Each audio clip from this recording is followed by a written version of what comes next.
Well, let me start with you, Arthur. In a good position, Bangladesh will be looking forward to this session and try and score and get rid of that 132 as quick as possible. They are in a good position, but that was yesterday, so you don't have to look too much in the past. They need to start well here. They need to understand that this test can go in any direction. If Bangladesh lose early wickets, then Pakistan can come back into this test match. At the moment, well placed at 3 and 16 for 5.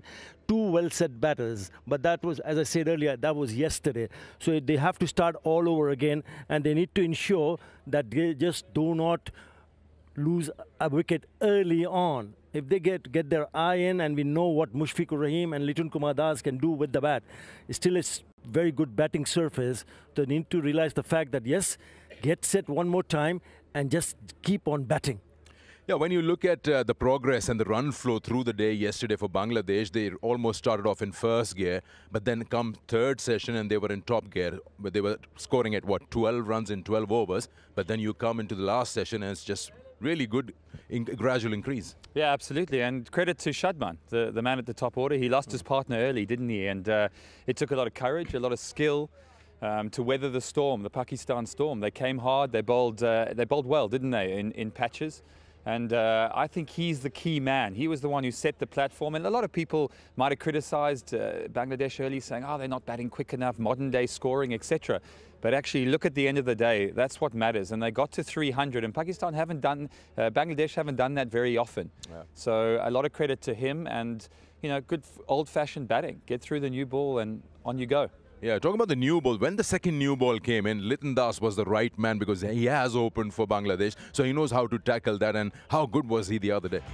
Well, I remember that particular over from Naseem Shah when he took him on, and he was really aggressive. Yeah, he's a class act. That's the shot that I was talking about. He smashed 18 runs in that over. That went one bounce and went out of the ground. So what does it show? It shows that he's very good on picking up the length very quickly. He's been scoring runs. He's been leading scorer for Bangladesh in the last year or so. And when you do get set, you don't want to lose that opportunity because, as I said earlier, this is a very good surface for batting. I'm not too sure what's going to happen later in the day, because you would want to go and play natural cricket. And a point taken from Nick is that you need to balance it out. If you look at how aggressive Litun was later in the day, but look at how well prepared was Mushfiqur Rahim, Mr. Dependable, because Bangladesh team depends on him, and he took his time. So he played that old-fashioned innings of just grinding it out and making sure he blocks one end. Really good to see. Good mix of caution with aggression. You mentioned how the pitch is going to play and what's in store on day 4. Let's have a closer look with Basit Khan, what the pitch is like. Yesterday we saw just 5 wickets were taken, so it still is a very good batting surface. You look at the surface, it's dry, it's not much to report in terms of deterioration. There is maybe a couple of cracks just opening up slightly, but the only thing that'll come into play is maybe the ball keeping low slightly. A lot of discussions on how the fast bowlers have bowled on this pitch. I want to talk about spinners, how they want to be effective, how they can be effective on this pitch. First example is South Shakil getting stumped. It's Mehdi Hassan just slowing it up and getting the ball to grip and turn slightly more. And then Saqib always bowls slowly, but when Saqib bowls slowly, he'll get more purchase out of the surface, which is interesting. Normally you associate in the subcontinent the ball, you start it in as a spinner, but if you bowl slower, you'll get a little more purchase. So something for the spinners to think about, and something maybe going forward in the test match with their speeds, adjusting their speeds and trying to maybe flight it up and slow it up slightly. All right, we'll talk more about what the pitch can do with our guests, and also something very special lined up, left-handers against bowlers coming round and over the wicket, how to tackle that, all on the other side of the break.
Welcome back once again to the pitchside studio. Time for us to head to the masterclass. Amir Sohail will tell us more how to tackle bowlers coming over and round the wicket, because quite a few wickets fell when bowlers came round and hit the stumps. Well, we saw dismissals of 5 left-handers, 1 of Pakistan, 4 of Bangladesh. So I thought, why not pull in Pakistan's elegant, top-quality left-handed opener, because that was the problem. I got Amir Sohail alongside. Amir, we saw yesterday from first of all, round the wicket and over the wicket. Let's talk about over the wicket first. We saw 2 similar dismissals, Zakir Hassan and Saim Ayub, chasing deliveries slightly fuller pitched and wider outside the off stump. Where do you think they faltered there? Look, Aruj, the very reason this back and across movement came into being, to negate that. You know, when you're batting against somebody, if a right-handed batsman is playing against a left-arm bowler bowling over the stumps, or right-arm fast bowler bowling to a left-handed batsman over the stumps, that back and across movement becomes very important.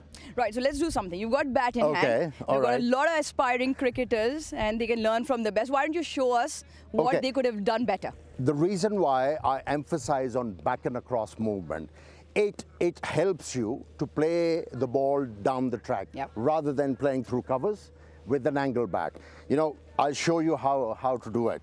When you actually moving back and across, your shoulder is pointed towards mid-on, either mid-on or in between the umpire and mid-on. That helps you to get into the line and play the ball straight, rather than not moving back and across and trying to play the ball with this back lift and this foot movement. And what happens with this one is, without moving back and across, when you lift the bat, it goes inwards. And when you bring it down, open face. And you expose yourself to nick the ball towards the slips or the wicketkeeper. So it's very important for batters, when they see the ball is seaming about and the bowlers are trying to angle the ball away, you have to move back and across and then get into line, play straight. Brilliant. I think nicely summed up in terms of what they could have done and what the learnings would be. Right, let's move across to around the wicket. We saw Khurram Shahzad bowl to absolute jaffers off a length, which was a little bit off the surface, and then Mohammad Ali clean up Shadman on 93. Similar dismissals around the wicket with that angle. What do you have to say about those? It's a similar kind of a thing. You know, you don't have to move back and across. What you need to do is, once the bowler is bowling round the stumps, when you take your setup, you know, when you're looking the bowler coming from that side, you actually close your shoulder. Your trail shoulder goes towards the wicketkeeper or maybe fine leg. What happens from there is, when you lift the ball, a bat, it goes towards leg slip. And from there, when you bring the bat down, the arc is totally different.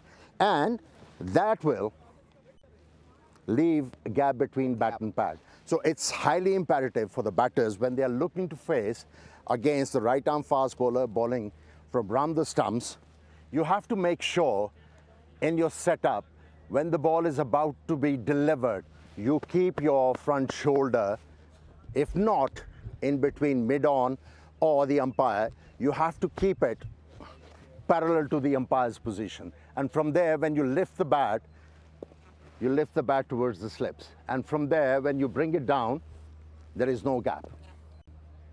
Well, it couldn't have been done better. Classical left-hander Amir Sohail showing us exactly what they could have done.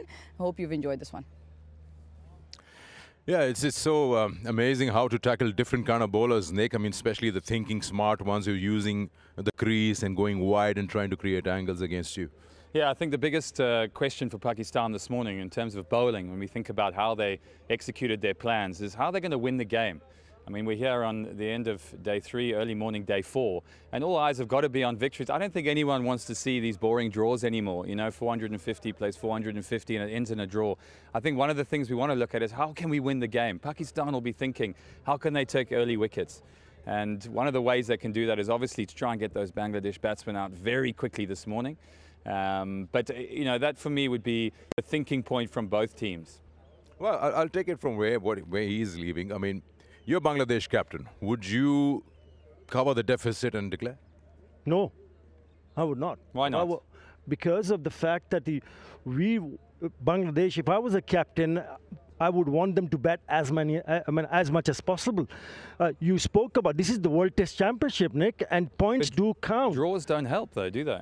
It adds few points to your team. Yes, fine, but you don't want to take your chances when you think that you can go and win matches, and in the end you lose the match and you give away 12 points to the opposition. So I think you still a lot of cricket to be played because there are 2 days left here, and if you want to bat, because you never know, because early on first hour is important. If you lose 1 wicket, then you get bowled out. So you don't want to think about declaration. You think of I'll be telling my boys, okay, go and get set, and I want to see both Mushfiqur Rahim and Litun Kumar Das picking up 100. I'm going to put a spanner in the works here. Bangladesh declare 50 runs behind and say, over to you, Pakistan. What are you going to do? Yeah, that's what, if you're looking for a result. I mean, it goes for any team who is playing out there. Time for us to take a short break. We'll come back and settle this matter. Don't go away.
Welcome back once again to the pitchside studio. Quick look at the bowling, and yeah, it's been hard work. Not just for Pakistan bowlers, also for Bangladesh. They've been bending their backs, trying to get wickets. 2 over here for Khurram Shahzad, bowled really well. And a wicket apiece for Naseem Shah, Muhammad Ali and Saim Ayub. So when you look at Pakistan's bowling, yes, of course, when we saw the third session, especially Arthur, it seemed like they were tired legs out there. Yeah, and don't take anything away from Bangladesh the way they batted, especially Liton Kumar Das, because he understood the fact that this pitch is got better and better, especially in that over when he smashed 18 runs off Naseem Shah. But yes, that's the reason why we had already discussed before the start of a test match that whether Pakistan got it wrong in terms of team selection. Why didn't they pick up a frontline spinner? So, I mean, there will be, I mean, look at it, it's so hot and humid. We've been sitting and it's sweltering here. It's too hot and too humid. So you got to give a break to the, especially the seamers, because it's a long run, they're bending their back. It's hard work, really hard, especially in the sun. That's the reason why you feel that a spinner can just take the load off the shoulders of seam bowlers. It's hard work, but for frontline seamers, you got to make sure that they don't bowl longer spells. I think it's important also, maybe 4, 5, 6 overs. If somebody gets into a good rhythm, maybe give him an extra over, but not more than 4 or 5. Otherwise, you know, they'll start feeling really tired. So, Nick, I mean, Pakistan is on the receiving end at the moment. I mean, they don't have a choice unless Bangladesh declares or not. That's irrelevant. How would you, or what would you tell your bowlers now early this morning on day 4? Take early wickets. I think there's room for improvement. I think if we're being very honest, I think Pakistan did a good job, but I think there's room for improvement in terms of that added sharpness. Shaheen not quite at his best. I think some of the other bowlers, Kuram Shahzad, I thought was excellent, but I think for them it'll be a real practice on how well can we start here. How much pressure can we apply to Liton Das's defence? You know, we didn't see that really challenged yesterday. He was allowed to get off strike. He was allowed to score at will. So I think a really important hour, that first hour is going to be absolutely key this morning for both teams. But as I said earlier, I think neither team benefits from a draw at the end of this game. Yeah. I think that they've got to start learning how to win. And I think Pakistan need to address the fact that they haven't won a test at home in 3 years. Yeah. Why is that? So if it's because they don't have a world-class spinner, why is a world-class spinner not playing? Yeah, there's Jason Gillespie now. There's an important name in that camp, and the chat he had last evening after the close of play with the bowlers. I mean, of course, the Australian mindset, yeah, go for the kill, and at the same time, he would be understanding how the situation is. You can't really hard grind the bowlers who've already spent like, what, 5, 6 hours under the sun. I think a little bit more positive thinking in terms of how to pick a wickets here. I reckon the cracks that we saw yesterday has gone a little bit more bigger. So bowl on the cracks and see what the ball does. Great. Thank you, gentlemen. It's time for action on day 4 here between Pakistan and Bangladesh. I'm sure it's going to be an exciting day of Test cricket. Enjoy it.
Pakistan versus Bangladesh Test Series, the first test, and we are into day 3 at the Rawalpindi Cricket Stadium.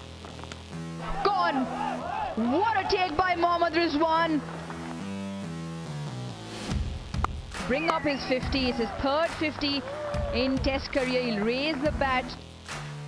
His 19th 50 in Test match cricket. Beautiful delivery, knocks him over.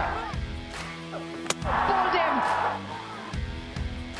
A gentle lob in the air of the bat of Shakibur Rahim straight to Shan Masood. 50 for Mushfiqur Rahim, and he goes there in beautiful style. Gets to his 17th Test match 50, and it has been entertaining and it has been classy as ever. That will be that. That's the end of the day's play, and it's ended rather nicely for Bangladesh. A very warm welcome to the Rawalpindi Cricket Stadium once again as we bring you Bank Alfala presents Blue World City Test Series between Pakistan and Bangladesh. We are all set and ready for live action to commence on day 4.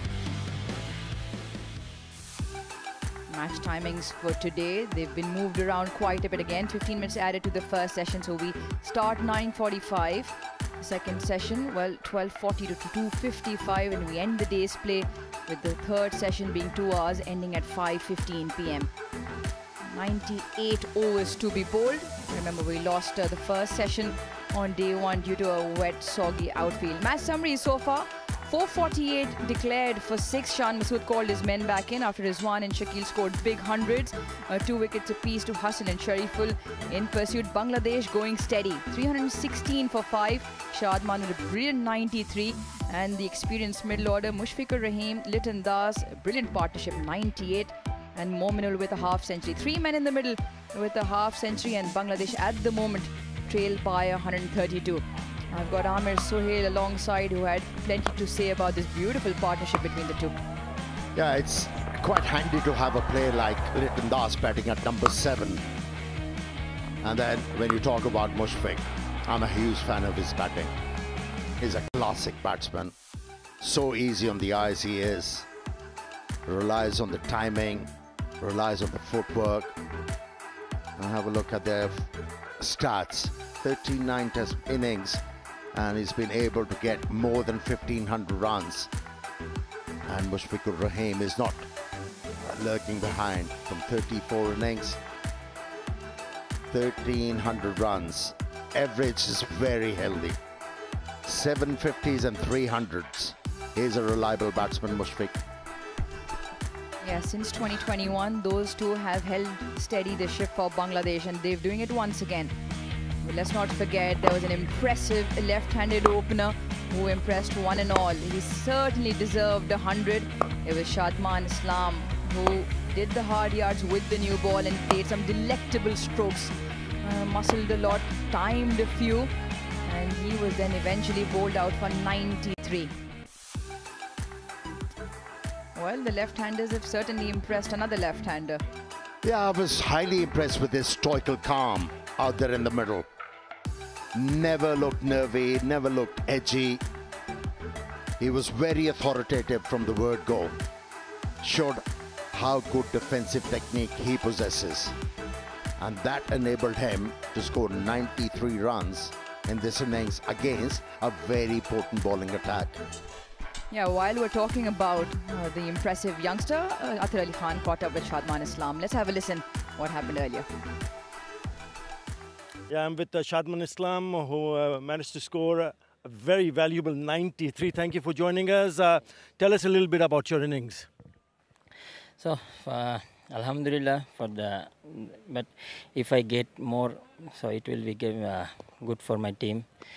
And I hope, inshallah, in the next innings, I would be better for my team.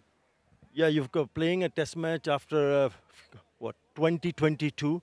And the preparation has been very good because you were very successful in terms of scoring runs in first-class cricket. More than 1,000 runs, averaging more than just over 60 and 2 double hundreds.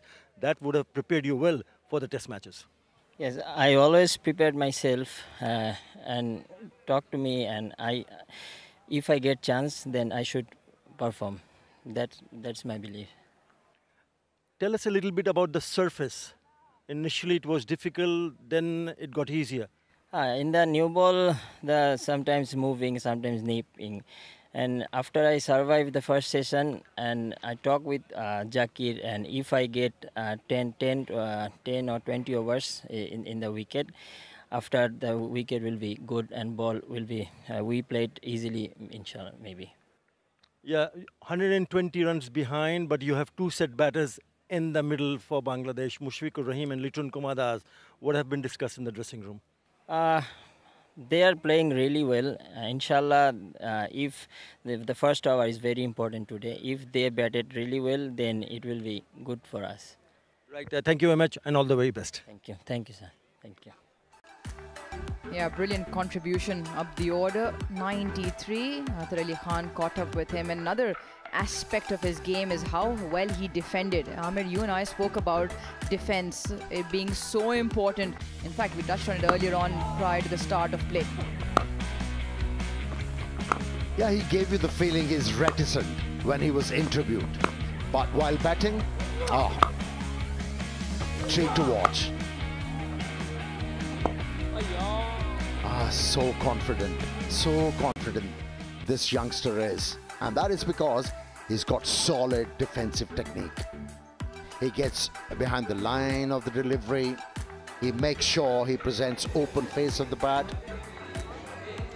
And that's good news, this guy, for Bangladesh cricket, let me tell you that. Well, the other good news is they'll have Litun Das and Mushfiqur Rahim both crossing half centuries, both established with a 98-run partnership. On the other hand, the Pakistani boys will have their work cut out. Must have been very tired after a long session, albeit picking up 5 wickets. But I would have thought Bangladesh would have been happier going back into the dugout with no more wickets lost. In fact, the last session saw them scoring at 4.5 runs and over, where Litun Das took the attack to the seamers, in particular against that new ball. Didn't he challenge the ego of the fast bowlers when he jumped out of the crease and hit Naseem Shah for a 6 straight down the ground? And from there, he forced the bowler to attempt those short pitch deliveries, and he was ready for those. Important session in this test match coming up. Whoever plays well have a chance to get a positive result. Yeah. Enjoyable batting. And Naseem had a bit to say. And obviously, when you're going around that park with that new ball, there was one good delivery to end the day's play, but some lusty blows, especially the one that sailed outside the ground. We couldn't find that ball. When we talk about egos, surely some egos would have been stepped on. And that's the important test, yeah. What does Pakistan have in stocks in terms of their tactics? How do they come out and attack with this ball, which is now 10.4 overs old? Because what they would like is early inroads and, more importantly, break this partnership. They have to be disciplined. They were wayward with that new ball. They were certainly put off by Litun Das in his attacking fashion. They probably weren't expecting it. Yeah, time in this test match is of essence. The Pakistanis, they need to pick up quick wickets here to be able to force the issue in this test match. And for Bangladesh, they have to keep on batting. They have to keep on batting. They need to get close to the total Pakistan achieved in their first innings. If they're able to do that, this test match will become very interesting. Because to force the issue, the Pakistanis, they have to attack the opposition bowlers to be able to gather some quick runs and be able to declare and try and win the game. It's not going to be easy, let me tell you that. No matter how much form you're in and how well you've bowled or you've batted on the previous day, you can only take confidence from that. You have to still start fresh. And that's something both sides will be looking to do well. Whoever delivers the first punch If Liton Das and Mushfiqur Rahim get off to a decent start here, that deficit of 132, especially the way Liton Das was playing, the mood that he came out in, that deficit can be ticked off quite quickly. It's 2 leg. That's center. Yeah, this surface is still very good for batting. Not many demons in that as yet. The ball is sliding onto the bat quite nicely. The ballers aren't getting any easy movement. All these two batters need to do is just get the bearing right once again, and then the runs will start to flow. Yeah, Shaheen Shah Afridi with the start proceedings with the ball. He's bowled 18 overs. He's wicketless up till now. He's gone for 55 runs. He's got one slip, gully. Right. 4 men around the bat, 2 on the off, 2 on the onside. Here we go, day 4.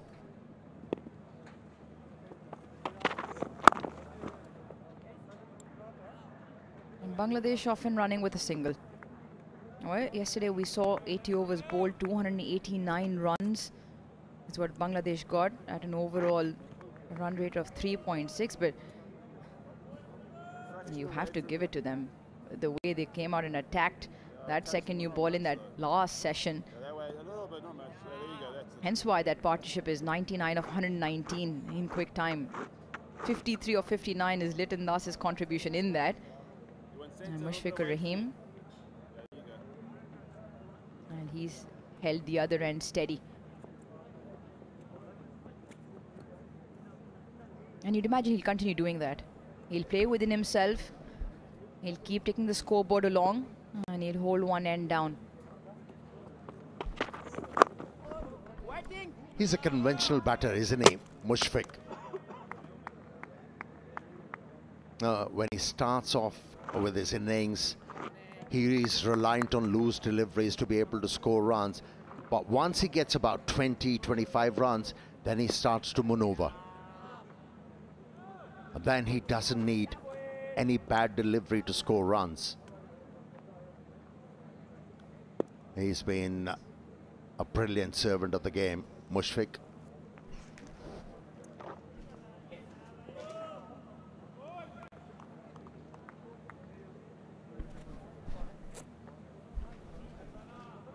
Yeah, warming up quickly, Khurram Shahzad.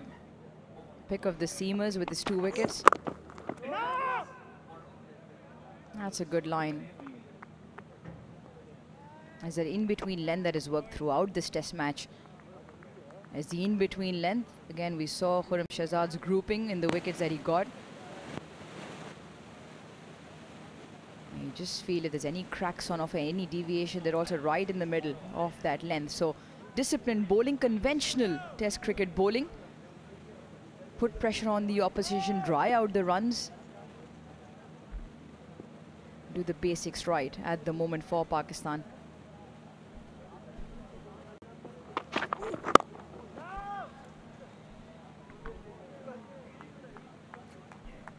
Not convinced with the tactics from Shaheen Shah Afridi at the moment. In test match cricket, if you bowl wicket to wicket, all 6 deliveries, you're actually helping the cause of a batter. You have to challenge a batsman's awareness of the off stump. You have to force the batsman into leaving the ball and then a couple of deliveries within the stumps. But at the moment, he's looking to bowl every delivery wicket to wicket. Has become very predictable. This is better. This is much better.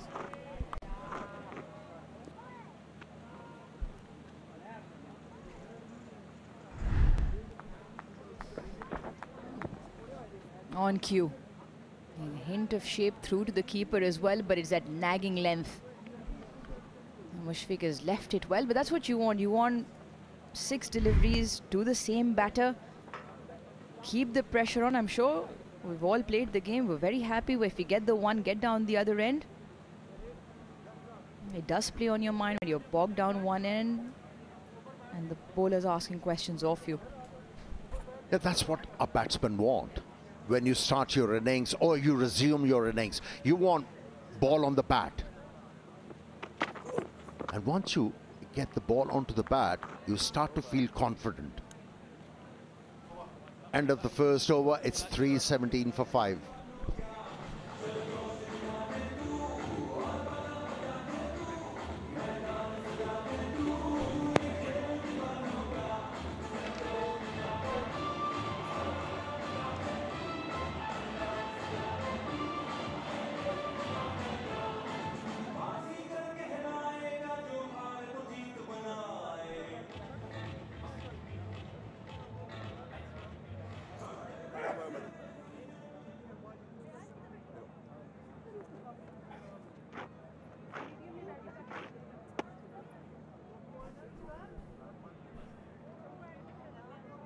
A revised session times, 98 overs to be bowled today. We end day's play at 5:15.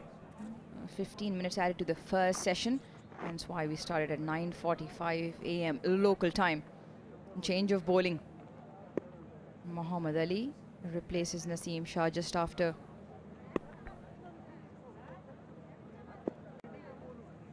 And it replaces him from last night.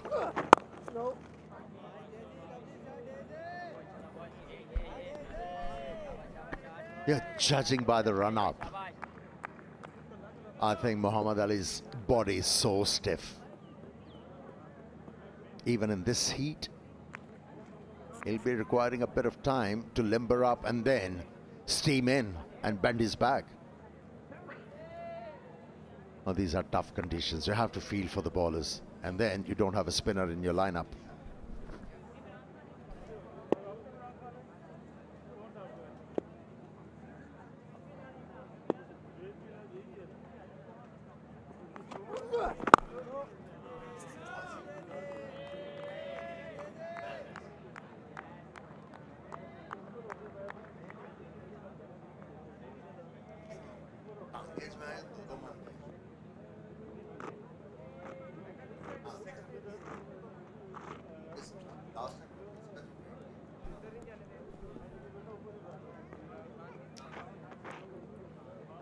All that discussion around the green tinge on the Rawalpindi surface, it's died down dramatically.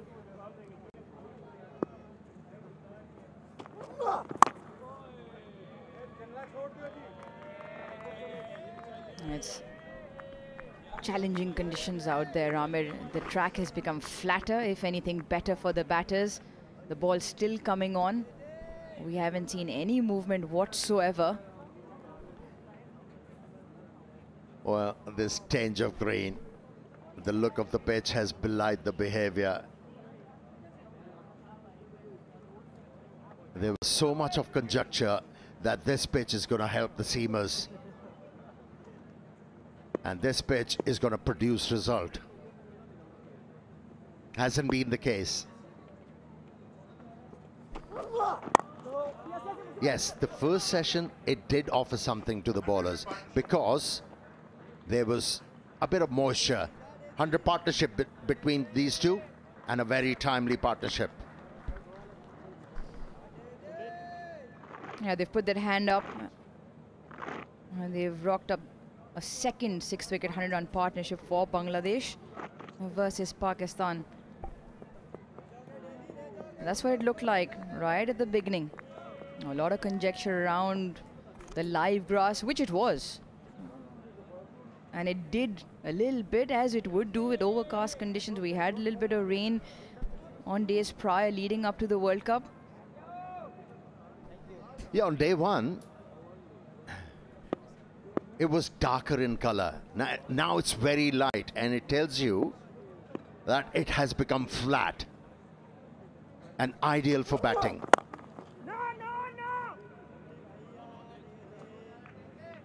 It's a batsman's delight, isn't it, this kind of a pitch?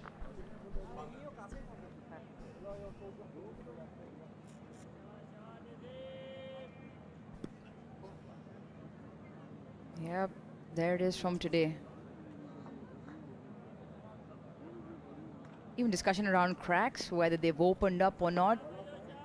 If They probably haven't opened up as much because we haven't seen any deviation. Also, had a look at the cracks earlier on as well. Very hard and solid around the edges. The edges haven't started crumbling either.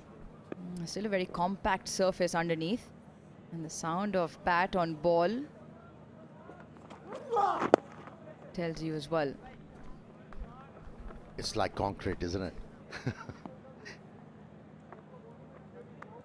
Offering nothing to the bowlers. Second over done, 319 for 5.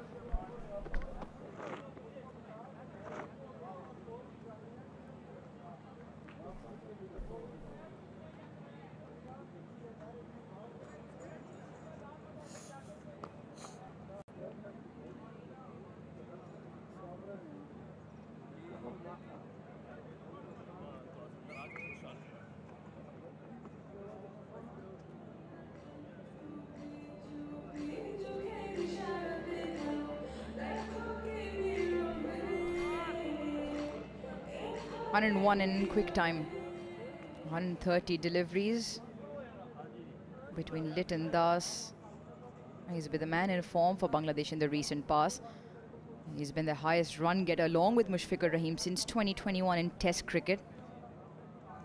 And they're not done. And those are the worrying signs for Pakistan. They've come out, bowled the first 3 overs. Bangladesh have started off steadily once again.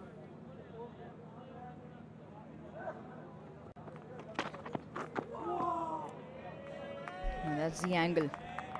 That's the angle. And now what you want is, you want it to be repeatable. You want to be consistently there. What I feel Shaheen has done, he's very quickly gone to that fuller length, which has allowed the batter to then get bat on ball and get down the other end. You want to be there for the entire over and then have that surprise delivery that you pitch up. Yeah, left that delivery on the length, didn't he? And he has to persist there. Shaheen Shah Afridi. As a bowler, you need to be patient. You have to force the batter into making a mistake. You cannot hope to pick up a wicket with every delivery.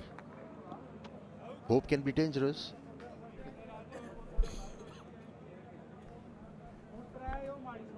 Now you break it down, you look at flat surfaces and you try and think of ways you can manufacture wickets, ways you can set up the batters.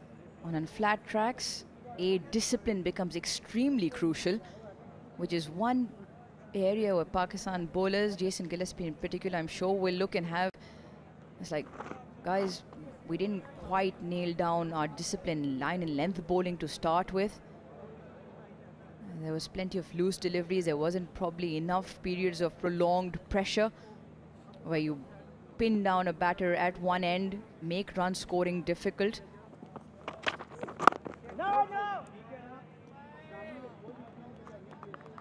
That's one area Pakistan will definitely look at. Long test season ahead.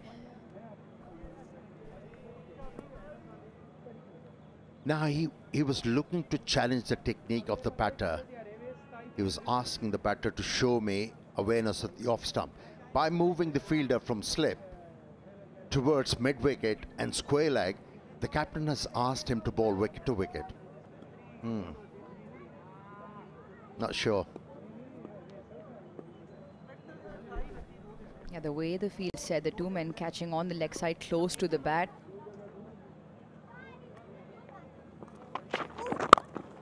That's what he's trying to do, cramp the batter for room. And in that, maybe have his balance or overbalance himself, clip one into the air. At least that's what the field suggests. As a captain, you have to realize what the batsman is looking to do. You know, the moment Shaheen Shah Afridi decided to bowl around the stumps, Mushfiq has opened his stance. He has pointed his shoulder, the front shoulder, towards mid-wicket, and that is enabling him to play the ball with the full face of the bat.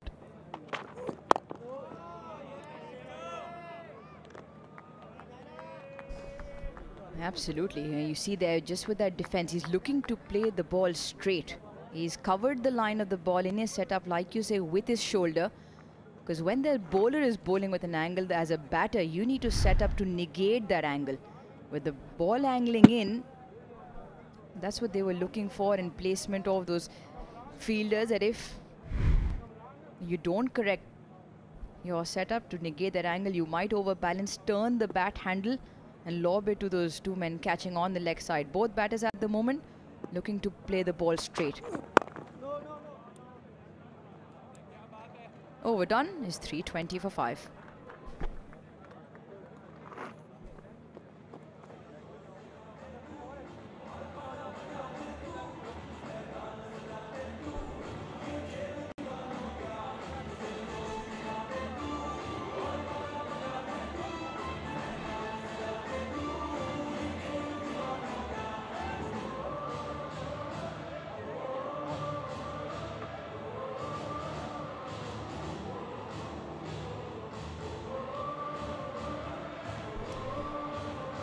Cycle of the ICC World Test Championship. Pakistan won against Sri Lanka in Sri Lanka. Against Australia, it was Shan Masood's first outing as captain, and this one first outing as captain at home. 3 test matches against England in October, then Pakistan go away to South Africa to play 2 and end the season with 9 test matches, 7 at home, and those will be against West Indies in January next year.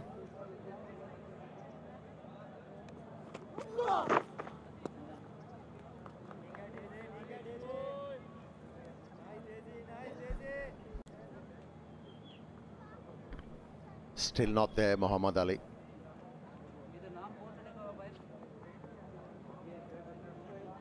Still looking to find that rhythm in his run up.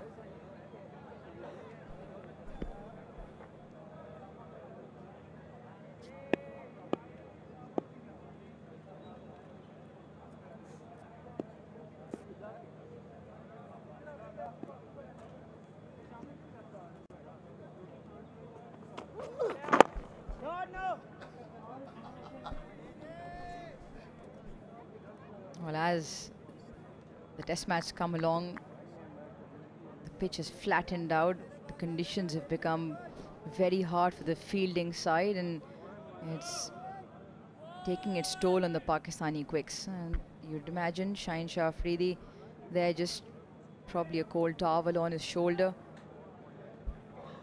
Shan will have to be careful of how he uses them. And short bursts. Take this weight off the shoulders. You're burning Shaheen Shah Afridi. Yeah, Pakistani side out there in the middle going through the motions. Not a lot of chatter you could hear from the center. I think Rizwan has to lead the way. He has to lift the spirit of the game by having a chat with the fielders and the bowlers. But at the moment, it's been very quiet.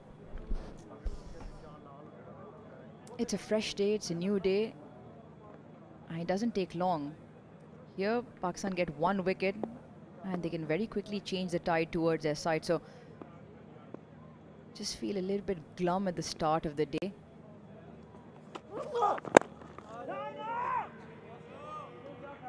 Saw a very animated Shan first when he was dismissed on day 1, DRS. He wasn't happy. I saw a very animated Shan yesterday as well, as at the close of play. He had a few teapots in the balcony as he walked off. Chat with Jason Gillespie. It's been a tough start for him under the captaincy helmet. And he's hoping that his bowlers can put their hands up and get the job done. Get the job done. They've played the 4-seam attack, and he's hoping they can make inroads here.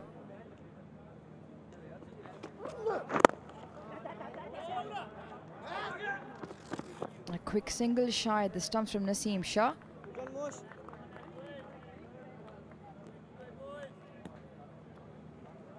Yeah, just yesterday as Sean made his way up to the balcony, you could see his discussion, a slightly animated discussion with Jason Gillespie, newly appointed head coach. Just a heated moment.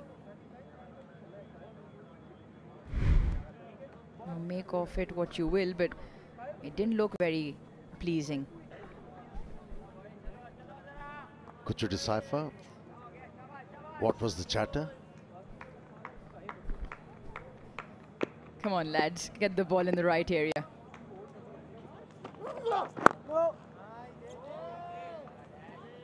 It's probably what he was trying to explain. 96 overs bowled is 321 for 5.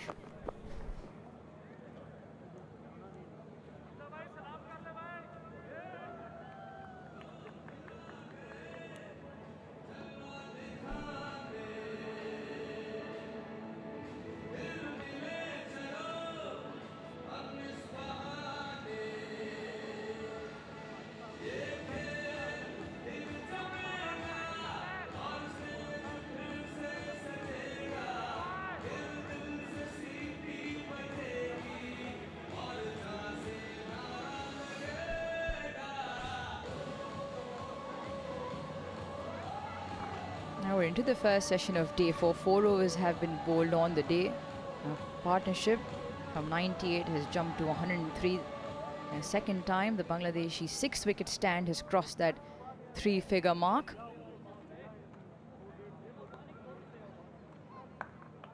$321 for 5. The deficit now 127. Shaheen will continue. I like the angle that he bowled. Off a length. It was very quickly changed. That has now changed again. There's a man at the boundary on the leg side. Amir, what's the ploy now? If you can have a look at the field on the leg side. Amir, don't quite understand what line Shaheen is looking to bowl here with this particular field. Yeah, if you plot and plan as a captain, you have to give a bit of time to the bowler to execute that plan and be rewarded. If you change your field every delivery, and that will upset the rhythm of the fast bowler or any bowler for that matter. I think a short one maybe as a surprise. Because he pushed a man back, deep backward square, hovering about 15 yards in.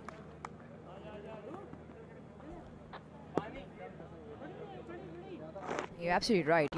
You come out with a plan and you give it a few overs. You give it a few overs. You're trying to be as consistent at it. Now the other thing is all Sean can actually do is plan. Have those conversations. It's down to the bowlers to execute. There's really not much the skipper can do if the bowlers aren't able to execute those plans. Fields changed again. The two men now close together, catching mid-wicket. They're still hoping for that. They're still hoping for the batter to overbalance, close the face of the bat, and hoping for that ball to pop up in the air. At the moment, both again, even down the non-striker, Mushfiqur Rahim and Liton Das, the other end as well, both shadow practicing. Play the ball straight, bat face come down, straight.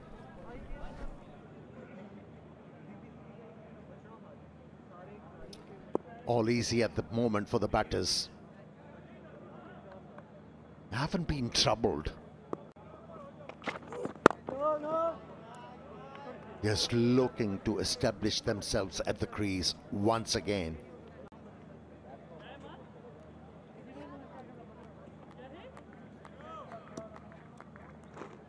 It has been encouraging when you talk about Bangladeshi batting lineup. We haven't seen them meeting success very often when they are travelling. But here, they are top order batters, really impressed everybody. And now, these senior statesmen doing their job in a proper fashion.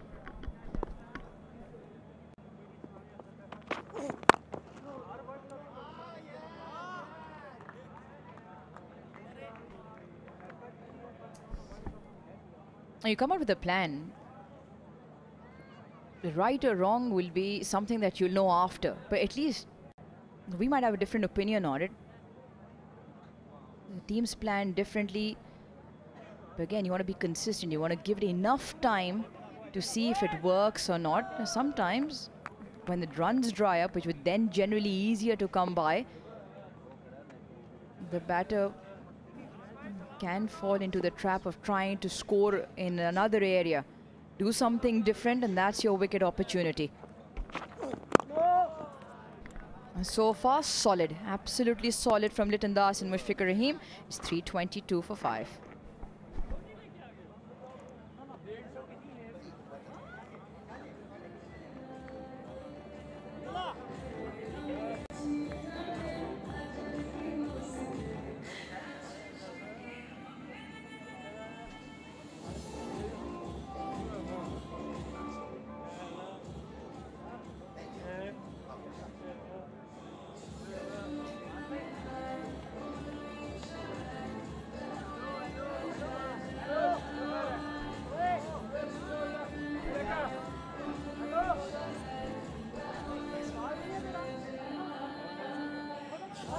Another hot day here at Rawalpindi.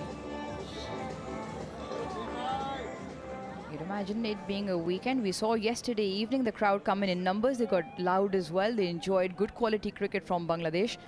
They were hoping for their home side to pick up a wicket. Wasn't the case, but hopefully Islamabad Rawalpindi crowd will make its way to support their home side. Probably infuse a little bit more enthusiasm. Probably once the sun goes down, temperature just drops a little bit. Muhammad Ali to continue. To further the point you were making in the previous over about executing the plans in a proper manner. You know, as a bowler, you have to realize if the plan is bringing some uncomfort for the batter, then you persist with it. But if your plan is not making the batter uncomfortable, you have to change it. And in my opinion, Shaheen Shah Afridi has bowled 3 overs round the stumps. Hasn't worked for him.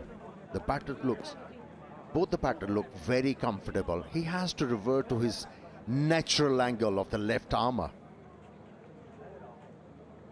Angle the ball away, at least give himself a chance to have the batsman necking the ball. At the moment, everything is played from the middle of the bat.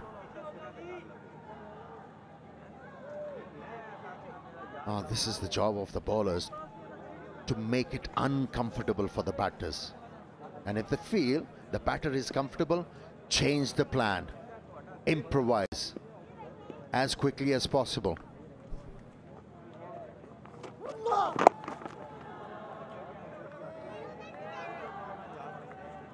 It's not the first time Babar Azam has walked up to the bowler, trying to impart some words of confidence. It's a hot day outside. It's 34 degrees.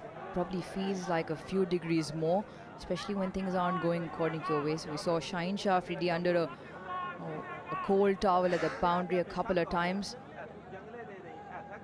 But it's good to see Babar. He's got experience as captain, help Shan out, help the bowlers out.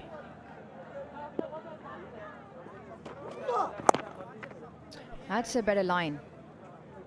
Attack that off stump just outside. So far, everything's been starting, middle, finishing, leg stump, even from Muhammad Ali. I'd like to see them challenge that off stump. Be tight on that line, which has actually worked. It's a line that has worked off a length. You know, when you have a look at the field placing on the onside, he's got mid-on, wideish mid-on, mid-wicket, square leg in front of the umpire, deep square leg, and fine leg. You know, you have this kind of a field placing where the ball is getting stuck in the pitch. You're hoping the batsman is going to mistime the ball, play it in the air, and that mid-wicket fielder will come into play. Huge shout, given! And that one zipped through. and a capped little low. Is conferring with his partner. I think he has taken the review.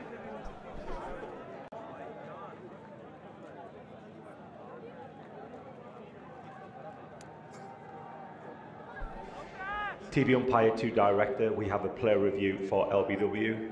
On-field decision is out. I've checked the placement of the feet and it's a fair delivery. Front on, please.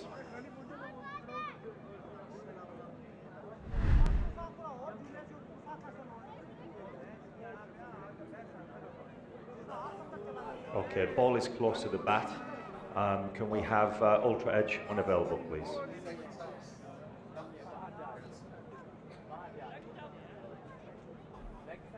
Yeah, rolling through. Okay, flat line as the ball passes the bat, so no bat involved. Ball tracking when available, please.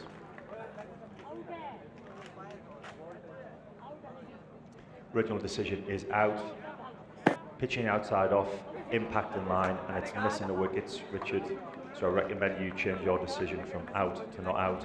I'll let you know when you're on screen signal. Yeah, Richard Kettleborough will have to reverse his decision. A really good review by Mushfiqur Rahim. The ball while hitting the second set of stumps. Yeah, it was just the angle. Again, that angle into the right-hander, it just zipped off the surface, deviated further, taking the ball down the leg side. And after a long deliberation, just in the nick of time, Mushfiqur Rahim stuck his hands out to signal, well, let's have a look upstairs. Also, remember, Pakistan have burnt all their reviews. All three of them.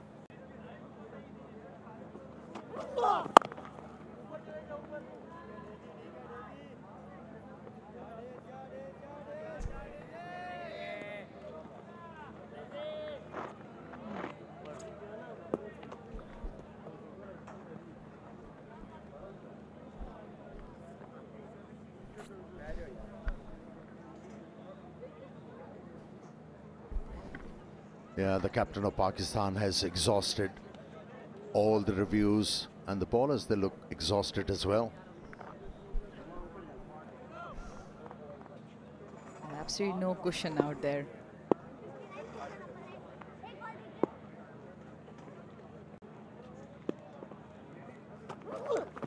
No. 325 for 5.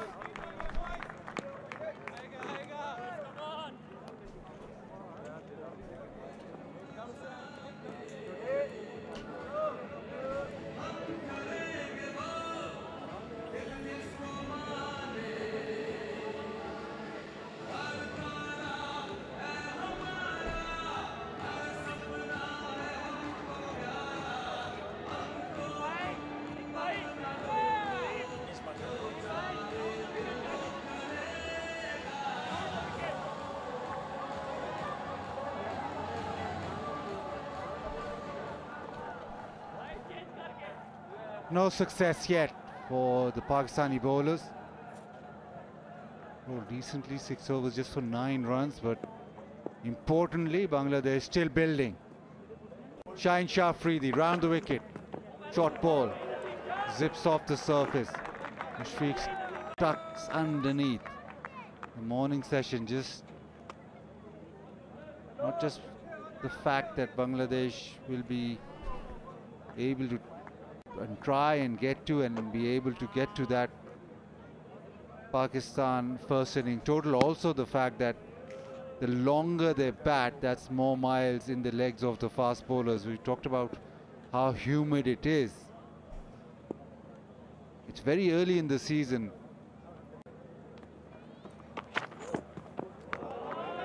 For Test match cricket, it's very early for Pakistan to get a Test match in August. Even our first class starts October. First class competition starts October, at best mid-September. But the fact that they're playing so early means that humidity levels are very high, so it takes a lot out of the players. And if the fast bowlers keep coming back for continuous spells, third spell, fourth spell, then come back, bowl the whole day, come back second day, it'll take a lot out of them, and that's good from Bangladesh. Yes, you look at the scoring rate today, it's only 10 runs off the 6.3 overs, but the fact of the matter is that they're making sure that they don't lose wickets up front and give Pakistan hope. And Athar Ali Khan's pretty happy with the performance so far. Yeah, the Bangladesh team, the dressing room, everybody there will be very happy. Fans back home will be hoping that this partnership continues. Already worth 108 runs. And the defense have been pretty solid, Bazid. Again, starting in a good fashion, in a defensive mode. But that's exactly what you want to expect from the batters early on. Looked pretty solid. And they're looking very comfortable. Also the fact, Bazid, because this pitch is very good for batting so far. When the ball starts to do something, then there is hope for the bowlers. But Shaheen Shah Afridi is a very good bowler. We all know that, but he's gone wicketless so far in the 22nd over because of the fact that he has hardly moved the ball in the air or off the surface.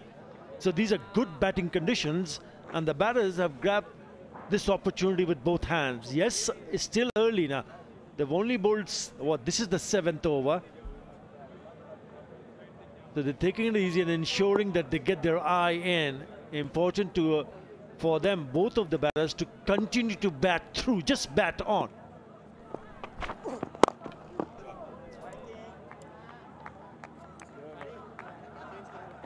.326 or 5.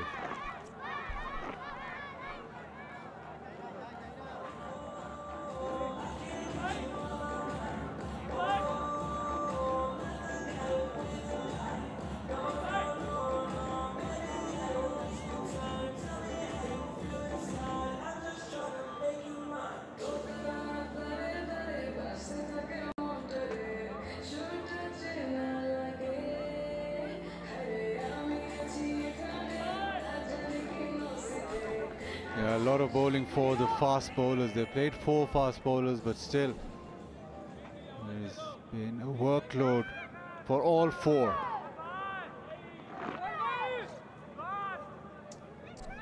Yeah, look at the spinners. Salman Ali Agha and Saim Ayub together they bowled 20 overs.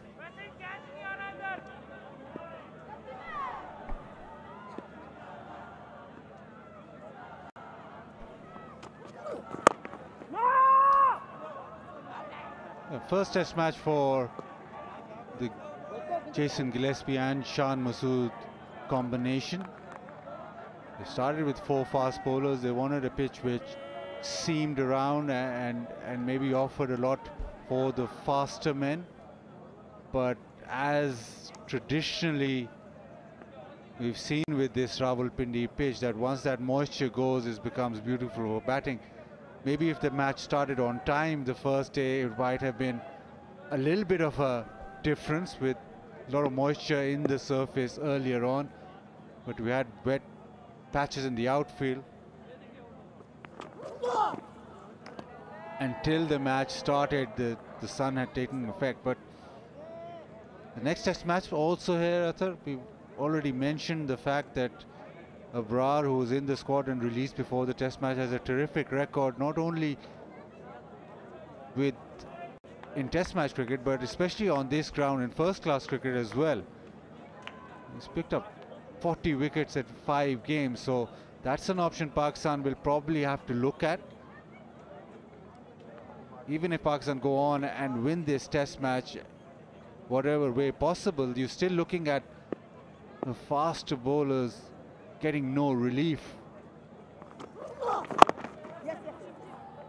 And Abrar is an attacking option, so that they might have to rethink that going forward. The second test match, which was supposed to be in Karachi, has also been shifted here.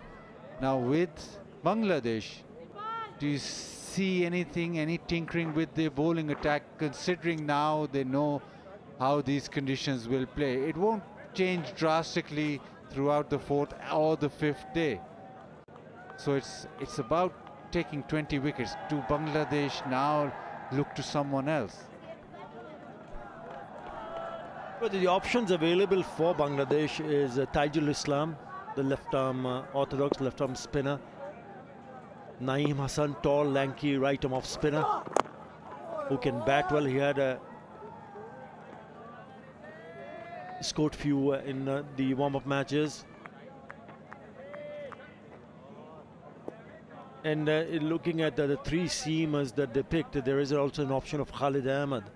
Yes, remember, Taskin Ahmed will surely be available, and most likely he's going to lead the attack, so he will be coming into the squad in the 11. But there are options. But having a look at the surface, I don't think so you want to tinker too much, because your batting has come good so far, and the bowlers have struggled. That's Naeem Hassan right at the top. So these are the options that they have. So I don't really want to see too much changes. Yeah, Taskin Ahmed coming in and leaving out one of the seamers, fine, but because you're talking about Mehdi Hasan Miraj, he offers quite a lot with the bat. Not as much as Taijul Islam when he comes in, if he does come in. So Mehdi Hasan Miraj, much better batter. He's got a test match 100, so you don't want to leave him out, because if you lose early wickets, he's someone who can hold the fort.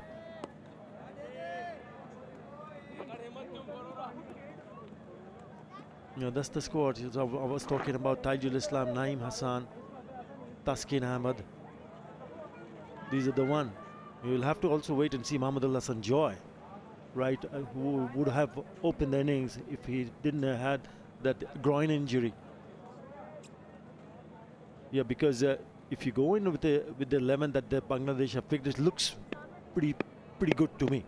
Is good options for seamers. There are three. There are options for spin also.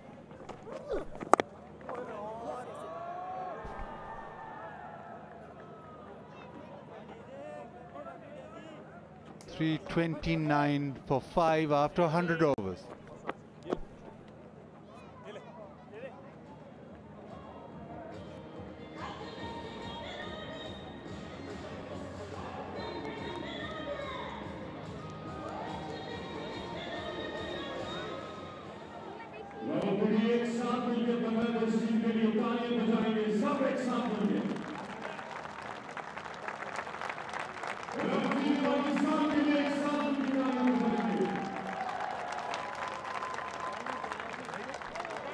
Free entry today and tomorrow, so everybody can come in and watch the game.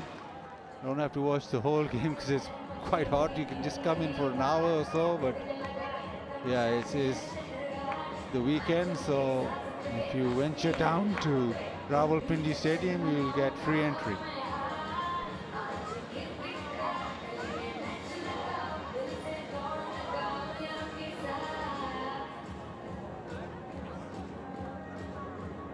Bangladesh trail by 119, still 5 wickets intact.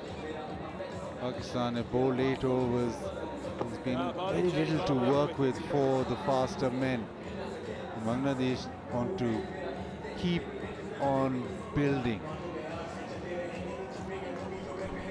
I think a bit of a surprise for me not to see the reverse happening for the bowlers, Bazid, because you expect bowlers from these part of the world, especially playing in these kind of surfaces. You've seen in the past a number of bowlers, especially from Pakistan, to go and get some reverse when the ball is not doing much, but hardly any reverse in with the first new when they took the new ball in the middle overs, and even now they've taken what 81st over is that when they took the second new ball, and maybe this time around they might, because the surface is quite dry enough.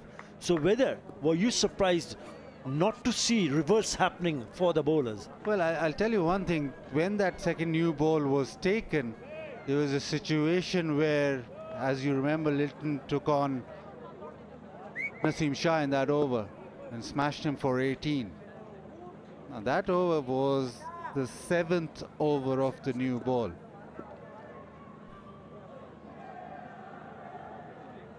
Now something interesting happened in that over.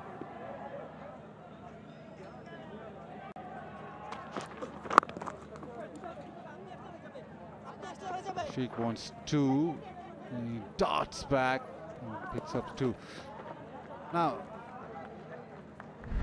Naseem Shah bowls him a short ball and he's smashed it out of the ground. Now remember, this is only the 7th over of that second new ball. And now they had to change the new ball because they couldn't find the previous ball. Now, once it's changed, Shan Masood is not happy at all. He goes that this is not new enough. He says this is almost what? Through the stump mic we heard that he thought that this was 18 overs old, not 8 overs old. And that did have an effect also.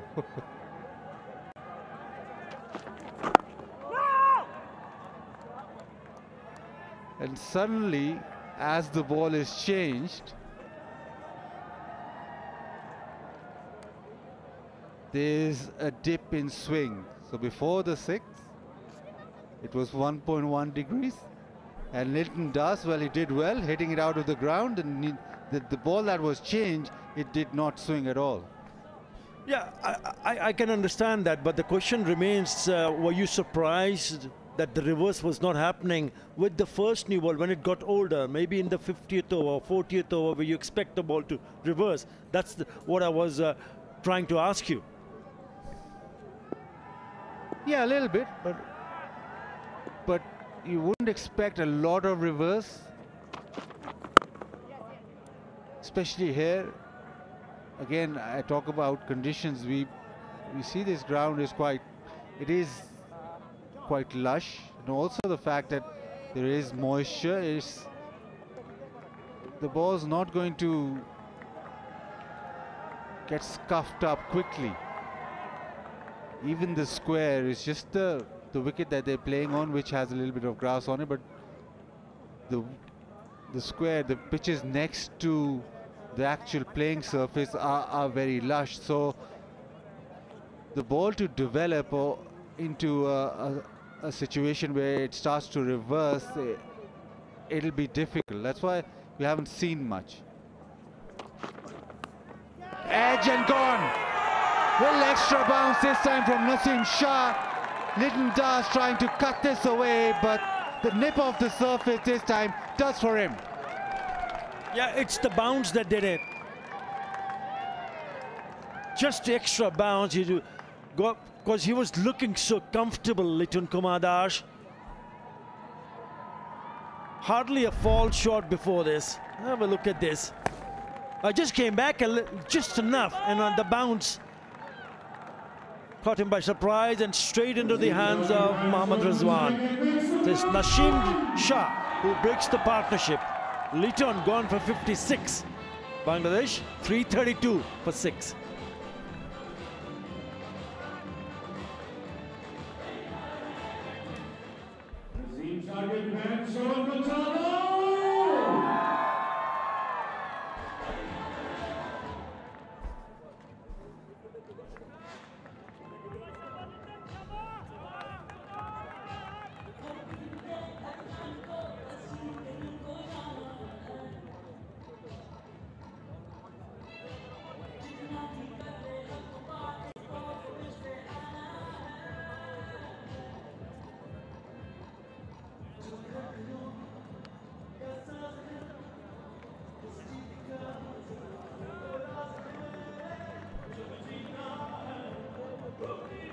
Pakistan with the first success of the day, and it is Naseem Shah.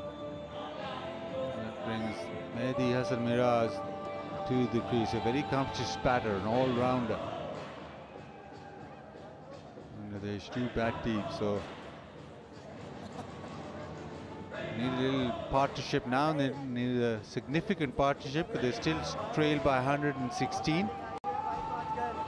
But Naseem Shah finding a little bit extra from the pitch. A bit more bounce, a little more bite. Pakistan still in front with this game, so Bangladesh need to be careful. If they lose wickets in a clump here, Pakistan are back in this. Already a little bit of chatter you can hear through the stump. A little bit of chatter going on now with the Pakistan team. They know that this is a little bit of an opening, a little bit of opportunity.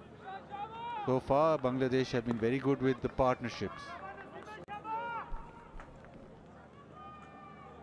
Yes, they are still leading by 116 runs, Pakistan.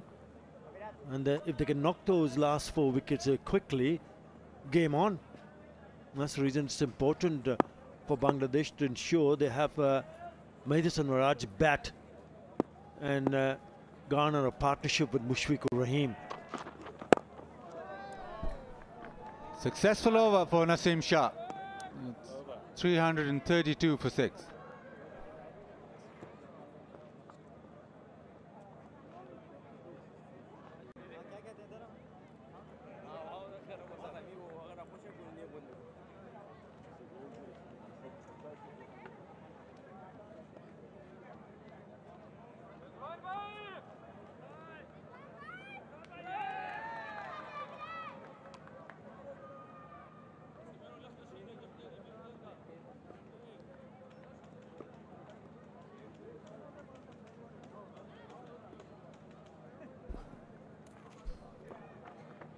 A crucial breakthrough. Naseem Shah with the wicket. Lytton Das, who batted beautifully yesterday, he's gone for 56 now.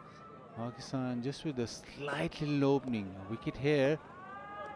And there's still a significant lead. 116 runs. Muhammad Ali. Just getting the ball to nip back in slightly is Muhammad Ali.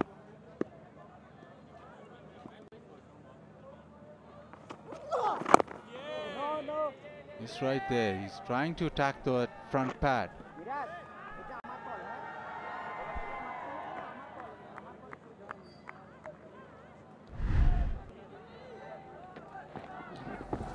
And that's the dismay. It's a bit of a loose shot, isn't it? Well set. Trying to cut it away. Bit wide. Doesn't really move his feet. Credit to the bowler. He's worked really hard. Remember, he was smashed for 18 runs, so he picks up his wicket. He's got the last laugh. Yeah, you spoke about looking. You asked me whether I want to see some changes in the second Test match.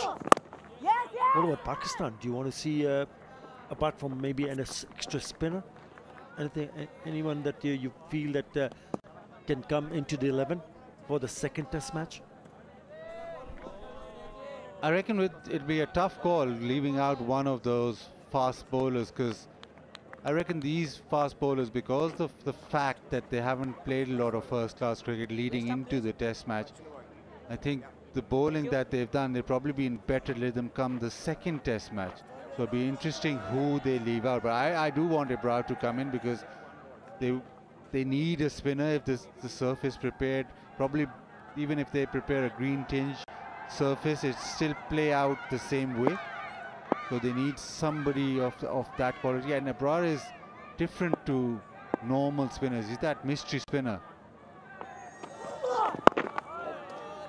And he even likes bowling with the new ball, and he doesn't need a lot of turn off the surface, because he's quick, and he'll just his variations with a little carom ball or the off spinner or the googly just needs to go off the straight, so he'll be effective here. 121 wickets in 22 first-class matches.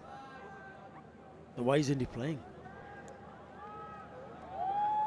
You know, it's all about the combination, isn't it? It's all about what the team management thinks, how the surface will play out.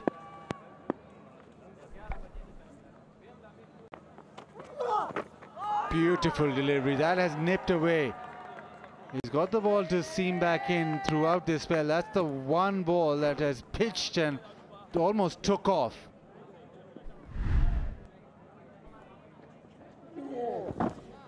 Extra effort. That's a very good delivery. And you would expect that this is day 4, so you would expect a little bit of wear and tear on the surface. That's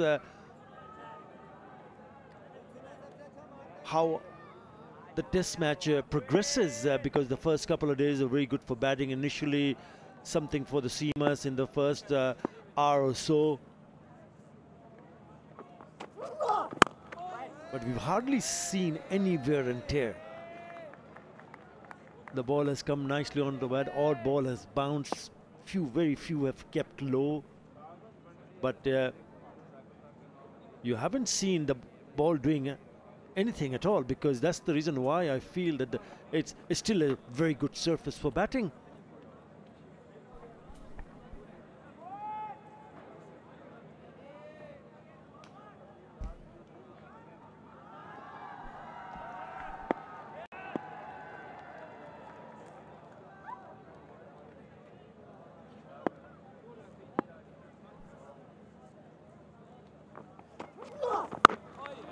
Nicely in behind that, but a good over from Muhammad Ali. It's 3 for 6.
In behind. You talked about, Mathur, you talked about reverse swing. In the heyday, if nothing was happened, Wasim Wakar, Shoaib Akhtar, all these guys, very good with the Yorker. So if nothing was happening off the surface, you would think that they'll attempt a Yorker. Just looking back through this test match, I can't really remember Pakistan actually exploring that option. And it's a very good option. You're spot on, Mazid. One of the quickest in business, Shoaib Akhtar. And you mentioned the greats, the partnership between Wasim Akram and Waqar Yunus. I mean, they were great. They were great with the old ball also. The reverse, the master reverse swing. But you're spot on. Yes, I think it's important for someone like Jason Gillespie, who has just been appointed as the head coach for Pakistan team, to put in a word. If nothing is happening, you got to try to bowl the Yorker. It's a wicket-taking option. And I'm sure Bangladesh seamers would be also looking in that direction, because it's been hard work for the bowlers. No matter who you are, as a seamer or as a spinner. Interesting. Really good point.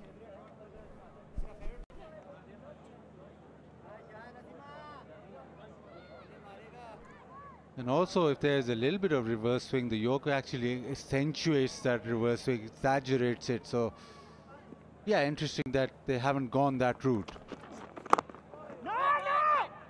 He's been back of a length bowling.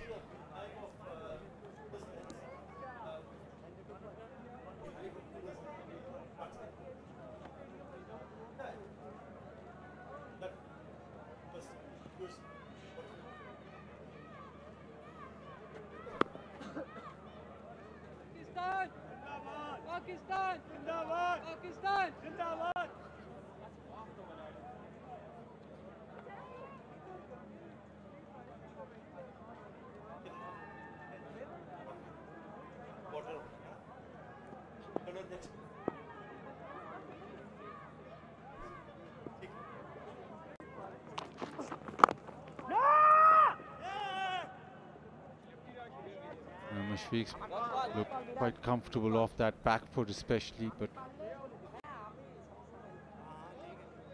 Pakistan still in front. You'd reckon one wicket here and it changed the complexion completely, because Bangladesh trail by 115 runs. And you think this partnership, they don't get 50, 60.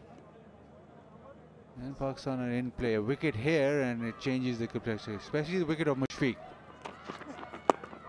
Nicely bowled, nips back in. First 11 overs, just given away 17 runs and a wicket.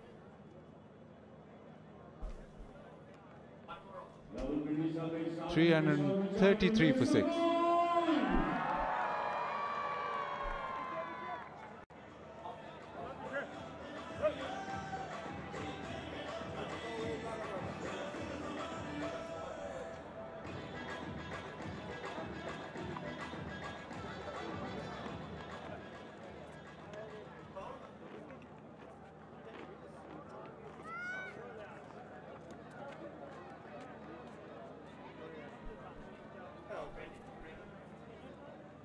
A change in bowling. Khurram Shahzad replaces Muhammad Ali. He's probably the most impressive of the fast bowlers yesterday.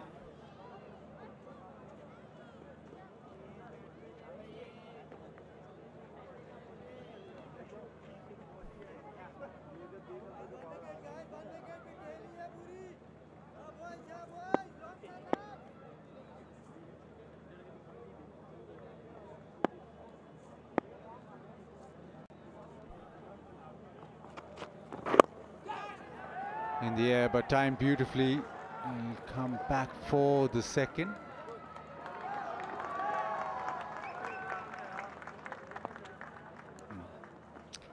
So the discussion about bowling the Yorker,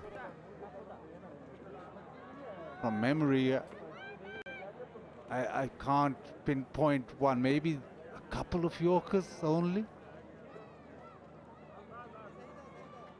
This is throughout the game, throughout the 103 overs.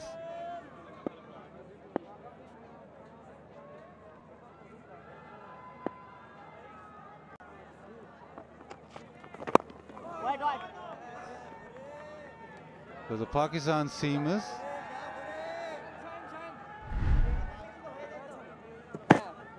just a few attempted Yorkers and mostly full tosses, but this is about it. That's the shortest package you'll see in 103 overs. And also important for the bowlers that when they do try to attempt to bowl a Yorker, it needs to be on stumps. That is very important, because you're looking to pick up a wicket. You get the length right, but if you don't get the line right, then you miss the plot.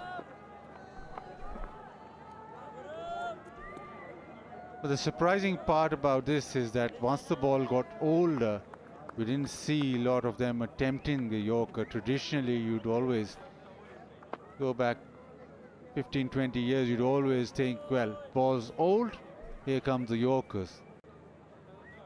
But we haven't seen that at all.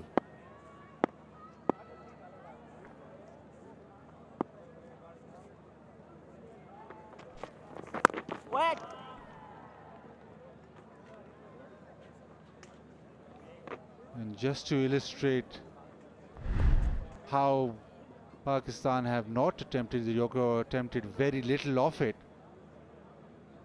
this morning there's absolutely nothing close to the sum. So yes, back of a length, halfway bouncer, yes, but there's not a single one which has been attempted. The Yorker hasn't been attempted at all, 0%.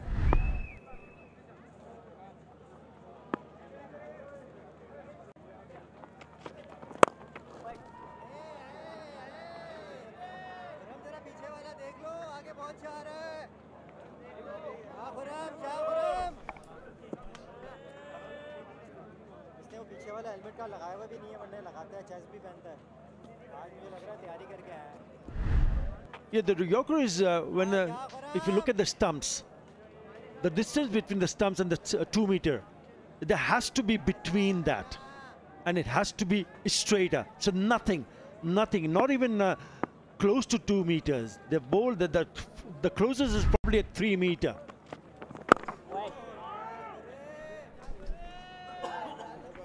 Defend it comfortably. It's the first hour of play done. 335 for 6, and it's time for drinks.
A 113 is what Bangladesh trail by.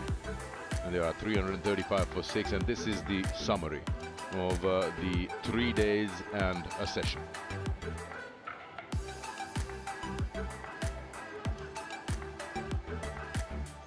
Pakistan have had one moment of celebration when they got rid of Liton Das, and that was taken by Naseem Shah. Good corridor just outside the off channel, and a rise.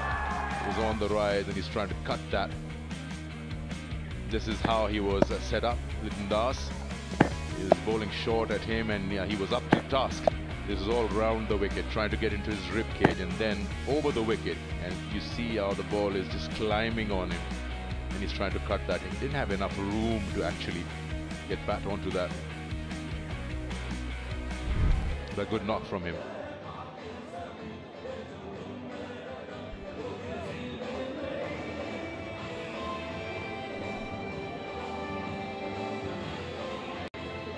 For 80, Naseem Shah. Day 4 of the match is shaping up. Which way is it going to go? Lots of people will be coming in because it's the weekend now. And the love for Test cricket. It's quite hot outside. Families are there.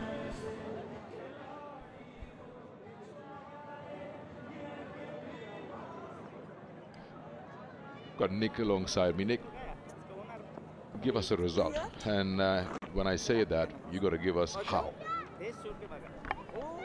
Good morning, Sikandar. Good morning, everyone.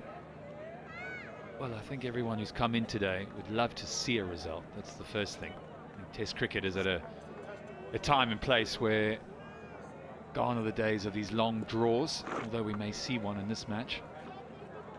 You just never know. Bangladesh have been watchful this morning, as you'd expect, getting themselves back in.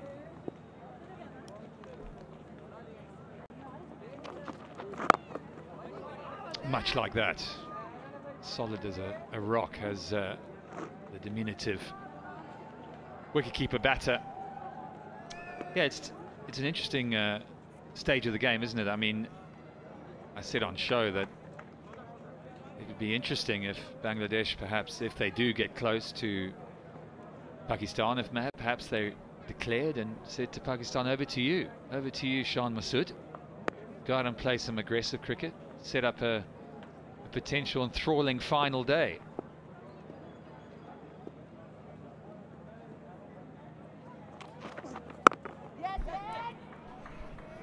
Yeah, I'd be looking at the bigger picture, yes. It's of course about winning this match, and it's about, as a captain, what you're thinking. Your first thought is not losing a game, then it becomes difficult. Then your draw comes into an option. And in Test Championship, points at stake. 4 for a draw, 12 for a win. That's a big margin, big gap between that. And we said it at the start of this Test series that both the teams have an opportunity. Pakistan have Bangladesh at home, then England is coming. You got West Indies lined up. So there's a fair chance if you don't lose at home and win as many as you can go up. So again, my point is that if your mindset is that I don't want to lose this Test match, then surely you're opening gates for the draw. You're not even keeping a win as an option at this stage.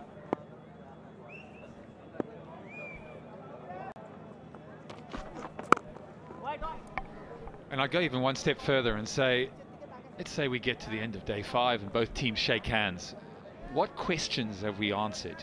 What questions have we answered about each team that we already didn't know? The fact that both teams play out for a draw, someone gets 70 or 80, shake hands. Jason Gillespie and his team, I don't think would have gained a huge amount from that in terms of where they're taking this team forward.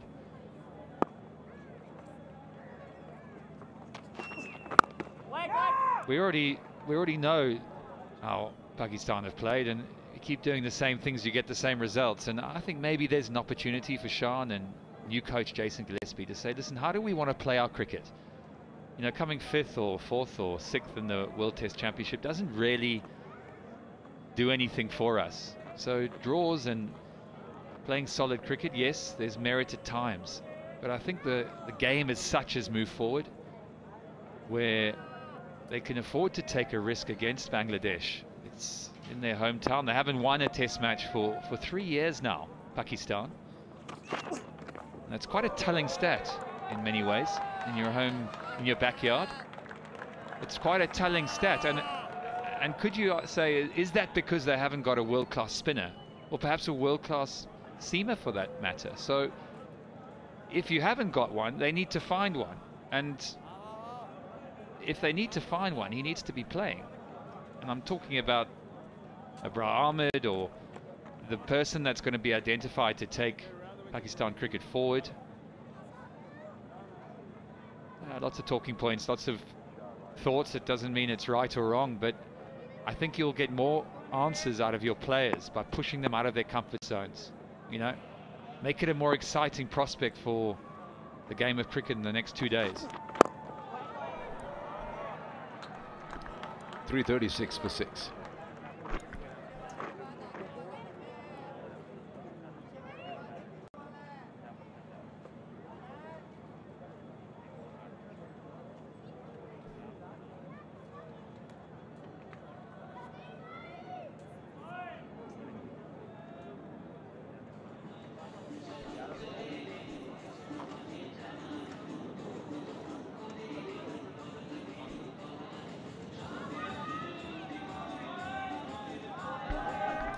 Yeah, just endorsing what you mentioned. Pakistan's performance at home in test matches in the last 3 years, and look at that. 8 games, no wins, 4 losses and 4 draws. This takes me back. We were just talking about how can we work on a result. It really again boils down to the fact what is the captain thinking and what is his approach. You might argue saying, listen, it's a flat pitch, it's a good batting track, and if I declare, the opposition may just keep batting on. So it has to come from both the captains, not just one. It was flatter than this when England came, and day 5 T they declared, leaving 100 and something for Pakistan, and they won that match. They bowled them out. Yes, there might have been a thought that we might lose this game, but you eliminate that fear and you go for the kill, then you are putting the opposition under pressure. And what a test match it was. You know, we saw everything, didn't we? We saw attacking batting, we saw spinners getting involved, we saw everything that you would want to turn your TV on and watch. And I think that's the big question, is identifying who are the players that are going to affect the course of a game, and how can we best work on a plan to make them spend more time in the zone of thinking about taking wickets and moving the game forward. And I think that's how you develop players, that's how they move forward in their own careers.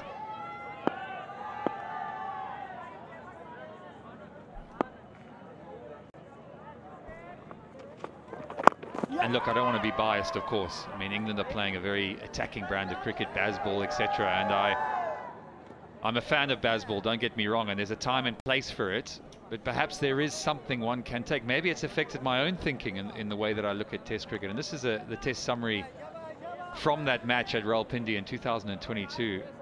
England getting a mammoth 657. And am I right in saying, Sikandar, that it was a record run scored in one of the days? You'll see that Pakistan got up to 579, not too far from 657. And then 264, and then they declared.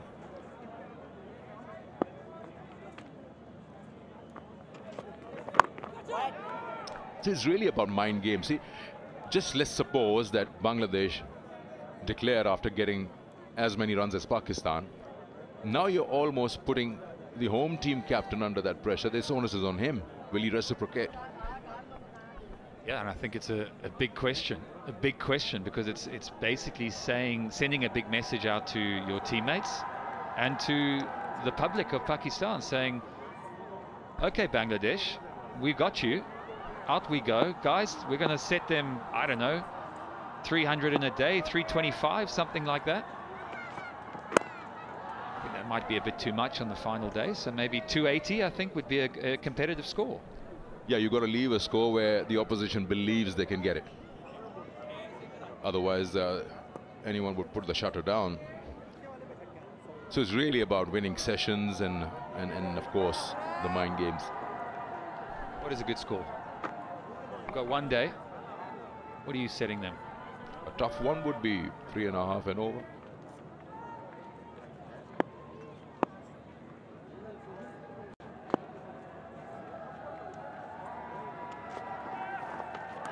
That's a good sharp rise. He went for it, Mahdi. Got 2 men. One is very wide, fine leg in the deep, and you got then a square leg, very much pushed back to the rope.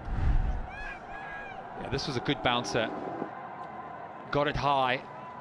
Had real commitment behind it. Did Kuram Shahzad. Yeah, we said yesterday he was the pick of the bowlers for me. Particularly coming around to the left-hander. He just found a little area there, didn't he? I don't know if he was aiming at a crack or he was very consistent to the left-hander.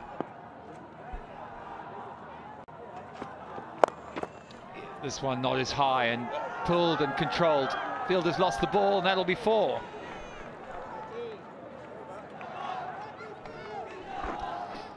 Yeah, that could have been saved, but I think the fielder in the deep lost the ball, or he was thinking something else. 341 for 6.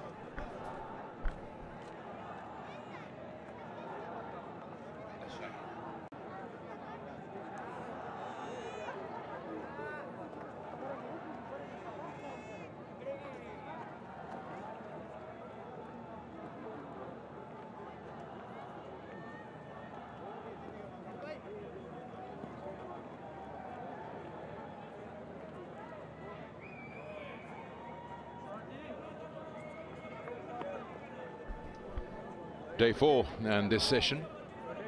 They've got a wicket, Pakistan. Bangladesh have scored 25 in the 14 overs. So again, they've started quite slow. You see that run rate there. But yesterday, where they finished off, was almost 5. Naseem Shah, the bowler who got the wicket today, that of Liton Das.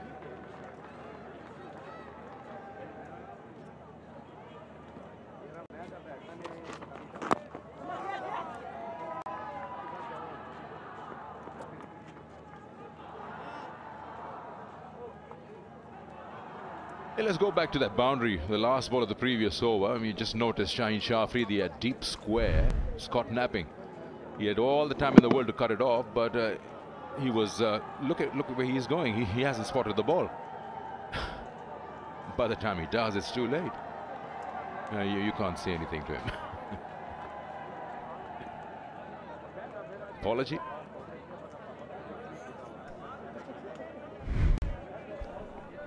Well, maybe that'll give Shaheen the impetus when he gets the ball again to get a couple of wickets for his team. So Shan Masood going on the attack. He's got a short leg under the helmet. He's got two men back on the catch. Yeah, a little bit of improvisation. We haven't seen a huge amount of that from the Pakistan skipper. It's been quite formulaic for much of their fielding display, but I like what he's trying to do here. I think just talking about some of Pakistan's bowling, I think maybe slight criticism. They bowled a little bit straight early on. Could they have hung it a little bit wider? Of course, the one wicket coming from a ball that rose sharply just outside off stump. Can they maybe persist with that line and length for longer? Do it for longer. Another short pitch ball.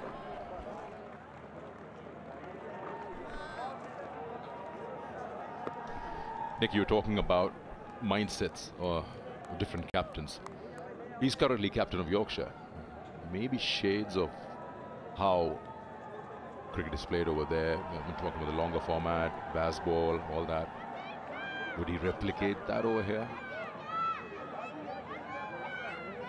I was happy that he didn't keep batting on. 448, he felt good enough. Let's get them in. But right now, the decision is not in his hands. But I'm pretty sure that if Bangladesh declares, whenever they do, he will reciprocate.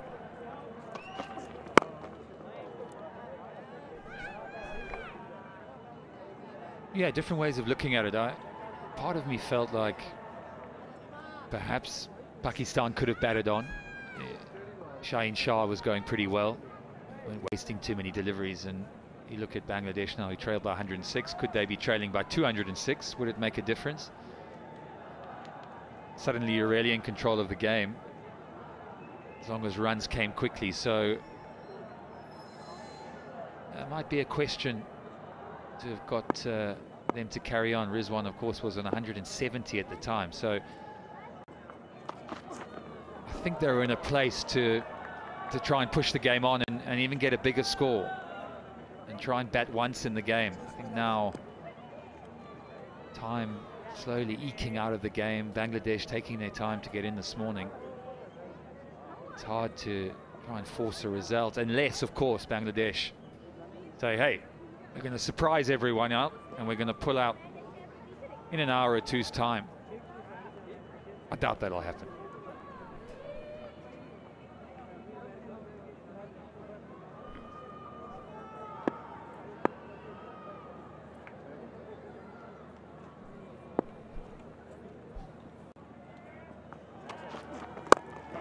Slightly uppish, but is safe. They'll come back for a couple, maybe 3. Big boundary square of the wicket. Easily done. He was in the air for a while, but just in the vacant zone. Pushed at it with a lot of bottom hand in it.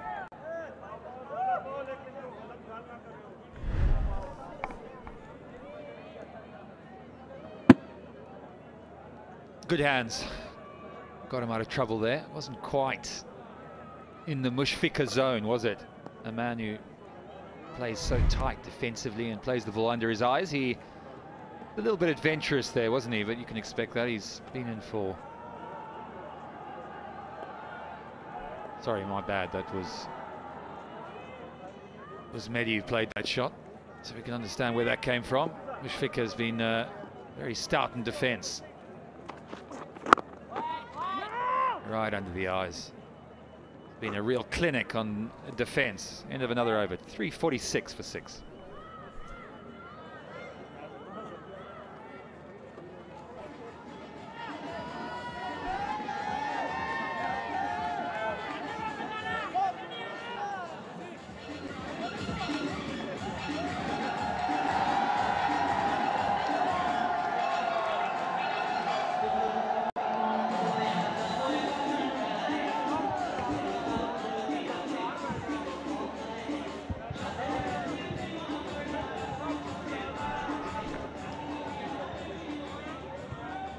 .46 for 6.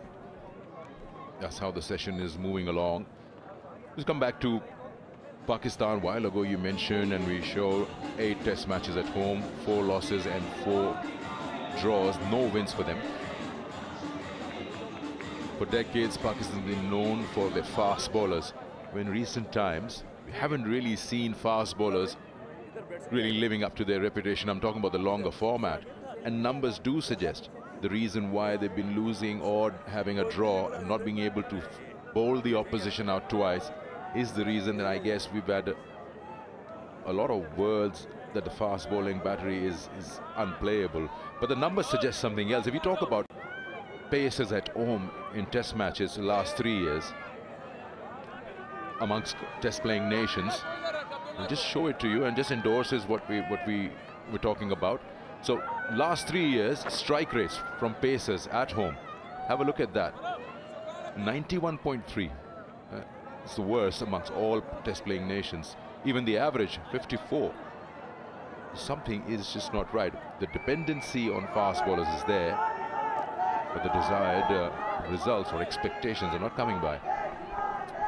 Yeah, not good reading, and dare I suggest that the affluent of T20 cricket, white ball cricket, etc., are not allowing players to develop those skills. How much time is spent on practicing those 4-day skills, those test match skills? Are bowlers spending the time and effort that perhaps they once did? I don't know. It's a question we need to ask. I think test skills perhaps are waning slightly, primarily because not a lot of test cricket's being played.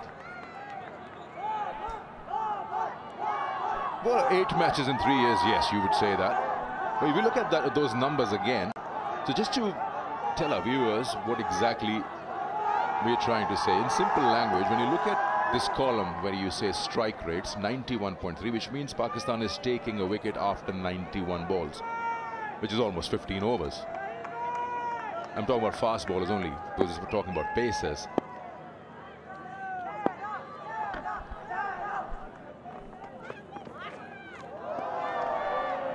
What does that suggest? It suggests the skills perhaps not there. I mean, you talk about, what, 9 test matches, 8 test matches in a long period of time. Players not playing the volume of 4-day cricket in their own local competitions. Players are choosing to play franchise tournaments, T20 tournaments, understandably, in many senses. But when you come back to the actual conversation about test cricket, the skill's not there. It clearly is not there. And that that needs to be addressed, I think. It's one, finding the bowler or the player, and then 2, helping them upskill. And that comes through hours of practice, hours of development, hours of time running and doing sometimes the unattractive thing, which is hitting the length consistently. And I don't think bowlers are being required to do that. So suddenly they come into a test match and the skill level's just not there. The hours and the legs just aren't there. The fitness just isn't there. And there's only one way to address that, Sikandar, and I think a lot of cricket boards are trying to navigate what's a difficult cricketing landscape from a test cricketing point of view.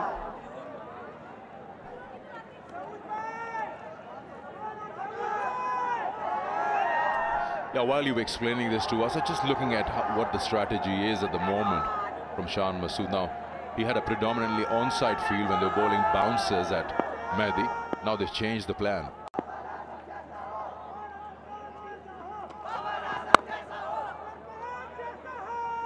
So 4 men in catching positions on the onside has changed because he's not going to bowl short balls anymore, because he's not express fast, so he's not actually going to make the batter come into any odd position that he can't control the shot.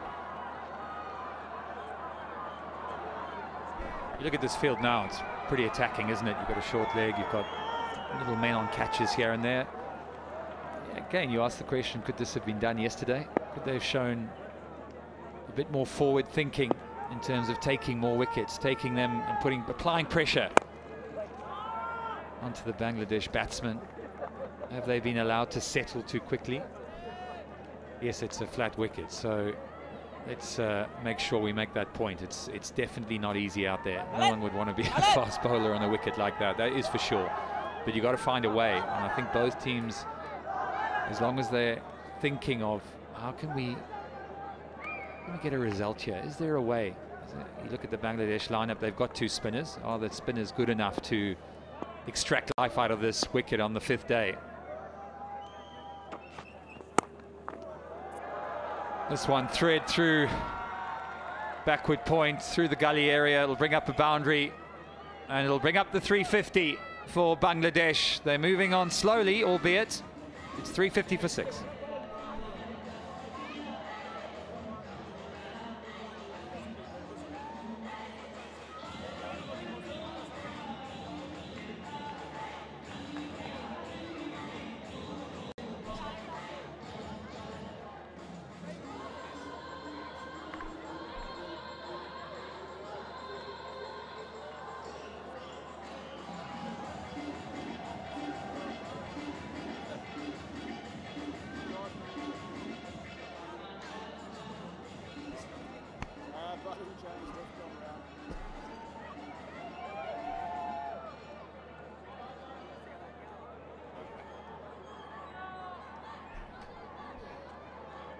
.350 for 6 now. 108 overs have been faced.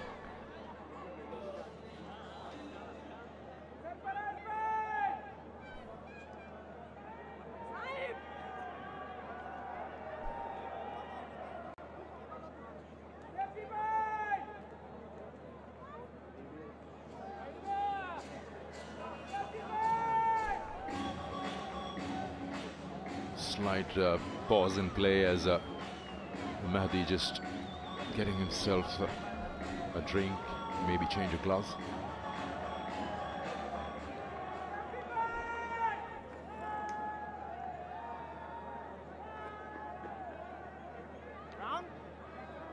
There's a bowling change now. Shaheen will bowl left arm round. Now we're just discussing that while we were on the breaks. If you were really planning something by placing those catching positions on the onside, then why not cramp him up, ball in the rib cage, force him to play in that area. Yeah, little off, but yeah, you'd still be targeting middle leg. Get that short leg, short mid wicket, and a mid on in play.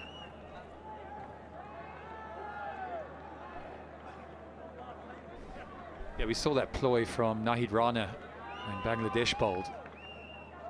There's quite a lot of pace, a lot have been spoken about him. He came round the wicket a few times, and that short pitch bowling ploy was kind of used to full effect, maybe too much, one could argue.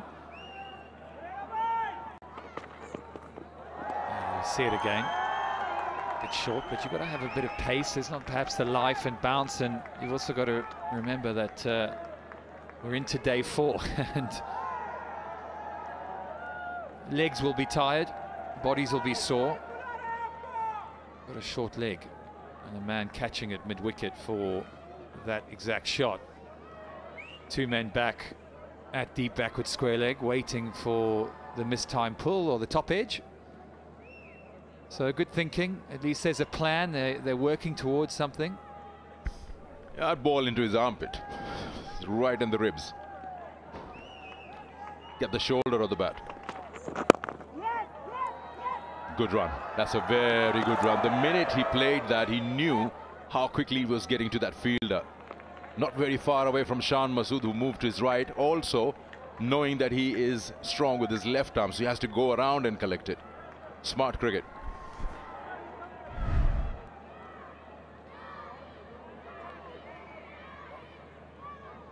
I tell you what, maybe not such a good run. I was with you, Sikandar. I thought he made a good decision there. It was a good piece of fielding from the skipper, and Mushfiqur knows it. He knows he's got a bit lucky there. It's good because it got completed. That's why. But yeah, that was close. You look at it in slow-mo and you say, yes, that could have been curtains. Nevertheless, it comes with that confidence of 71. More changes in the field now. Trying to get that deep point fielder to come inside for Mahdi.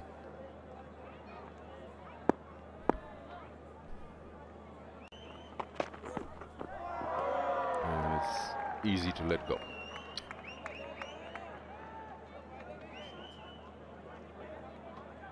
Super Soft Premium Detergent Powder. Clean like a dream. Are your dreams clean?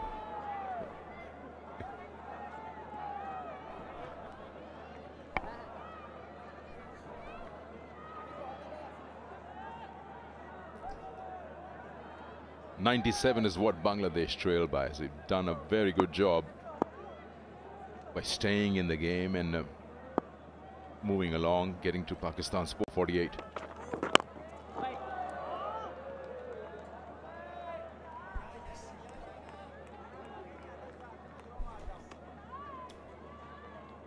Just wondering when Salman Ali Agha might come into the equation. Haven't seen any spin in the first hour and a half of play. It's been all seam. He did a decent job yesterday. What did you make of him? 53 from 15, so just over 3 and over. Saim Ayub getting the important wicket. His first wicket in Test cricket.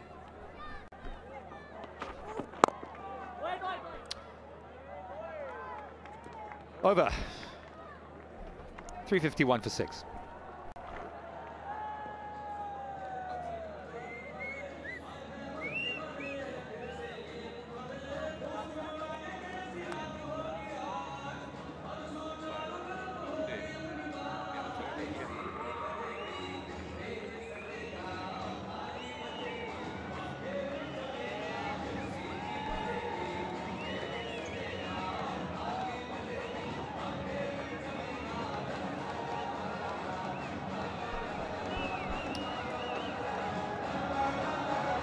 That's how they've gone about with 351. So important to get that scoreboard moving with those 93 singles.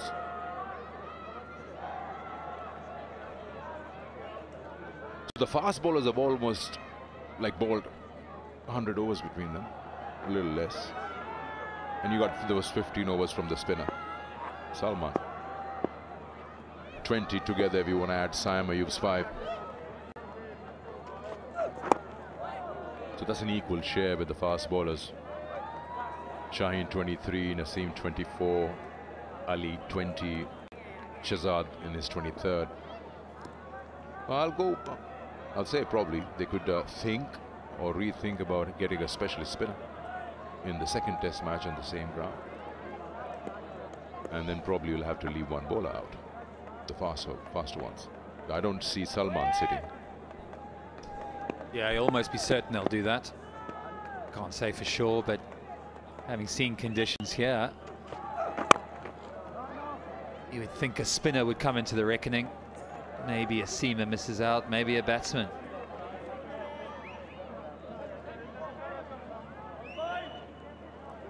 Does Salman Ali Agha potentially miss out for the advent of a specialist spinner?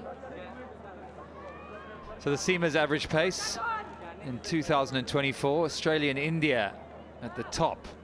Pakistan not far behind, so yeah, they've got a bit of pace. I've been impressed by the two backup bowlers, Khurram Shahzad and Muhammad Ali. I think they've actually toiled well, you have to say. They've toiled well. They've given the skipper a little bit of control, I would say. Opening bowlers had times where they bowled with good accuracy and looked like they might penetrate at times, but just didn't get the breakthroughs they would have liked, particularly given the conditions and what everyone thought this wicket would do. We thought it was going to seam around and do a lot more on day one, but it hasn't quite played that way. It's been pretty flat, pretty even paced. But I've been impressed by Khurram Shahzad. He's been going all day.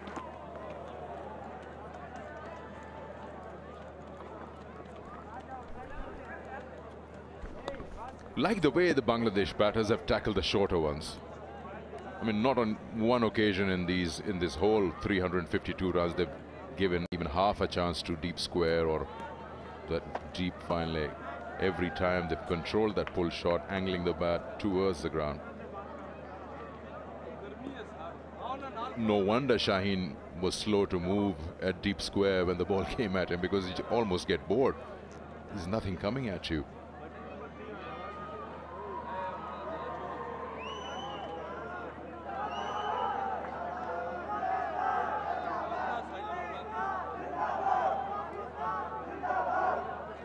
Now the deep square is being asked to come in.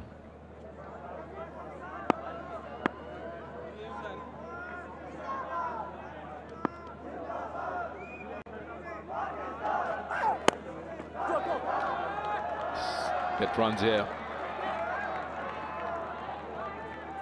2 more to Mahdi, 2 more to Bangladesh. Trail now 94. Again, the Bangladesh progress from session 1 to 3 is a gradual rise. Once again, they start off a brand new session on day 4 with just 2 runs and over. And you expect them to just increase that pace and shift gears as they get into session 2, which is not far away. Lunch would be at 12 o'clock. Yeah, that's a ball that would do nothing to the batter. 354 for 6.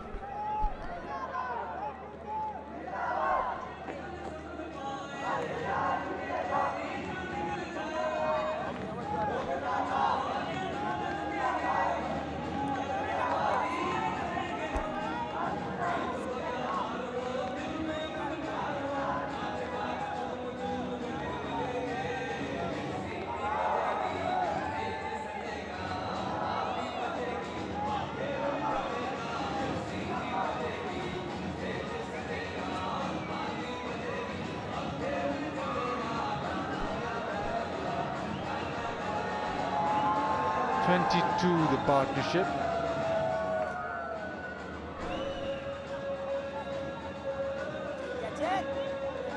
And it's been solid. They haven't been as attacking as they were last night, where the final session produced a lot of runs, but Lytton Das being dismissed. There might have been slight opening for the Pakistani bowlers, but what Bangladesh have done well, they've been able to build consecutive partnerships, and that has meant that they've not allowed Pakistan to get back-to-back wickets, which would have just given Pakistan hope. At the moment, they're still out there, still bowling 110 overs. It's tough going, Ahmed bhai. Yeah, given the weather, given the condition of the pitch, yes, it has been quite difficult. Taxing for the fast bowlers. And definitely Pakistan is missing a frontline spinner here. By batting sensibly, the Bangladeshi batters and the team, what they have done is they have negated a chance for the Pakistani team to force an issue, get quick runs and try and win this game. And they still have 4 wickets intact. It seems like if the Pakistani bowlers are unable to break through before lunch, they'll consume more time and make it very difficult for the Pakistani team to get a positive result. Shaheen Shah Afridi round the wicket. Before the test match started, all the talk was about the pitch that was going to be prepared with a lot of grass and seam movement. Obviously Pakistan announcing their 11 2 days before the test match, having 4 fast bowlers. Yes, it's the first test match for the Gillespie and Shan Masood combination, but a lot of things to learn from this test match, especially the surface. Traditionally, everybody locally knows that the surface may offer you something in the first session, or at max a session and a half, but then it flattens out. Yeah, for me, the biggest learning from this test match is, for the Pakistani think tank, never estimate the opposition, underestimate the opposition. I think that was the case. Yes, the pitch hasn't behaved the way they would have liked to, but at the same time, we underestimate the opposition, and Bangladesh certainly surprised everybody here.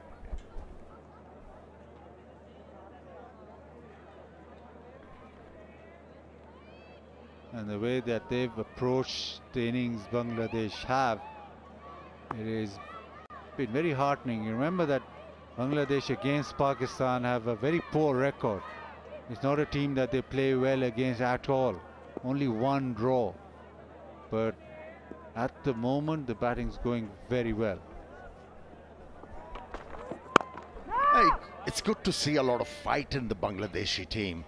That was a miss, but they are improving day by day with this batting lineup, and if they are able to find a frontline seamer who could actually send tremors to the knees of the batters, that'll augur well.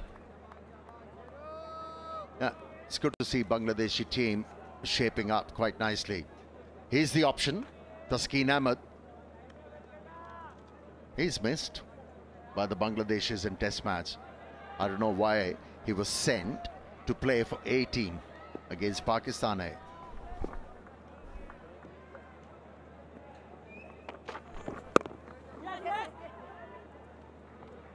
That's all Bangladesh have done. Defended solidly in the opportunity just to rotate strike. Mushfiq has been exemplary with his professionalism with the bat. Throughout on day 4, what we have seen from Shaheen Shah Afridi bowling round the stumps hasn't brought any discomfort to the batters. You know, ideally, he should come over the wicket, use that natural angle of a left armer, take the ball away and see how the batters react. But he's persisting with around the stumps field angle, and look at that field on the offside.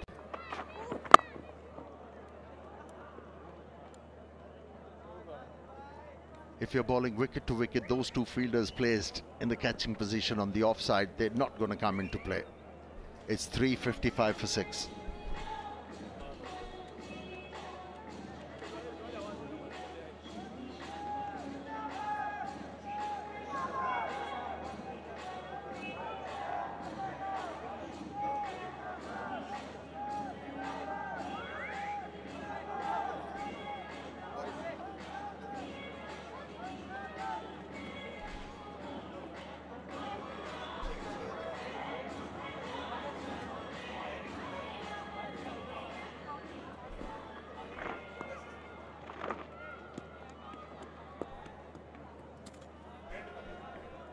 Run rate of 2.05, but importantly just a 1 wicket loss.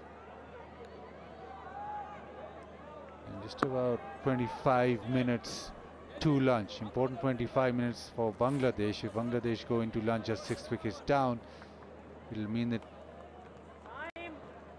Pakistan will have to come back for another session, and just the thought of being in the field for another session and not being able to wrap the innings up quickly, it just tends to weigh on you a lot. Now it's Khurram Shahzad into his 24th over of the innings.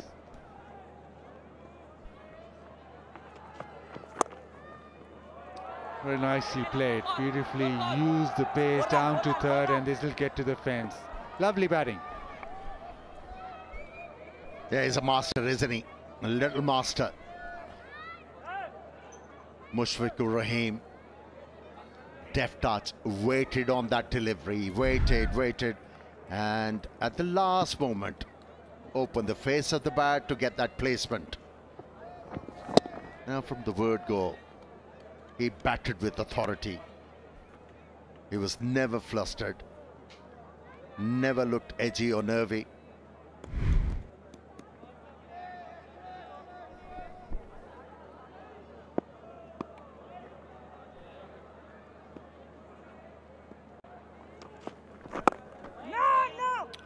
Mushfiq very solid, very calm throughout his innings, and the one place which is always very calm, sedate, is the Tapal Tea Lounge, and it's time for the fans to enjoy Tapal tea in that lounge in the comfort of just sipping a cuppa.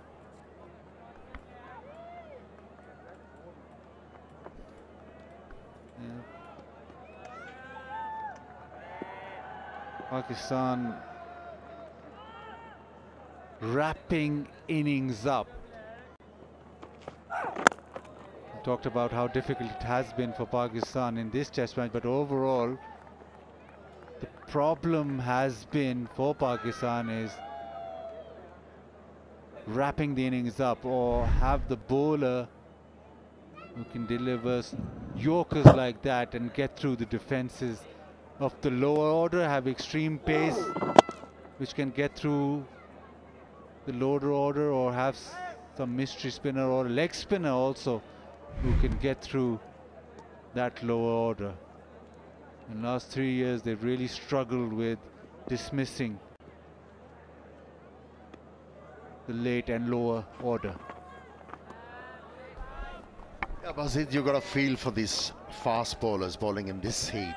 Shaheen Shah Afridi hasn't played longer version for 8 months.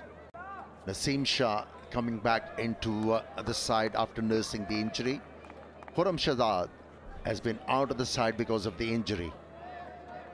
And then on their comeback game, they had to bowl in this extreme heat. You got a feel for them. Pakistan 18 matches, average of 28 versus batters 6 to 11. So the lower order is a problem. Beautifully caressed through the offside. Lovely timing, lovely balance, classy boundary.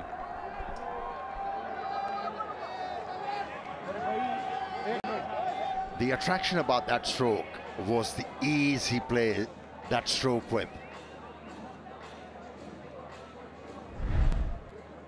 Once again playing the ball very late and just a mere push. And the ball travelled, making sure that he keeps the eyes on the ball till the last moment.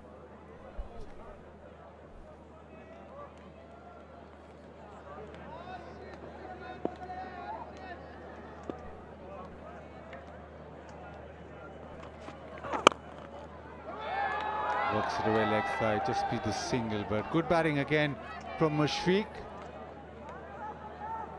It is 364 for 6.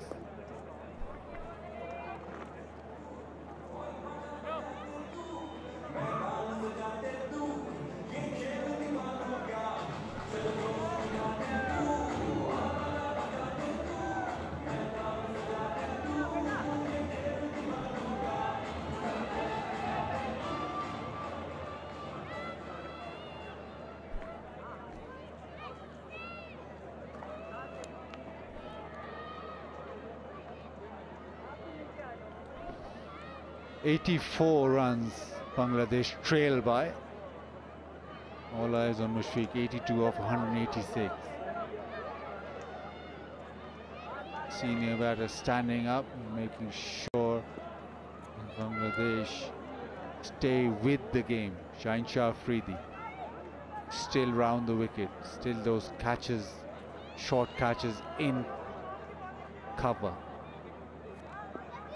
Yeah, the problem that Pakistan have is dismissing the tail and the lower order right at the bottom. Now India, South Africa, Australia do it well. And more often than not, those runs from the lower order especially come and bite you.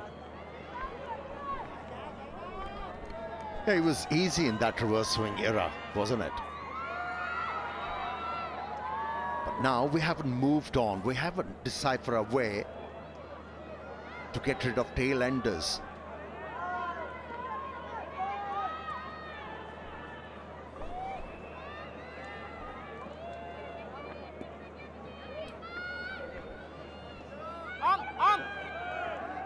Yeah, that era where the ball reversed, it was the reverse swinging Yorker that would take care of most tail-enders, and suddenly once you got to 5 wickets, the innings would be wrapped up very, very quickly. That hasn't been the case for a while now. Nicely played. Lovely timing through the offside. There is those 2 catches, but he's threaded the gap and comes back for 2.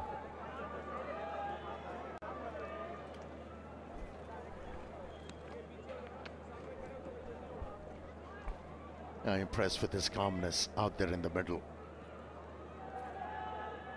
Mushfiq, yes, he's been epitome of calm. Just doing the job, workmanlike. Making sure that he gets his side in a good position in this test match.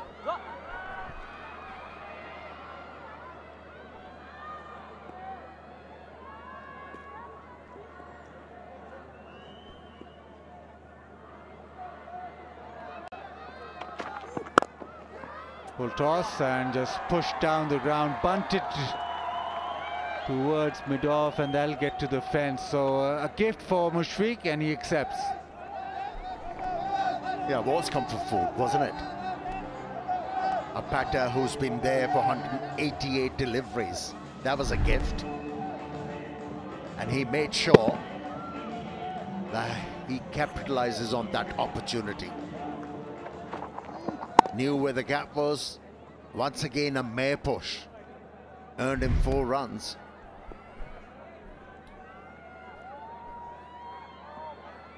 Shaheen Shah Afridi, wicketless in this test match into his 25th over.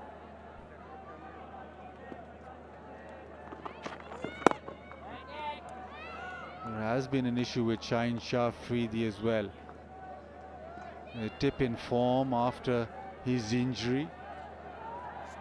Not been able to get the same numbers once he's come back after injury. Maybe loss of a little bit of swing, but since August 2022, strike rate 78.01, average 44, so just 14 wickets, and before that it was, to almost say it was half that with the average 24, so there has been a significant change.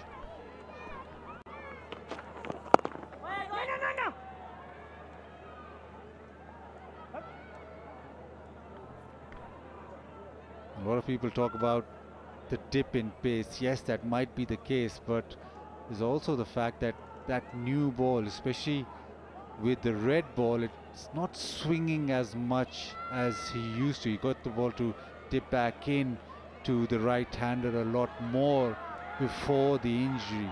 That is also a factor. Yes, the pace might have dipped, but Shaheen always was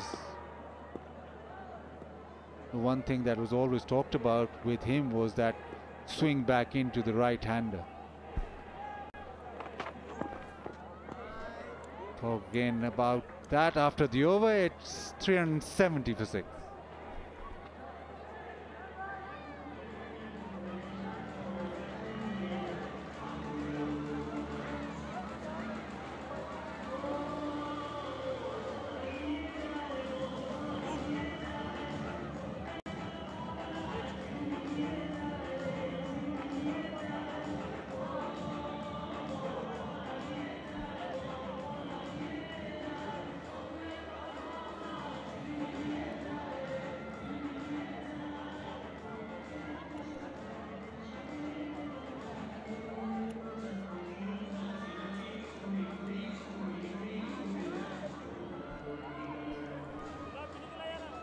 The 94, 52, and then a 114-run partnership, then a 38-run partnership. But there's never been a situation where Pakistan have gotten back-to-back wickets, and that has meant that they've never been on a high.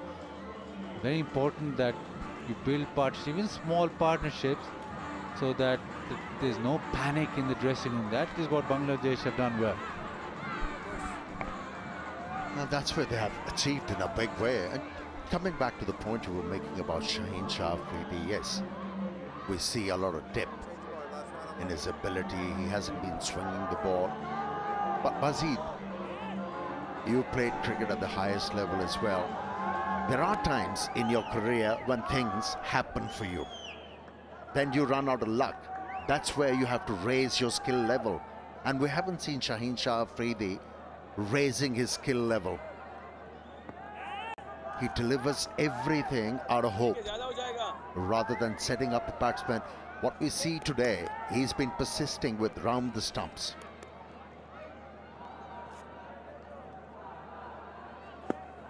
Nothing was happening for him, and he never thought about coming over the stumps, change the angle, or do something different, plot and plan to pick up a wicket. I think that's why, that is the main reason why he's been struggling after that injury.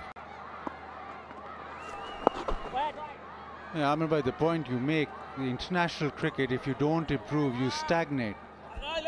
You come in, yes, it'll work for you for a while, but you have to evolve, keep on improving, and those are the players that have a long career and succeed. So it is the highest level, so you do not want yourself to stagnate and remain the same. Yeah, in this modern era, there is so much of information available, and the teams, they glean the information in order to plan properly against the oppositions, against a certain individual, and it works. And as a bowler or as a batter, international athlete, you require to stay one step ahead. Like you said, if you become stagnant, not a lot of room for you then. You need to improve your skills. In a nutshell. Salman Ali Agha starts with a maiden 370 for 6.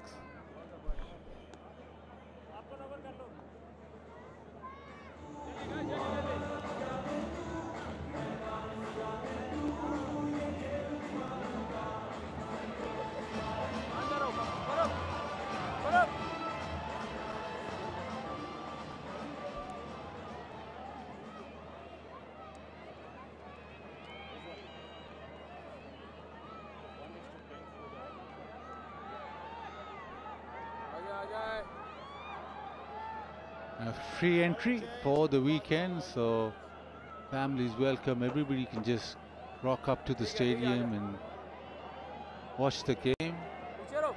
So spin from both ends. Saim Ayub already picked up a wicket in this innings. He's now been given the ball. It's about 10 minutes to lunch. A couple of overs maybe for Saim Ayub.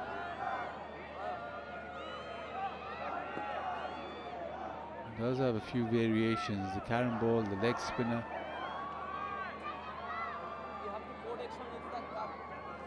Some kind of issue which is long standing with side screens and cricket. Anyway, Saim Ayub.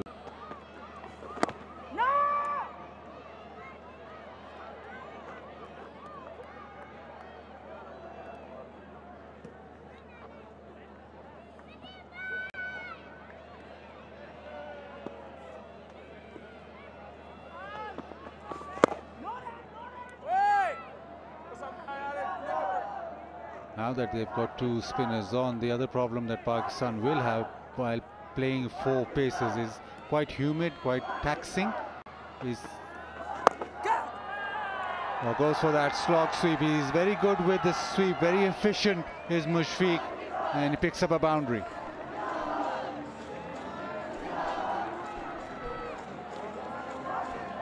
Yeah, it seems like he has lined up side. Moves to 90s, Mushfiq.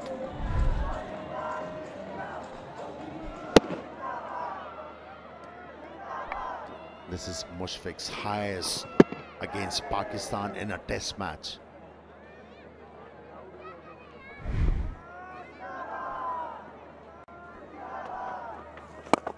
Goes again. He launches him over long on. Couple of bounces and into the fence. He's eyeing 100. He's on to 96. He thinks this is the over.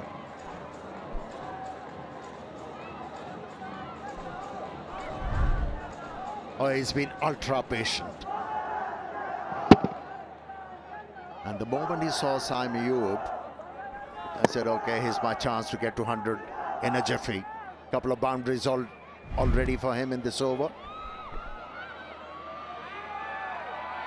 A 96 change in field now. More protection on the fence leg side. A deep mid wicket and a long on in place. So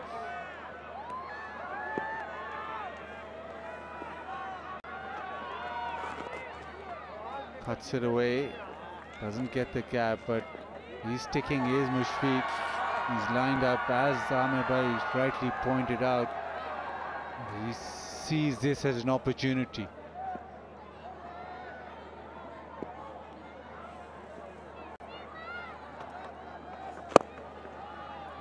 Get it down the ground, get a single.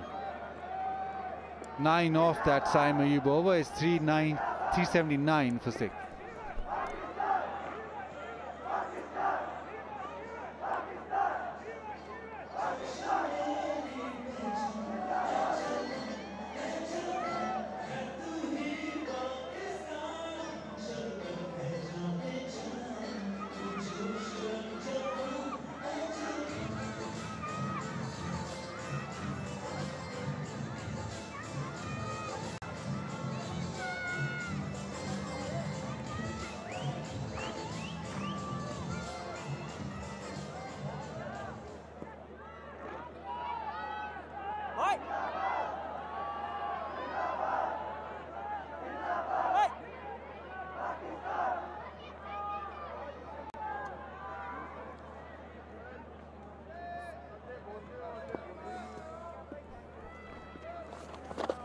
Little lap sweep, catch him one, so he'll go to 98.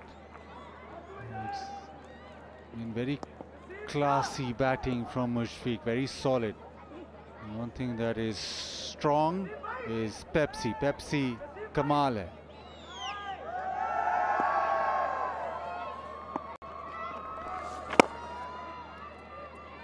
Now, Amir Bhai, the other problem that Shan Masood has with 4 fast bowlers is over rates.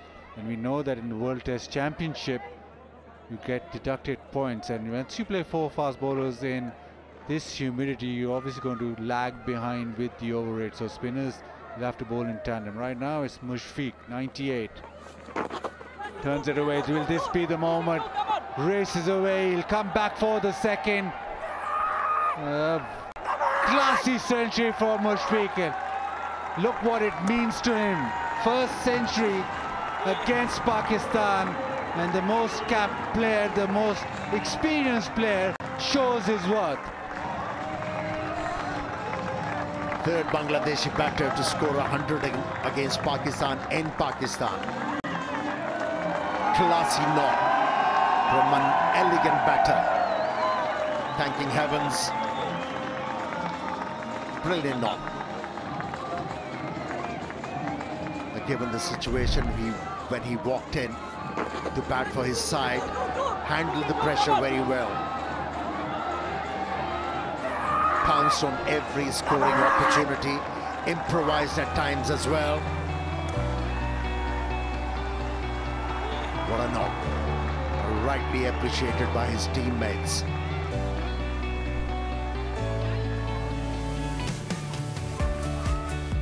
Brilliant from Mushfiq. He's Bangladesh's most capped player. He showed in this knock. Now Bangladesh depend on him in the middle orders. It's been a very professional knock, and now with the spinners on, he's bringing out his tools. A reverse sweep, and that'll get to the fence.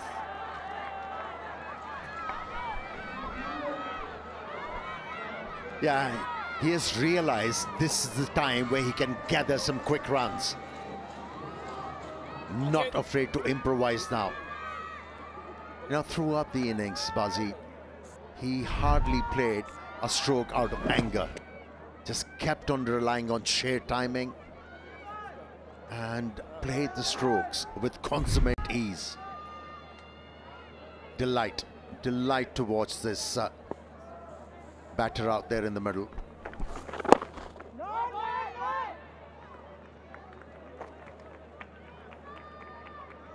Last over against Saim Ayub. Couple of boundaries. This over again now. His zone. Just waiting for the ball in his zone, but looks very comfortable yet again. Just rein himself in after all that emotion with the 100. 387 for 6.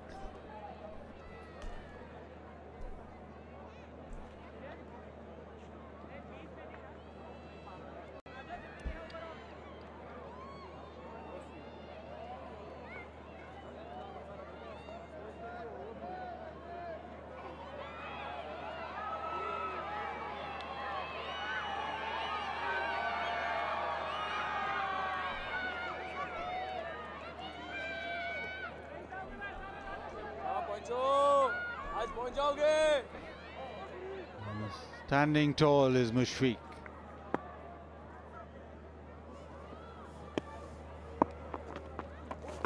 Oh, here we go.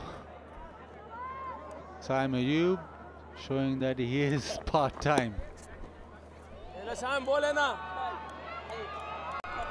how many times we have seen a wicket being picked up with an ordinary delivery? Was it deliberate?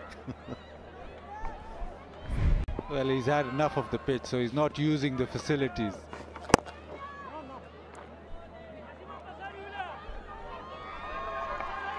Well, a very good session for Bangladesh yet again in this test match. Certainly winner of this session. It's all about winning the sessions in a test match, isn't it? Yeah, again, you came into this session thinking that if Pakistan get a couple of wickets, they're back in, but they did get a wicket, but it's been Mushfiq who's just carried on. Now the deficit only 60. And you reckon it won't be easy going into lunch, knowing that you have to come back after lunch with still 4 wickets to get. A session where you just got 1 wicket. Still 2 balls remaining. And if Mushfiq can just survive this last delivery, is definitely the one session that Bangladesh have truly won.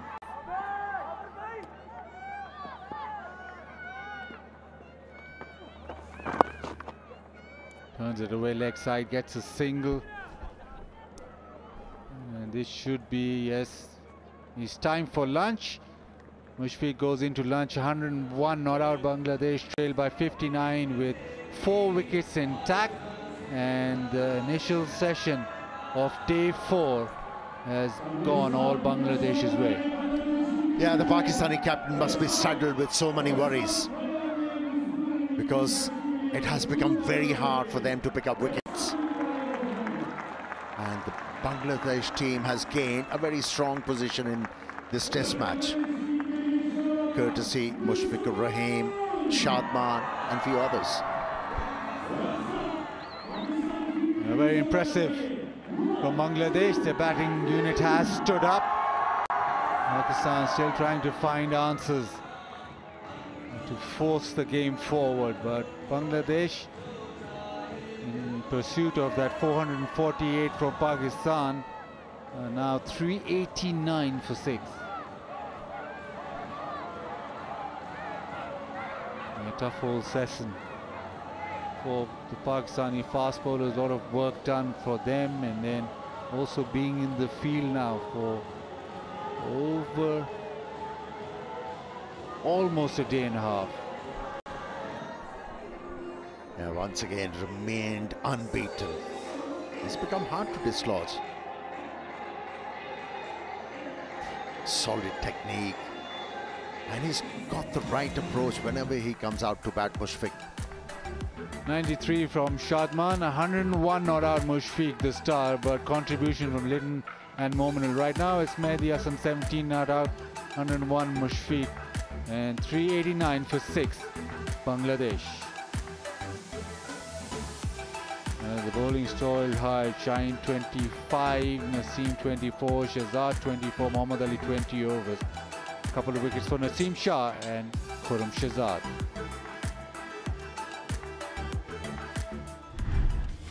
It all started with Litton Das and Mushfiq coming into bat, start of the day's play. That was given out, but then overturned, ball going down leg. Original decision is out. Significant movement Pitching outside inwards. off, impact in line, let me know when you're on screen signal. Pakistan were tight initially, and that resulted in a wicket from Naseem Shah. Extra bounce, ball zipped off the surface, and you thought that at that situation maybe Pakistan would be back in, but then a very solid partnership of 57, Mushfiq being able to rotate strike, and the defense from both batters was exemplary. Used the pace, whenever the opportunity arose he was able to put it away. And he's been the star of that first session. Took on Saim Ayub as he came on, a couple of hits to the fence, and he raced away towards his first 100 against Pakistan. And it meant a lot, and it meant a lot for him, and meant a lot for Bangladesh to be able to fight so long. And Mushfiq has held his own throughout the innings, and it's been a fantastic knock.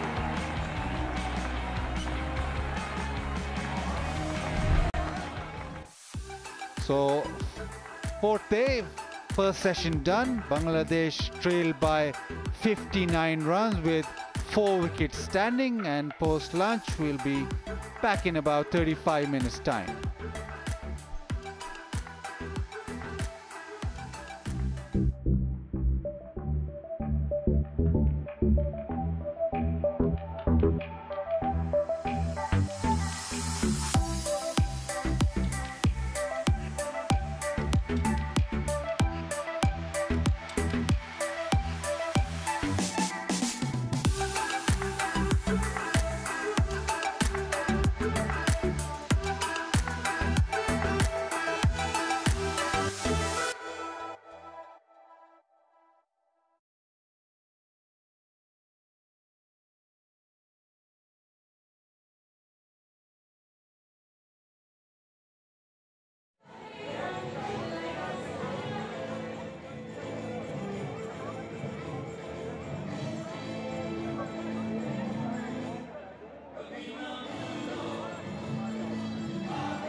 Welcome back. As we continue to bring you live action from this two-match test series, Bank Alfala presents Blue World City. Shan Masood and Najmul Hassan Shanto battling it out. At the moment, Bangladesh well and truly in control, in pursuit still. They trail by 59, but they've got the most experienced campaigner set, as he is not out for 101. Mushfiqur Rahim, Mehdi Hassan Miraj, the latest to join him, but that middle order, 4 men crossing the 50 mark, 389 for 6.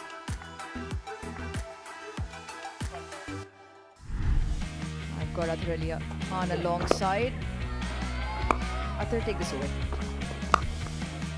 Well, his nickname is Mr. Dependable, and he's living up to his reputation.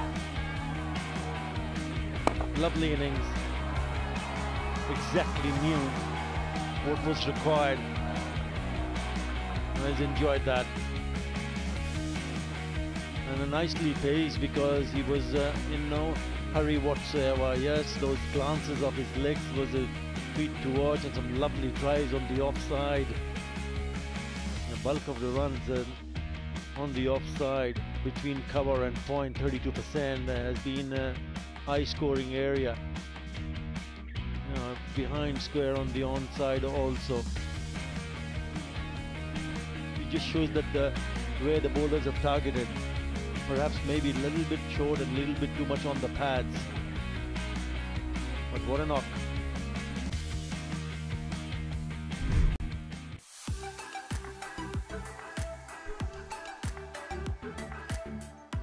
Yeah, that meant that Pakistan could not find inroads that they would have hoped for.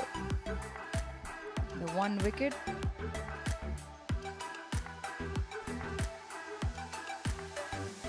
Of Liton Das, just added to that wicket tally. The important line at the bottom, 59 runs is what they trail by. But once again, partnership, another big one. One follows the other. It's 57 runs now from 98 deliveries. And once again, one's held the fort while they've allowed the other batter to get set, and they've built. 98 overs to be bowled today. Revised session times as on your screen. We will end the day's play at 5:15 p.m. local time.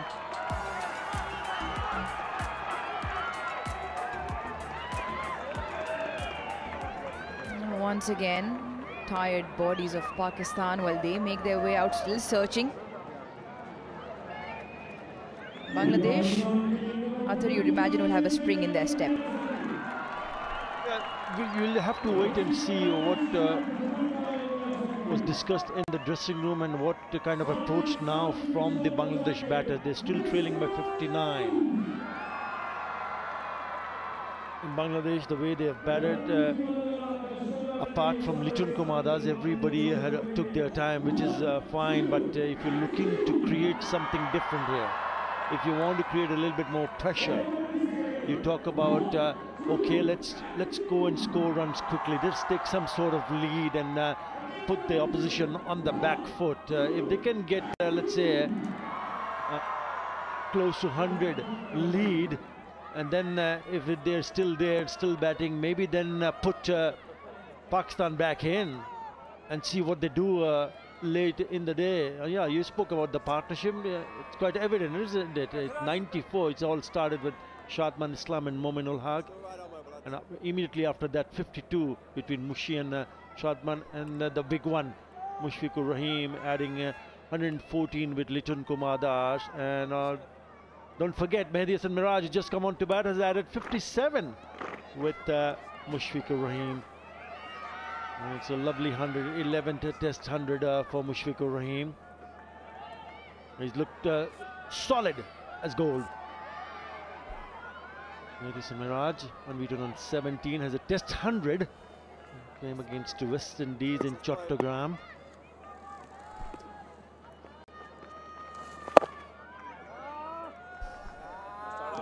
I was impressed because I was watching that Asia Cup where there was a certain match where he was promoted up the order, got 100 in one-day format as well. 100 is 100 in international cricket, in any format.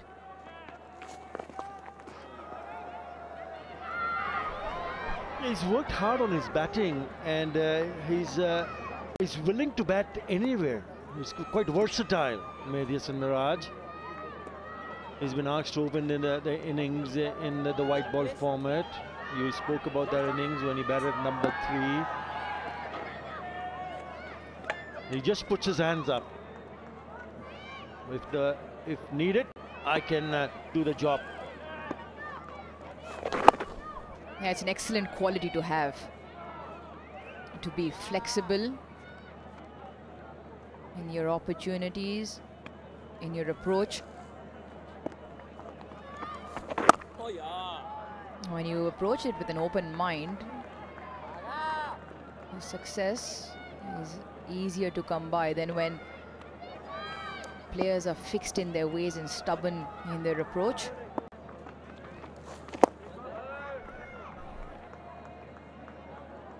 And he knows that he needs to perform with the bat, because there is Tajul Islam just falling onto the heels of Mehdi Hasan Miraj.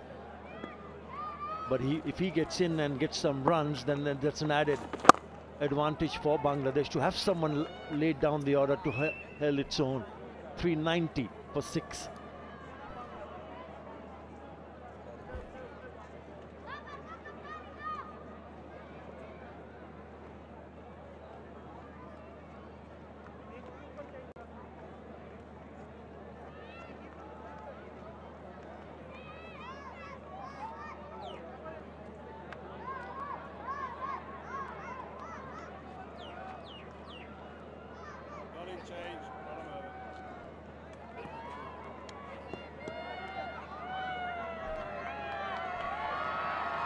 You got to appreciate the crowd. I've always said it is the best viewing experience as a lover of cricket when you walk into this particular venue, and it is the best crowd. They get loud, they enjoy the action because they're so close to the ground. Even our commentary box right on top of the action. It's a lovely place to be. Muhammad Ali, he did pick up the 1 wicket, the 1 big wicket. Knocked the middle peg over for Shadman Islam, 93. Athar, it happened just on either side of a break. And the fortunes turn on this side of the break for Pakistan.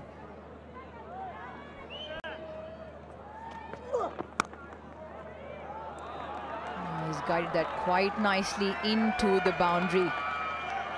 Control personified from the bat of Mushfiqur Rahim once again. Yeah, he's not going to miss out any opportunity. Well set. Again, too short, too wide.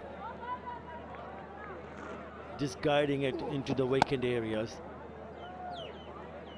Enough on the bat, and he races to the boundary. Our fielder at third is quite wide.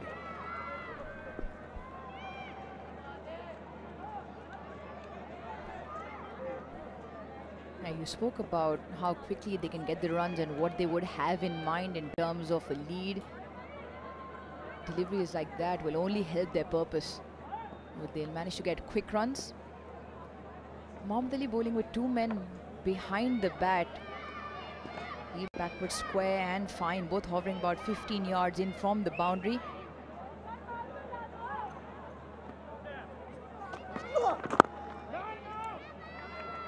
As the line is concentrated on throughout, Muhammad Ali just with the angle into the right hand and trying to cramp him for room. In the meantime, Inverx Solar Energy. It's a great facility for you guys. You can scan the QR code, answer the questions, win some amazing gift hampers, all while watching this contest. Yeah, for the very first time, Muhammad Ali being introduced to bowl from the pavilion hand. Can he get some purchase? That's the big question.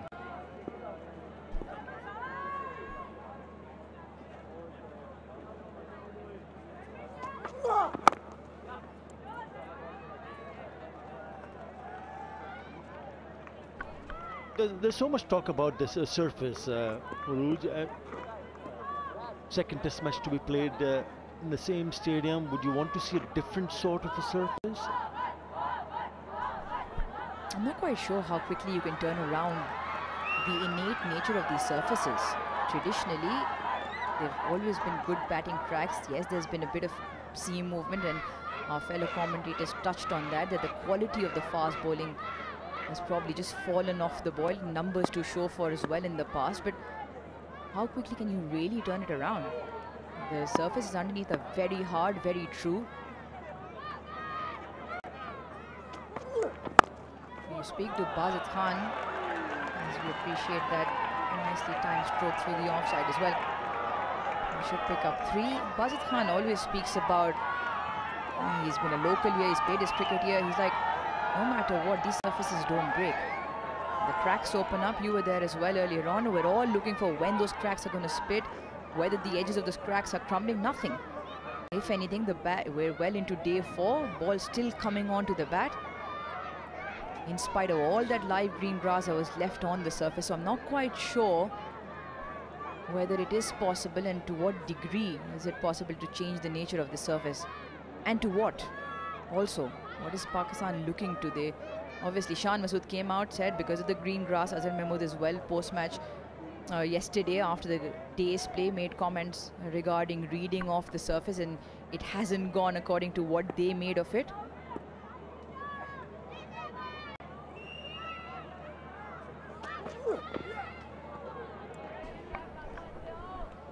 Yeah, if you look at in the past, especially in these part of the world, you would like to see a little bit more wear and tear in day 4 and 5, where the spinners can play a bigger role. I mean, we just in the second session, hardly the ball has turned. This turned out to be a good surface, and especially for batting. There's no question about that. You talk about home advantage. You talk about a home team taking that advantage, and that advantage going in their own favor. I think the burning question is, what is home advantage for Pakistan at the moment? Traditionally, it's been the pacers. Looking at who those pacers were, the skill and the quality of those pacers. We saw a graphic which had Pakistan right at the bottom in terms of strike rate of the pacers picking up wickets in the last few years.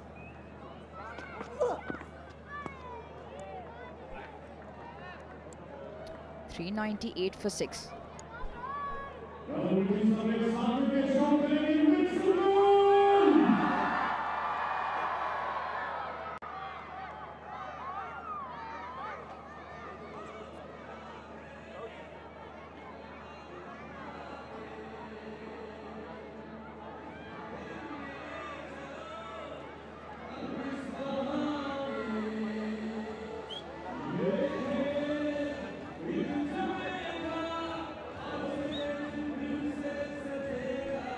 It's not a pretty picture for Pakistan. We were talking about home advantage in the last 3 years. 8 matches, they've lost 4, they've drawn 4. Not a single victory to show for. And those are alarming signs. Begs and brings me back to that same question: is what is Pakistan's strength? What is then home advantage? Well, if you see that graphic, it does suggest that whatever they have tried in terms of the wicket, it has not worked in their favor. That's one of the reasons why I asked the question that then where do you go, and which direction do you take to go and get a win at home? Bangladesh in those 12 test matches at home has picked up 3 victories and 8 losses. So there has been result-oriented surfaces. I think the problem with that as well is, we talk about spinners, and Bangladesh have also skipped to 400. To go back to the topic of spinners, Pakistan in the recent past, after Yasir Shah, haven't been able to produce a quality spinner either. That's the other big problem. Yeah, maybe that's the reason why they don't want to play on drier surfaces or less grass on surface, which will allow the spinners to have a bigger say. Well, the contrary argument to that could be that when you look at that graphic where the Pacers in the recent past haven't at home picked up the wickets in spite of leaving grass, and this particular test match again tells a similar story in terms of numbers.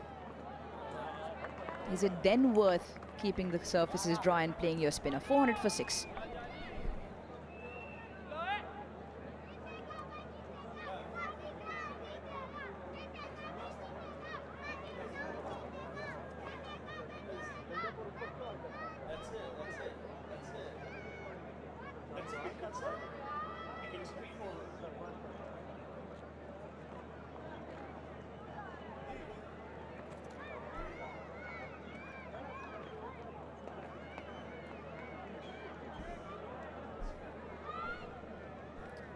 Yeah, ticking away run by run on that trail now. It's down to 48.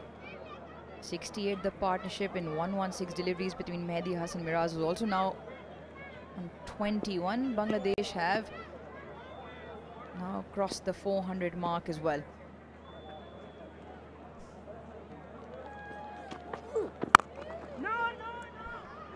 I think that can be a very long discussion with regard to what is Pakistan's strength. I think the other problem also is the quality of spinners. Pakistan really hasn't been able to find those spinners. This is the Pacers numbers, right? So Pacers strike rate at home in the last 3 years, Pakistan,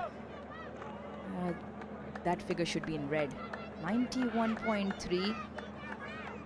And these Pacers, that's a strike rate.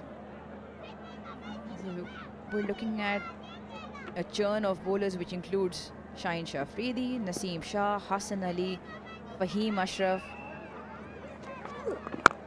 Muhammad Abbas, Wasim Jr., Muhammad Ali recently, Khurram Shahzad. So that begs the question, is it the quality of fast bowlers and the problem being not having quality spinners? And now that you have a certain spinner that promises something, has numbers to show for, Abrar has not yet played a test match here, but in the 5 first-class games has 40 wickets on this venue. 121 wickets in the 22 games at first-class cricket. Those are good numbers. Especially if you put them side by side according to that strike rate of the Pacers picking up wickets at home.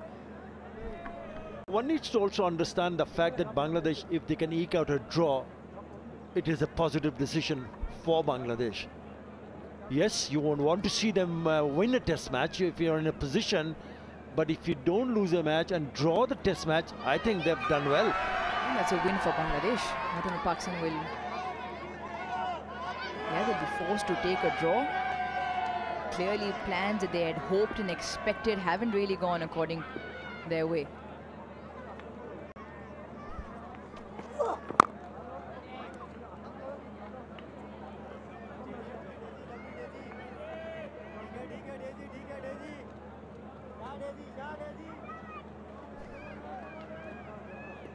I think what we'll also try and do is dig out numbers of spinners in the same period that Pakistan has used.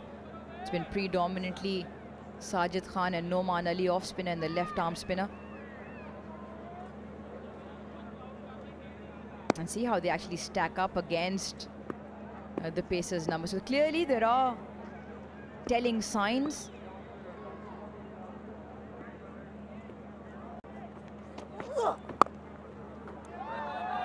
Brilliant. Excellent by Salman Ali Agha.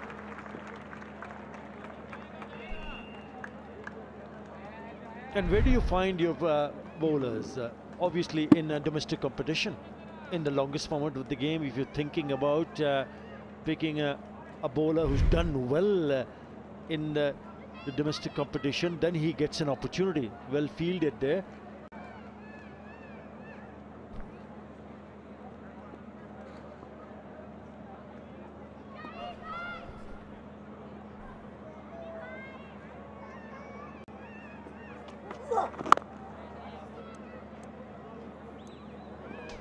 Yeah, there's plenty more in that discussion. 400 for 6.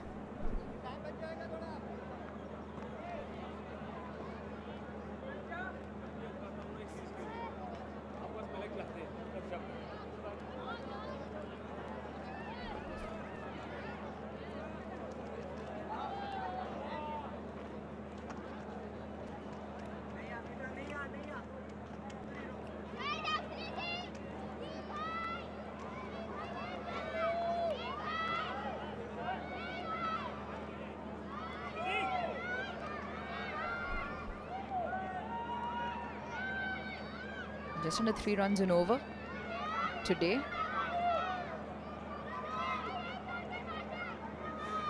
Salman Ali Agha with the slip.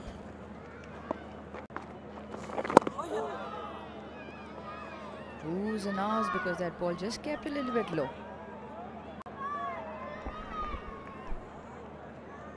Yeah, odd ball has kept low once in a while. But the Pakistan bowlers will be hoping there's a little bit more unevenness on this surface on day 4 and 5.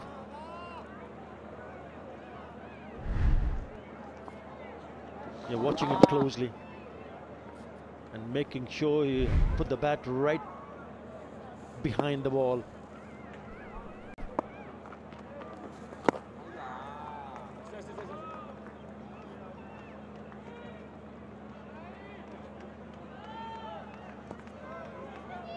I think we come back to the same point about the surface.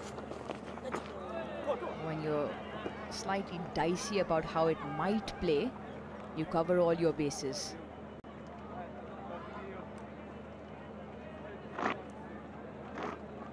Also, everything that we're talking about, I thought, is backed up by numbers in the recent past. That's what you and I and our fellow commentator, everyone has their own opinion, but you back it up with numbers as well. So you make case in point. And at the moment, everything looking very one-dimensional from Pakistan.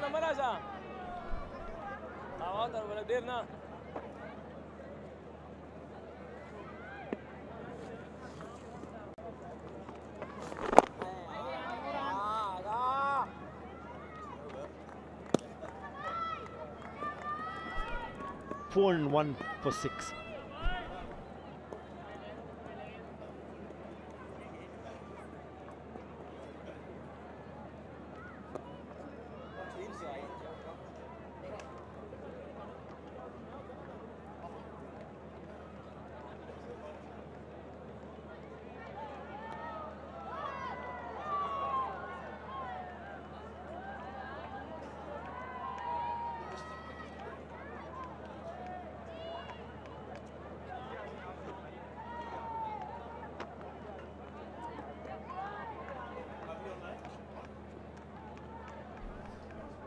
Yeah, Bangladesh had a bit of an advantage in terms of all-rounders, Uruj.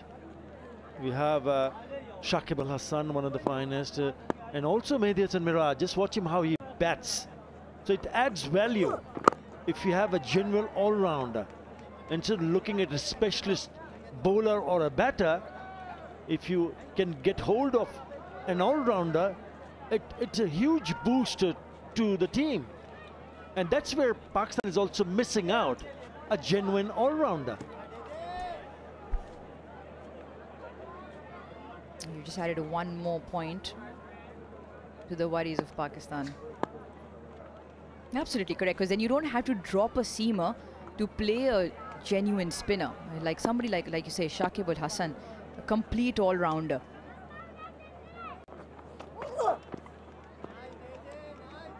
One of the names that pops up is Mohammad Nawaz, but his numbers. Leading wicket taker for Bangladesh, 238 scalps, 4,520 runs. A double 100 against New Zealand as well. You have someone like that, then you don't have that discussion whether you drop a fourth seamer, where do you fit your spinner. things as chief selectors and the selection committee can look at developing at the domestic level. I think what's also important is this: you identify the areas of concern and you relay that message as a system, as the Pakistan Cricket Board, as an organization, as a system, relays that message into the domestic circuit, into the age group circuits. This is what we're lacking. This is what we require. And then the coaches at that level identify, work on, develop, play those players that they've been earmarked to fill in those spots. And the system thrives that way. I think a lot of dots that need to be connected. Spot on.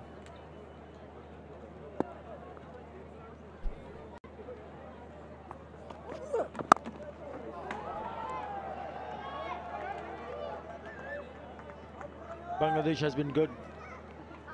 Take nothing away from the way they batted, because Pakistan batting first posted 448, so they were in some sort of pressure when they came on to bat.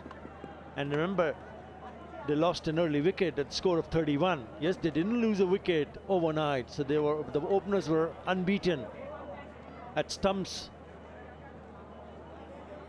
on day 2. The second wicket falling on the score of 53, but then the partnership started to come.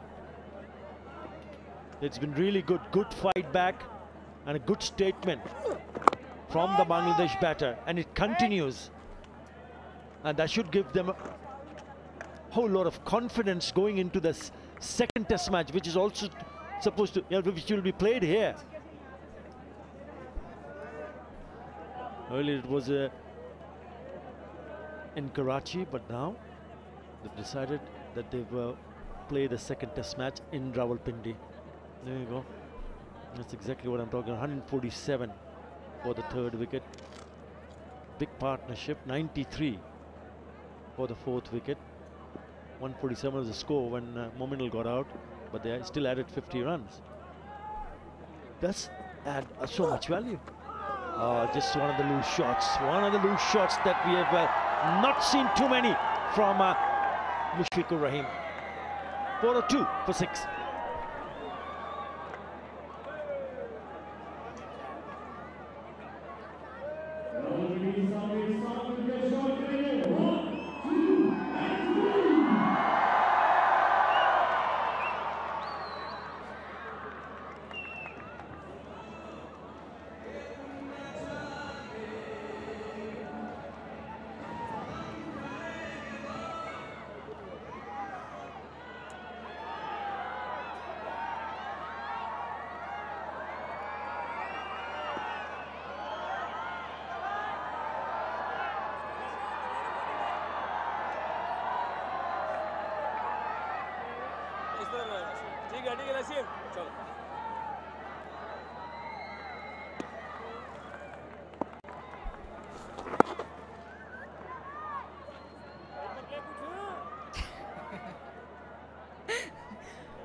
I chuckled because I'm sure the world must have heard the commentary picked up on the stump mic.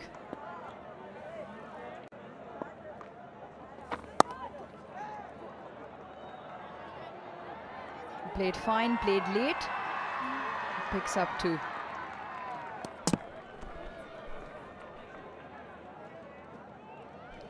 Yeah, another very good partnership here in the making. 72 between Mushfiqur Rahim and Mehdi Hasan Miraj, getting them across 400.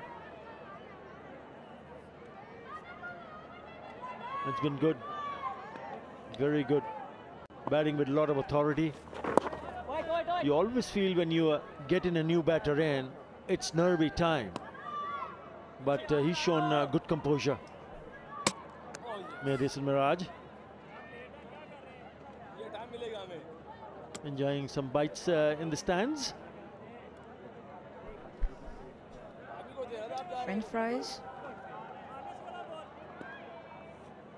ice cream, it's all happening in the crowd. Catch it!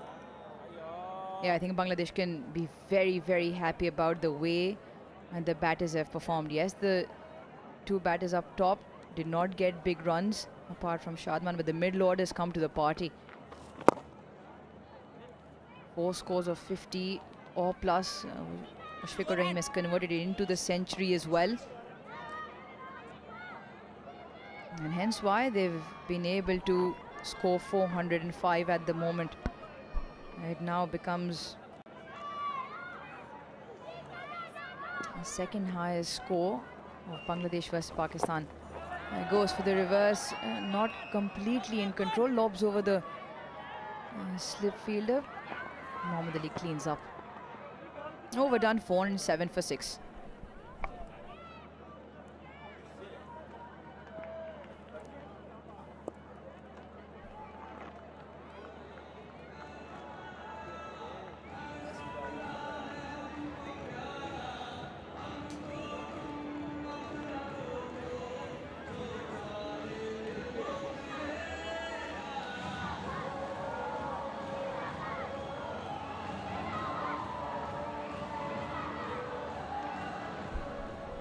Very healthy looking scorecard.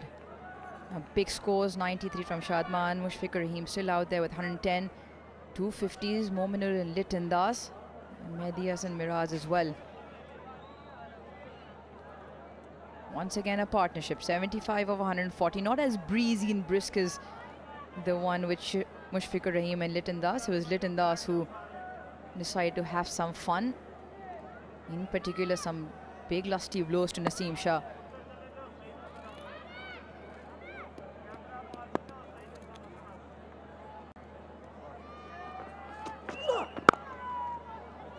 While we are on Bangladesh and how good they've been with the bat, most 50-run scores. It's the first time that Bangladesh in an innings versus Pakistan, there's been 450+ scores, which is why they've also managed to put up a big first inning score in pursuit of also another big first inning score. So there it is, just confirmation. First time 4 batters have scored 50 or plus. And the 407 for 6 at the moment becomes the top score of Pakistan, of Bangladesh versus Pakistan. Their highest is 555 for 6 against Pakistan, and back in 2015 in Khulna. And this becomes the second highest now.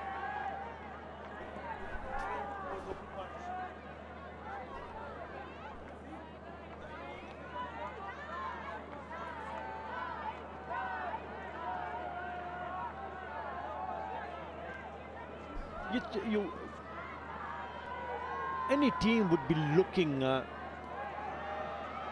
see the top order in the hunt for runs, and when you get that, it pleases not just the players but the team management, the people behind the scenes. I remember that test match in 2015 in Khulna, Bangladesh versus Pakistan. Tamim Iqbal Khan smashed a double 100, and Imrul Kais scored 150, adding 312 for the opening partnership, which was the second innings, Bangladesh second innings. Yeah, but they batted 136 overs. I clearly remember that. 555 for 6. That's the highest total. Now, what a display of batting that was from that pair of Tamim Iqbal and Imrul Kais.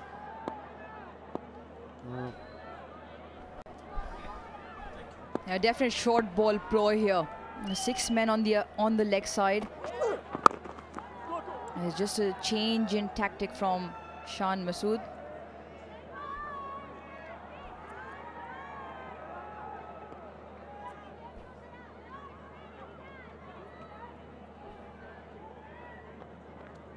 Pakistan's first purpose-built tourist city, the Blue World City.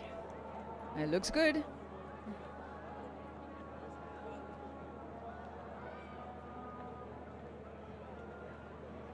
Yeah, different plan to both the batters. To Mehdi Hasan Miraz, they went with a short ball ploy. Before this, we saw 6 men on the left side. For Mushfiqur Rahim, they've got 3 men close to the bat. 1 in front, point, gully. Short man catching.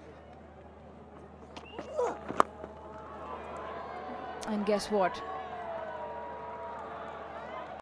The ball takes the outside edge and trickles to the boundaries with a vacant slip cordon. The gaps now created with this field spread out. They've got a strong offside field, but what it also manages to do is there's a big gap between the keeper and the fielder in the gully. This guided nicely. There is a fielder at third, he's a little bit wide, he's not happy.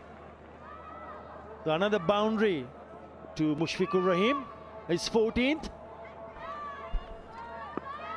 Yeah, slightly dejected Mohammad Ali because it was a good delivery. He did square Mushfiqur Rahim, did manage to get the edge. And Gully just closes in.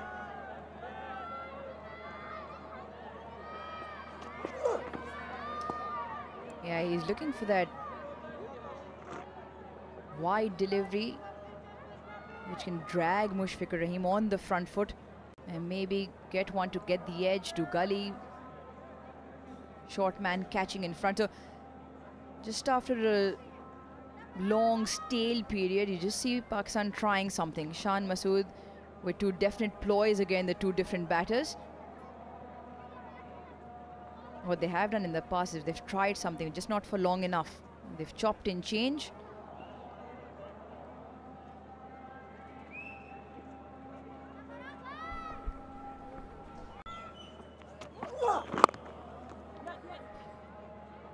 One to end the over. Bangladesh 4-1-3 for 6.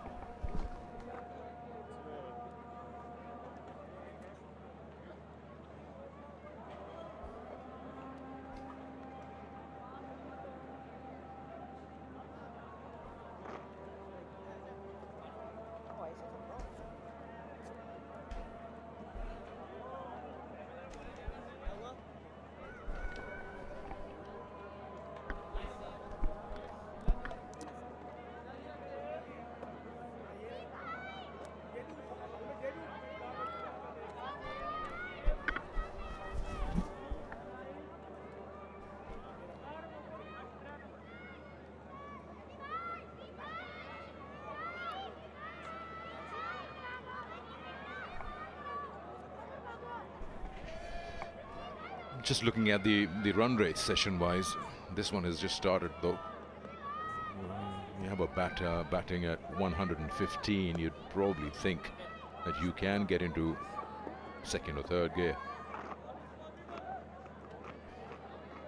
Got Amir Sohail alongside me. What is Pakistan camp thinking at the moment? Not that they have any call at the moment in the game, because they, as I said earlier, on the receiving end. Well, looks like they have resigned to the fact. They've been unable to pick up wickets at regular interval.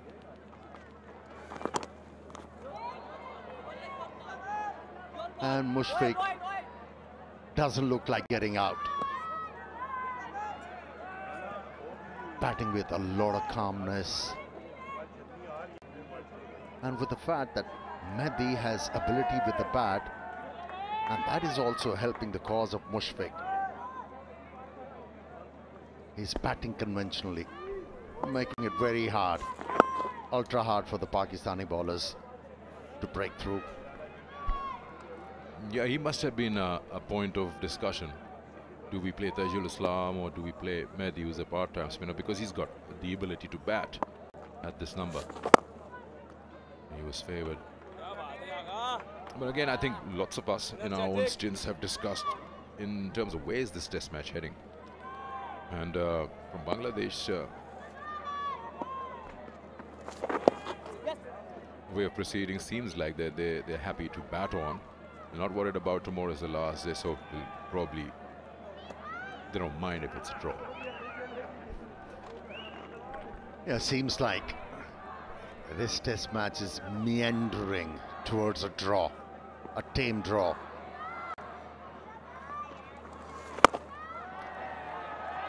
Took a chance and gets a boundary. Mushfiq. Yeah, that's a slug. He's got hold of it. There were two men in the deep, but he's perfectly played it between them.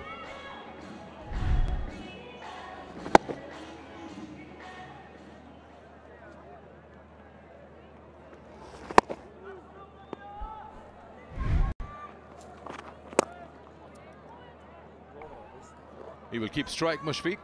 It's 420 for 6.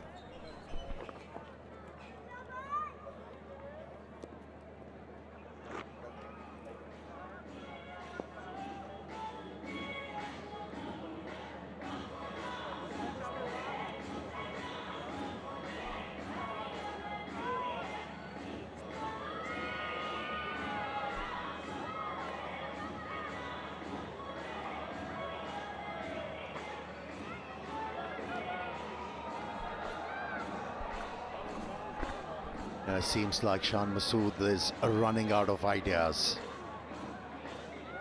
He is exhausted almost every option in the bowling lineup.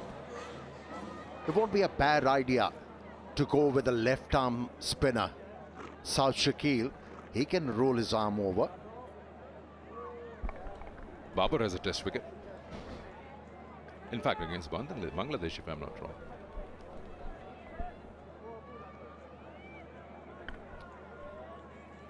Opted to bowl with Naseem Shah. Has picked up 2 wickets and conceded 86 runs. Or maybe they could have played 5 fast bowlers. Who knows?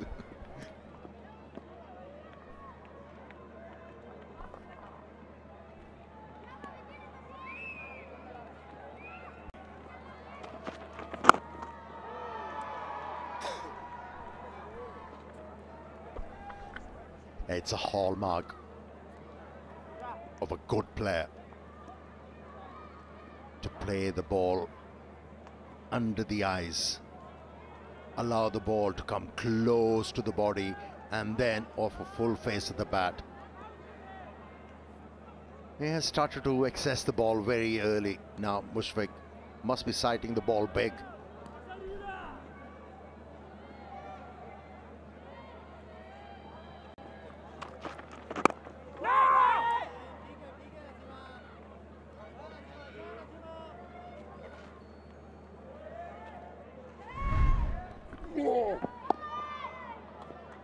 Here's the evidence. How close he allows the ball to come to him and then play the ball under his eyes. He's been very efficient off the back foot too.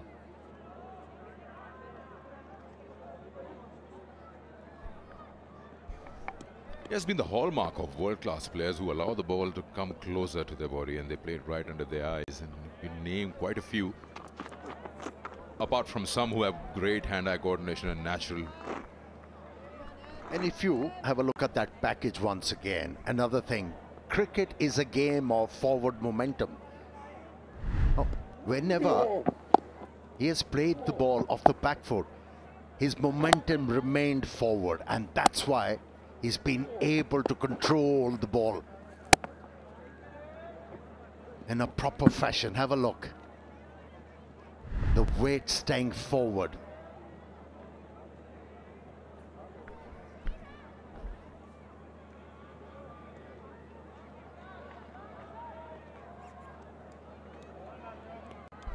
Lots of times we talk about the batters keeping their shape, keeping a still head, and some of them have trigger movements. Hashim Amla, one of the greats, I remember, and he always had that trigger movement. He'd take a half a step forward and then would be still.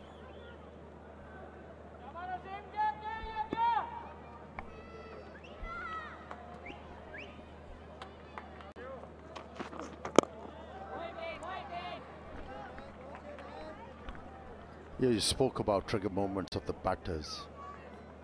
What do you think can trigger Pakistani bowlers to pick up wickets here?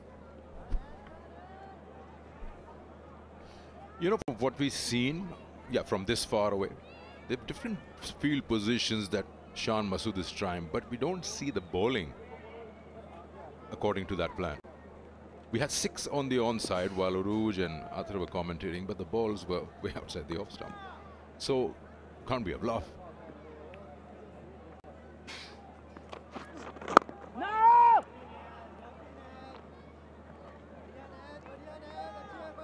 Not that they're not trying, but you got to do something extra. Like, for example, what you mentioned yesterday. use the crease, go wider, try angles. If you're not getting anything out of the surface, then just make the batter think. Yeah, Sikandar, you may have so many plans in your brains, but it's all about execution. If you're not able to execute the plans, it'll become hard, like it has for the Pakistani bowlers. It's just milking. Using the angles quite well. Mushfiq, erred in line, held the ball in sway for yet another boundary. 4-4 for 6.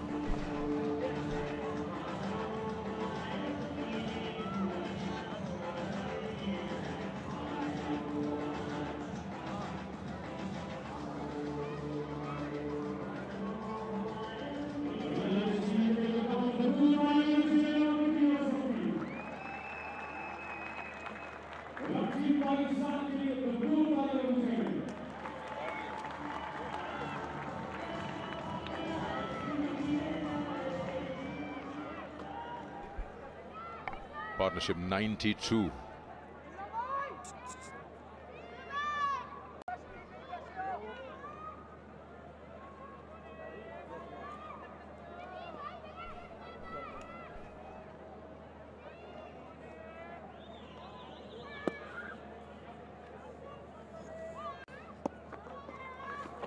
Catch it! Deo.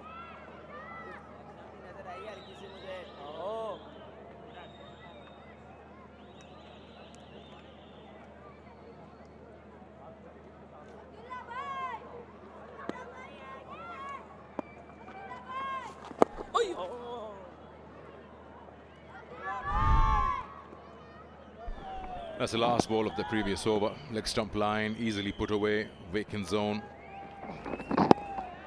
He's just toying with the bowlers, Mushfiqur Rahim, further tiring them out.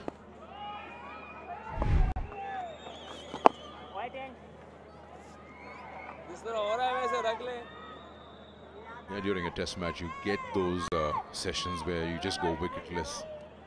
You know, whether that's testing you otherwise. You just lose interest rather than focus.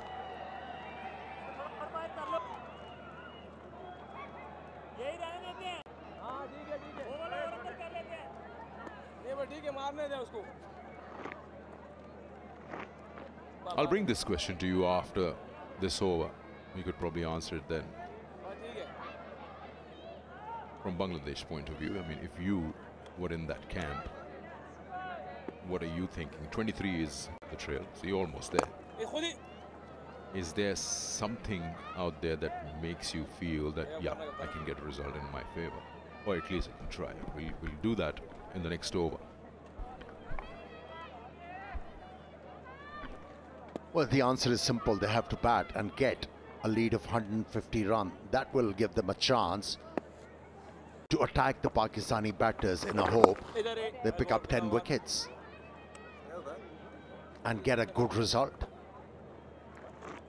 4-6 for 6.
It's good to see Test match cricket and crowd coming in. It's a weekend. We'll expect more to walk in later in the day and tomorrow, as it's Sunday.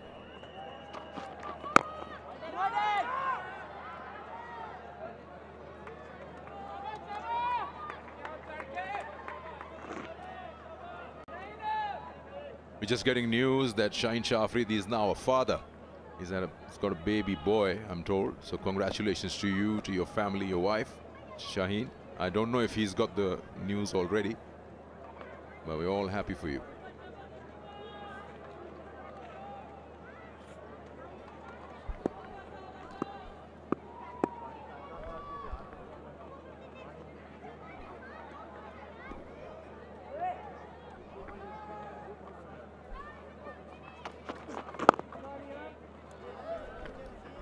He's in no rush.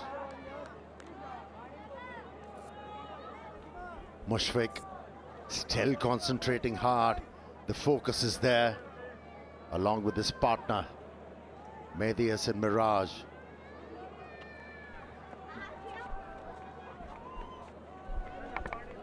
Okay, so since we don't know if there's going to be any intention from any side to go for a result, let's talk about what's your bowling for Pakistan second test.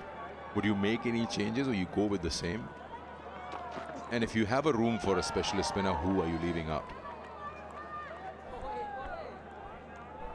To be able to answer the question, we need to know on what kind of a pitch the second test match is going to happen. If you don't know how the pitch is going to behave, it's going to be a difficult call. Well, the bowling coach says it's supposed to behave in a certain way, but it's not behaving that way. So the looks of it said that there'll be a lot for the faster bowlers when we started the test match. But do you really expect the square to be any different from what this pitch is? It's almost the same, I suppose. No dramatic changes. But okay, let me just zero it down to it's similar. You still have a room. You have room for a specialist spinner. You got to bring in a spinner, that's for sure. Newly appointed curator Tony Hemmings hails from Australia, spent a lot of time in Bangladesh as well.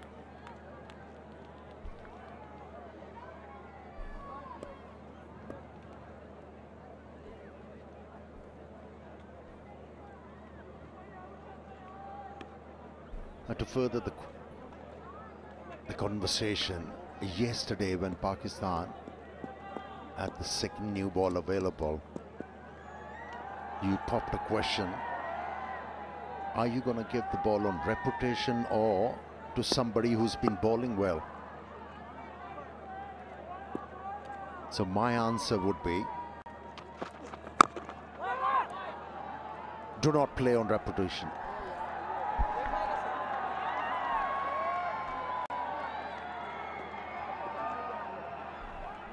That could be one way of trying to get a wicket. Have a bit of a chat with Mushfiq Rahim.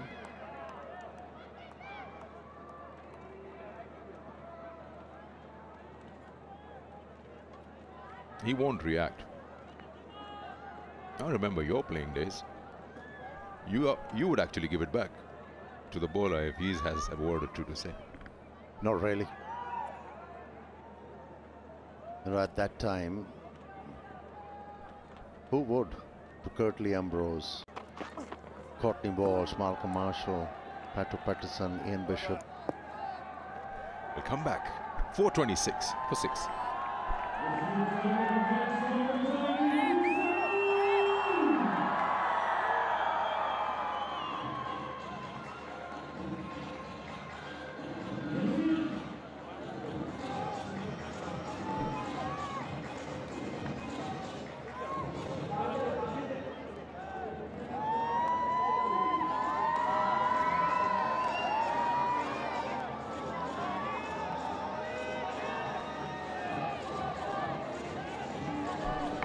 Families, kids, umbrellas, just ignoring the weather completely and out here in big numbers to enjoy the test match. And of course, why not? If you have 8 test matches in 3 years, then yeah, I'd take that opportunity and watch some cricket live. What do you call them? Die-hard fans or aficionado of the game?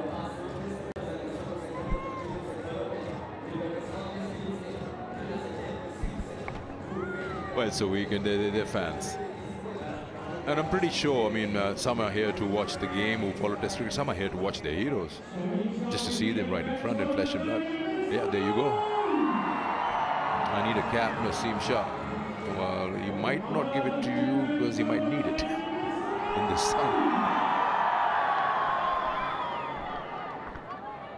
Well, work hard on your skills, young man.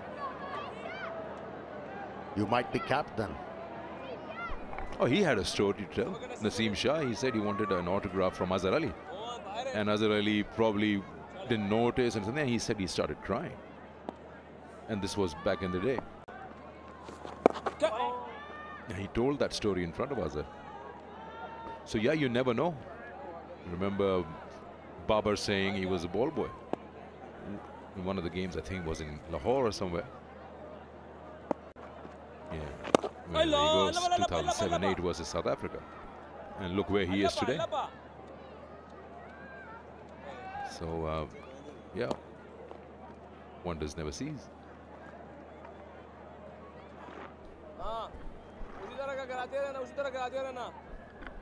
Yeah, I remember when I was director game development and heading the national academies, his club president brought him to the academy and asked me to have a look at him.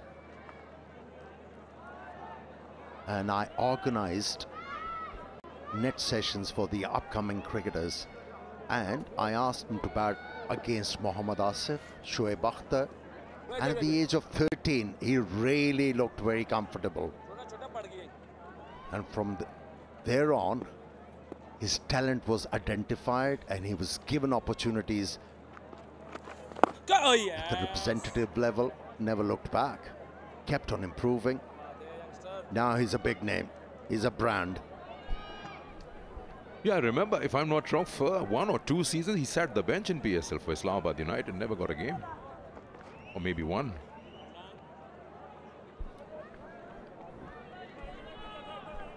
And that's why he's a big name now. Catch it!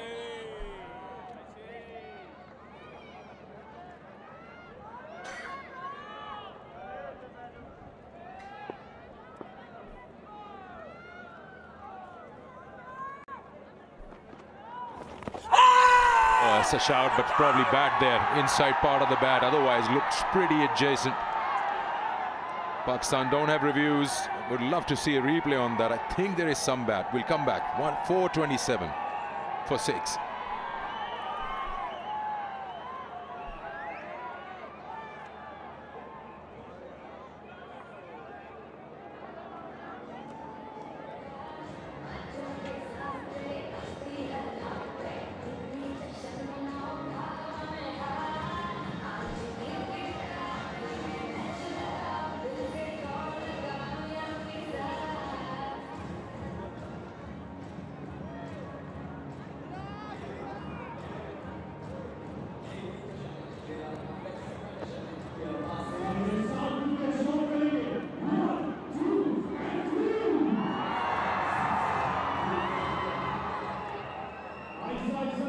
We're back, and so is Naseem Shah with the ball. A little bit of discussion.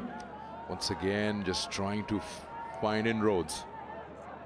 Now can they break this defense? Field positions would be key. That's the shout of that last ball of the previous over. Yeah, a huge deflection there.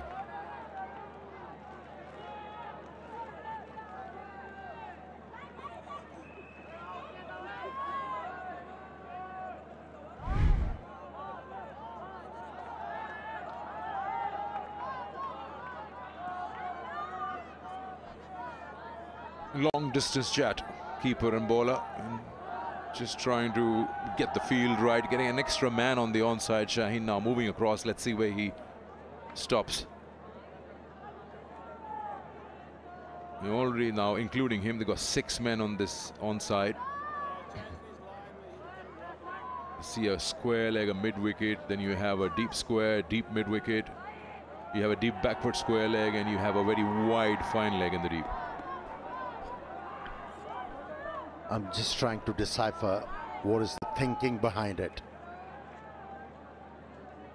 What line Naseem Shah is going to bowl?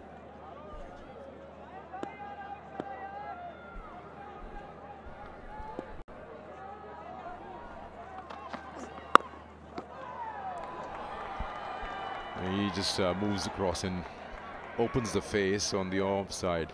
If he's coming round the wicket, let's suppose he's trying to cramp him up for space, the right-hander, trying to bowl in his rib cage and his armpit, then wouldn't you want your square leg to be short leg and your mid-wicket to come into the face?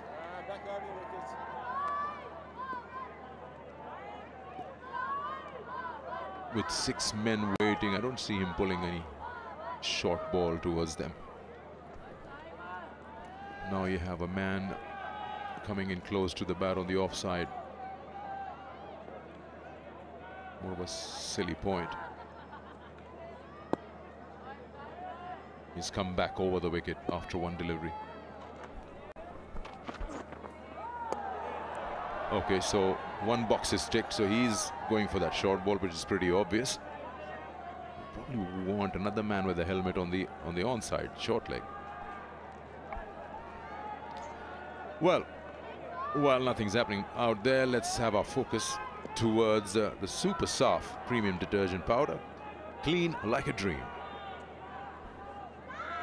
Hoping that one of the Pakistan bowlers would clean up this partnership. We got to give it to Mushfiqur Rahim and Mehdi. Making use of good batting conditions.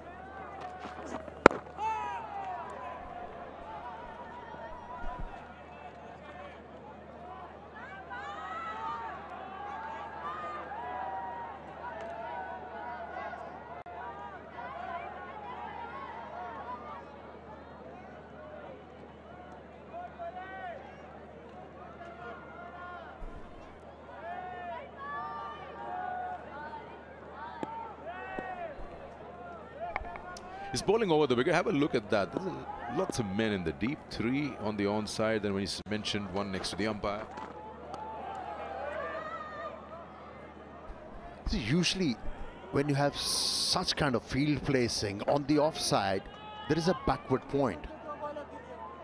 You have to move that backward point across towards the cover region, because the ball is not going to go towards that side if you're looking to attack the stumps. Or you're looking to bowl leg side line, leg stump line.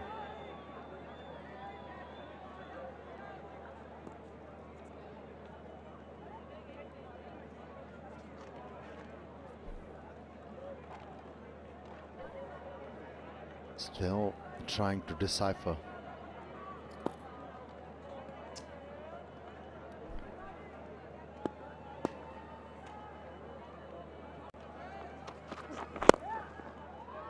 Nice drive and well stopped there.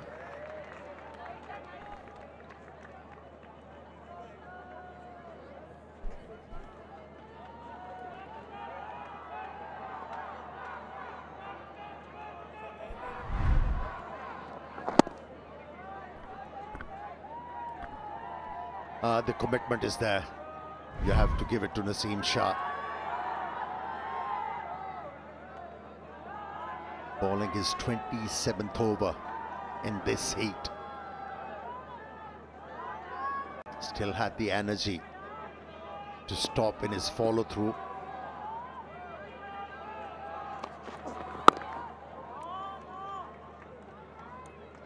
End of the 27th over from Naseem Shah. It's 4-2-9 for 6.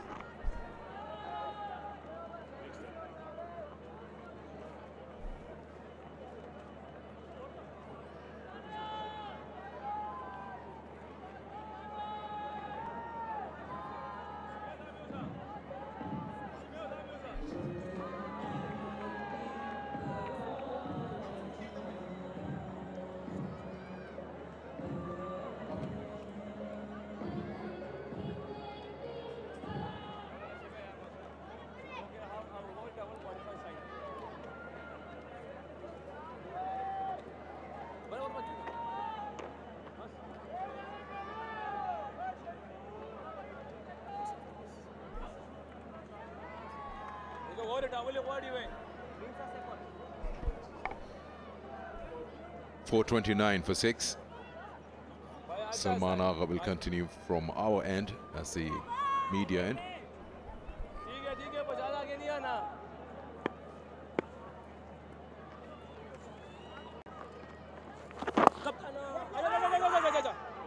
A while ago, say an hour and a half ago, we were sharing the Pakistan Pacers strike rates in the past 3 years, and it was pretty horrific. 91 point something, which is like almost 15 overs. So eight test matches in 3 years, and in these conditions. You expecting anything different in terms of wicket taking ability? Because if wickets are so hard to come by, then basically you would expect this kind of number. Because away from home is different. Oh, is it a chance? Has it dropped short? Saud Shakil is there at square leg.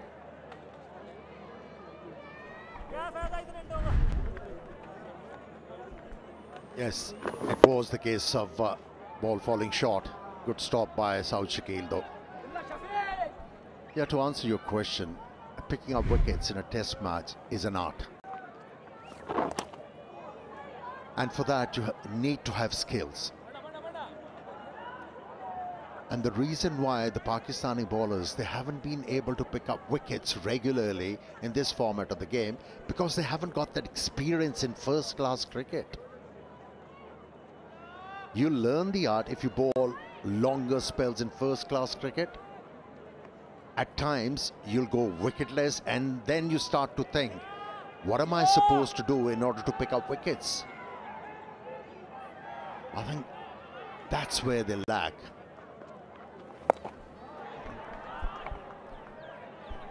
Another sweep, and will go to the boundary line for another 4 to Mushfiqur Rahim. 100 partnership now between Mushfiq and Mahdi, and they're piling on as we speak. Most of the batters have paired off quite well in this innings. It's all about featuring in big partnerships in a test match. And these Bangladeshi batters, they have shown us how to do it. Just to wrap it up, then bowlers do win you test matches. No wonder you don't have a win at home in the last 3 years. End of the over. It's going to be drinks now. 4:33 for 6.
Yeah, welcome back. Match summary so far. Bangladesh have managed to bring the deficit down just to 15 runs now. 101 partnership between Mushfiqur Rahim as he brought up yet another century. He's 130 not out, joined there by Mehdi Hassan Miraz on 31. Big scores from Shadman, Litan Das and Momin Al Haq also with half centuries. Remember, Pakistan were put into bat and they declared at 448. Bangladesh in reply 433 for 6.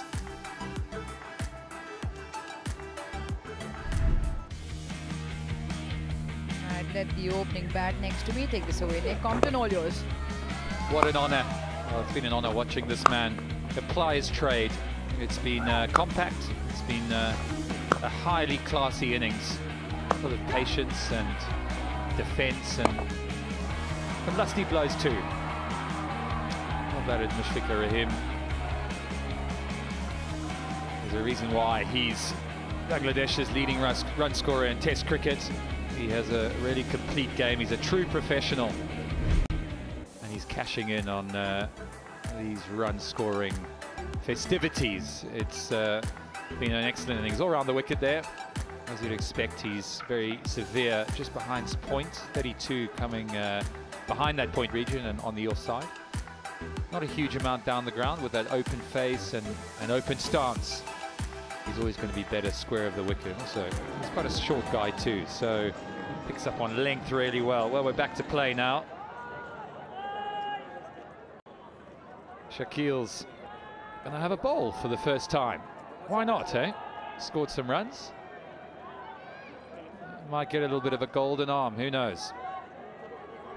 And the bowler's slow left arm tweakers. Seen him bowl before? Yeah, does occasionally roll his arm over. 23 wickets to show for at the first class level. He's just been told best of 2 for 7. Pakistan wouldn't mind that at the moment. Why has he only come on now? Well, this could be the golden arm. Well, as was Saim Ayub's when he came on. His first test wicket, that of Shakib Al Hasan. Shan Masood couldn't not believe his luck as the ball was pouched by him. 3 men on the boundary on the leg side. You said tweakers.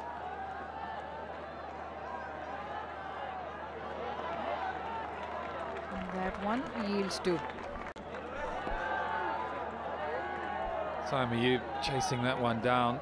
After a little drinks break, he'll be thinking, oh, not me. That was a real loosener, wasn't it? Take your pick.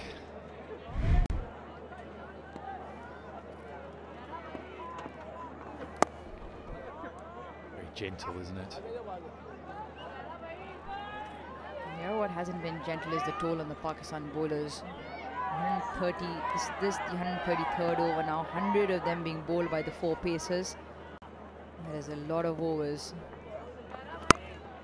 a lot of work put in, not a lot to show for in terms of reward. 5 wickets to the pacers.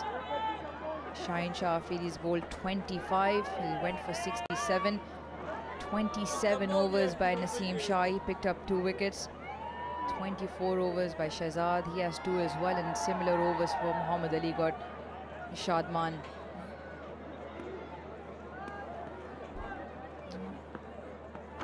The seamers in terms of numbers are picking up wickets after every 20 overs.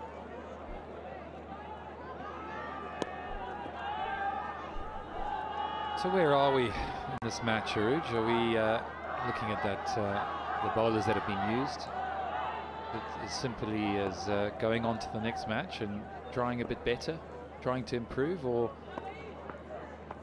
do they try and bring in someone else? And probably the questions begs, who is that someone else, and is there someone else?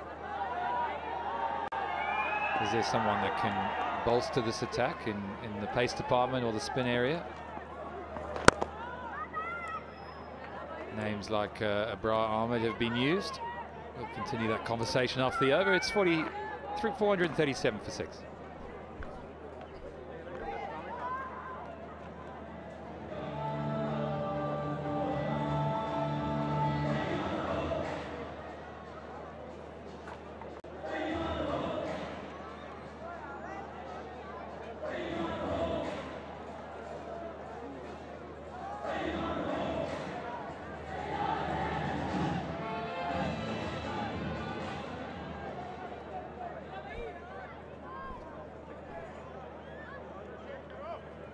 Pakistan test squad. And plenty of options in there. And that's what the discussion's been around. What's your best combination? A big shout. Rizwan's gone up. Salman's asking the question. Pakistan have absolutely no reviews. Heard a big chuckle there as well. I think it was Mohammad Rizwan being highly optimistic.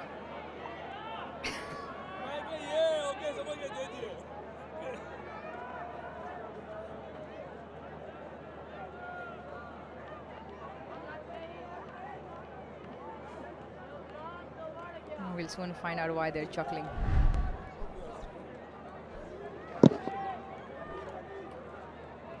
Never comfortable.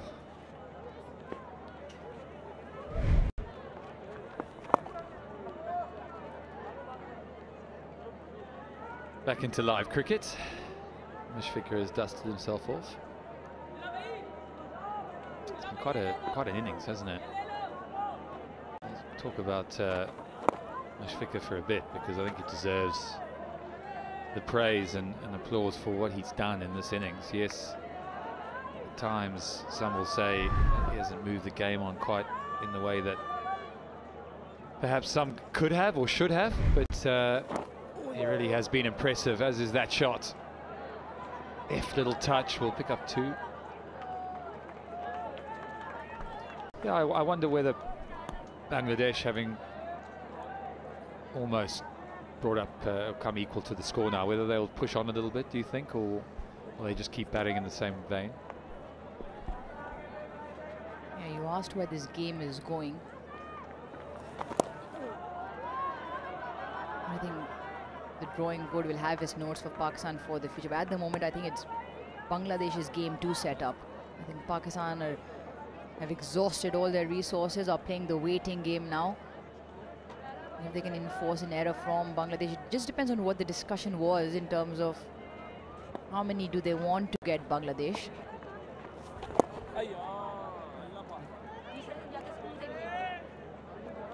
We'll continue that after the over. 440 for 6.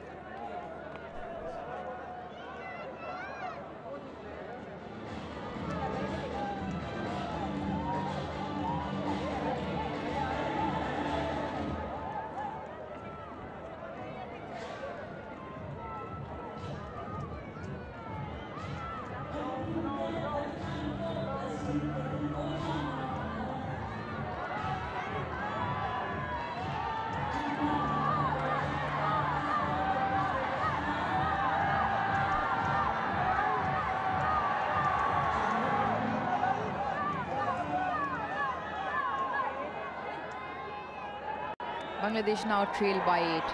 Vice captain, he'll roll his arm over for the second time.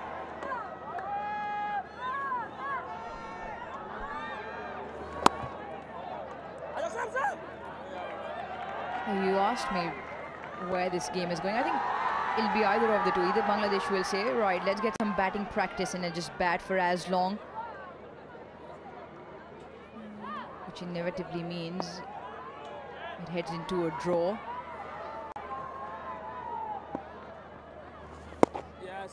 Or Bangladesh probably have a number in mind. The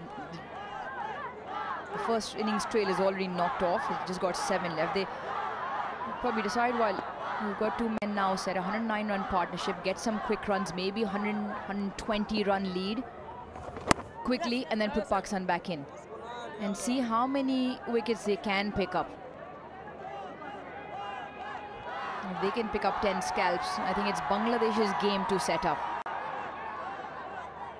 I don't think Pakistan are dictating by any means anymore, but it'll be good for the game if Bangladesh actually do get some runs and then quickly declare and then put Pakistan back in.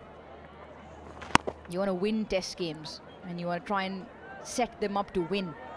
That's how I see it. Yeah, I think if Bangladesh get a few quick runs, I don't think it's going to be enough to set up a game necessarily. I think if they're going to do that, they would pull out now, if I were them. If Pakistan go in and make a score, put something on the board, and back themselves. I think if Bangladesh bat for another couple of hours and get a 100 lead. I don't feel there's enough in this wicket for them to scare Pakistan really. Maybe good practice, and I think maybe that's what it's come down to, is looking at the bowlers that have been used, Shaheen, Naseem, Shahzad, Muhammad Ali. They've all got invaluable number of overs under their belt, haven't they? Which will hold them in good stead for the test matches to come. I think it's building a house, isn't it? And it's going to take time. Foundations will have to be built slowly. They've got a new coach, a new captain. 445 for 6.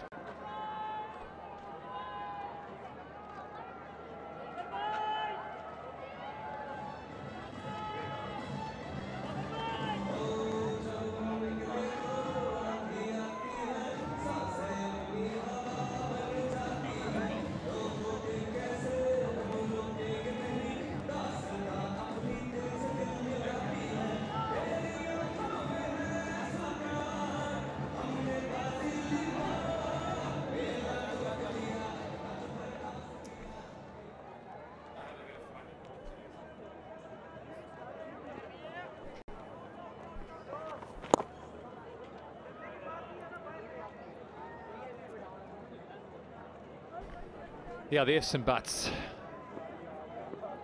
Get back to the action.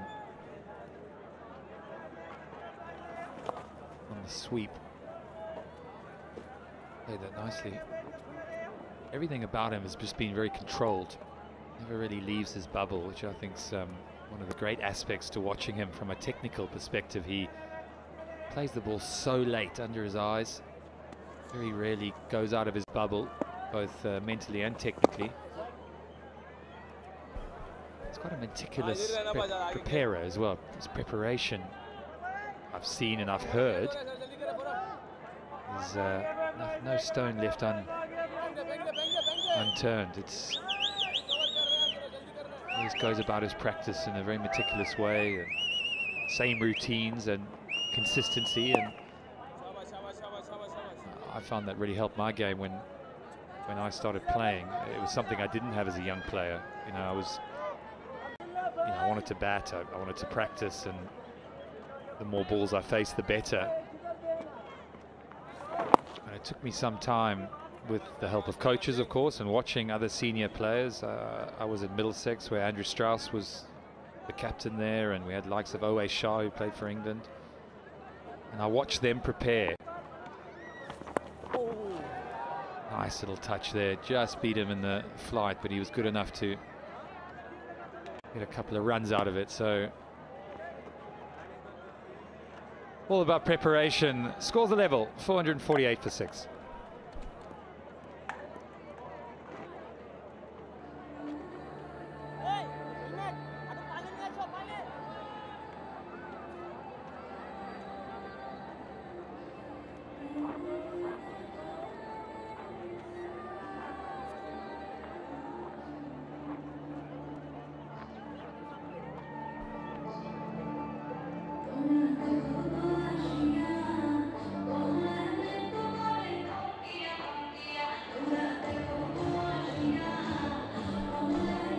Scores a level, 448 for 6 declared, plays 448 for 6.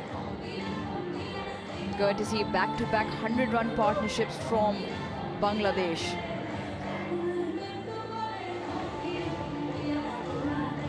Run partnership between Liton Das and Mushfiqur Rahim. Another 100-run partnership between Mehdi Hassan Miraz and Mushfiqur Rahim. And it's just the 4th time in tests when Bangladesh have taken or will take the lead in the first innings versus Pakistan. Again, plenty of positives Bangladesh to take. Because it's a home series, because it's Pakistan's home ground, and because numbers are stacked up so oddly against, and there's been a lot of deliberation, a lot of discussion on Pakistan. And I think in the midst of that, we haven't quite appreciated or given credit to Bangladesh. They've been absolutely outstanding, from the youngster Shadman Islam with 93 up the order. And the middle order experience of Liton Das, Mushfiqur Rahim, Mominul, all coming to the party.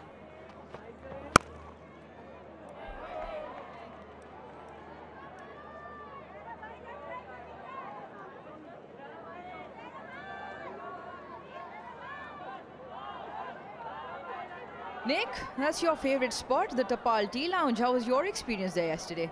It was great. I could really do with a cup now, though. There's a little bit too much sugar. Just a little bit too sweet. But other than that, the tea here is top-notch. Almost as good as the tea back home. I think you got that the other way around. Yours almost as good as okay. ours. You win. You win. Just tastes better here, doesn't it?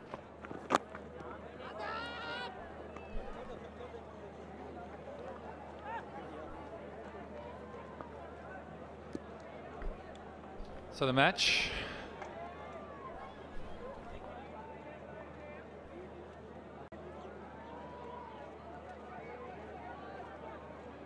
Coming back to the match situation, 448. Scores are level. Well done, Bangladesh. That is a big tick box for management and for the team. I guess now they'll want to push on, try and bat out the rest of the day and see where they could be. Maybe 150, 140 ahead today, if all goes smoothly and these two continue on their merry way. You're looking at, 140, 150, and then who knows, they come out tomorrow morning, get up to that 200 mark and have a crack at Pakistan. Maybe get a couple of early wickets, a few nervous overs for some of the middle order. Who knows? I mean, that would be the way you'd probably go about it, and then go into the second match with a bit of confidence, thinking, you know what, we've accounted for ourselves really well there. And they have. I think we need to get a few ice creams in here, don't we? Oh, you were missing for work when you were in the Tapal Tea Lounge. Now you're going to wander off and find some ice cream. You're here to do work.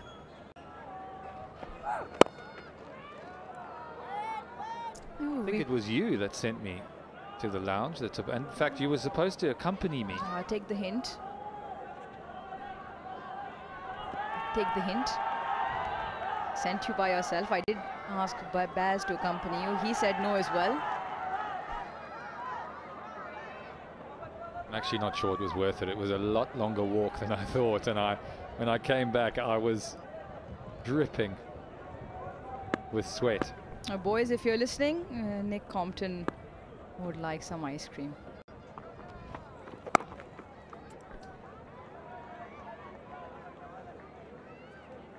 Atar Ali Khan, if you're listening, I'd like a personally delivered ice cream to celebrate the 450 up for Bangladesh. It also becomes the fourth time in Tests where Bangladesh have taken a first inning lead versus Pakistan. In the 14 Test matches the two countries have battled, it's been a really good show from Bangladesh. I've been really impressed with their batting, goes without saying, on a good wicket. But if you look at the lineup, which we'll have a look at. No run, no run. Another over goes, 450 for 6.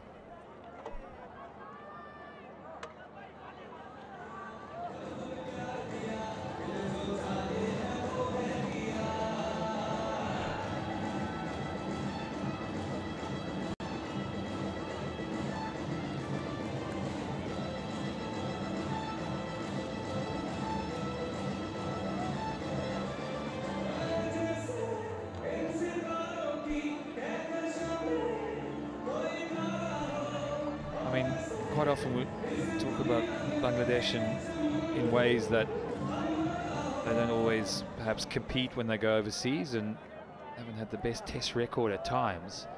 But you look at that batting lineup and it's impressive. Not only, of course, the scores in this match, but Little Das coming in at number 7. Mehdi's got a test century and a one-day century to boot. So that's a good batting lineup in any test order. They can put some consistency together, maybe use this as a platform to build upon. suppose the bowling department needs a little bit of work. A couple of quicks. They can unearth a quick of some sort. Someone with a bit of pace. They've got that. They just need to refine it a little bit. Yeah, they came in with batting concerns, and they can safely say so far they've checked that box. And not just one big innings, everyone has scored.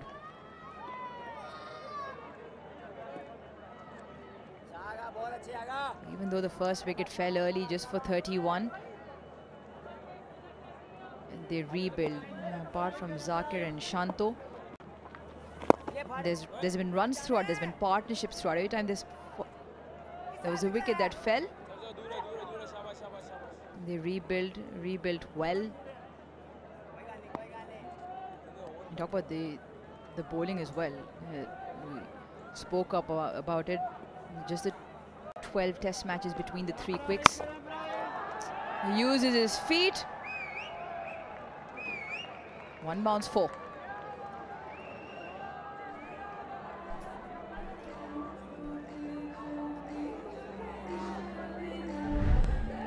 Quick feet again. Wasn't quite at the pitch. Just dragged it into that big gap at mid-wicket, and another powerful shot from Mushfiqur, who continues on his way again. He's approaching the 150 mark. Just can't stop scoring runs, can he?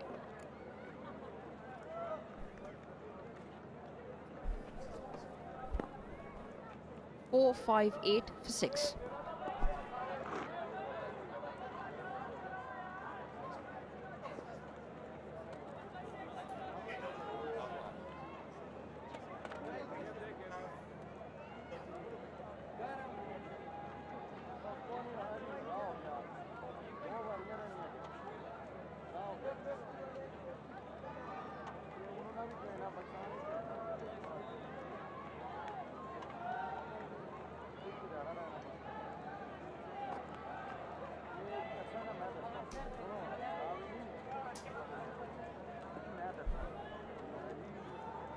Just picking up on their scoring rate. Their entire 138 overs have scored at 3.3. Bangladesh. This is also now, Nick, interesting one now that we are on Bangladesh and how well they've done with the bat. The stats keep pouring in from Azim to my right. It's now the longest Bangladesh have batted in tests versus Pakistan, 138 overs.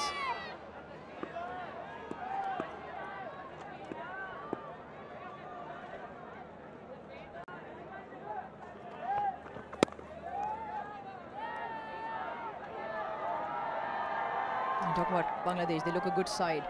We spoke about their batting, even their bowling. Just 14 odd test matches between the 3 quicks that they played in this game. Hassan Mahmood, Shariful and Nahid Rana. They've got Taskeen Ahmed as well, who's playing the side game. Get some miles under his belt as well. Shakibul Hassan's got, obviously fits in as a complete all-rounder role in that 11 automatically. You spoke about Mehdi Hassan Mira as a complete cricketer as well. Bat at 7, so provides that batting depth as well. They look a good side, and they can derive a lot of confidence from this exhibition of cricket, both with bat and ball so far away from home. Those were the numbers you were alluding to. They struggled away from home. So far, the first 4 days, they're the side on top.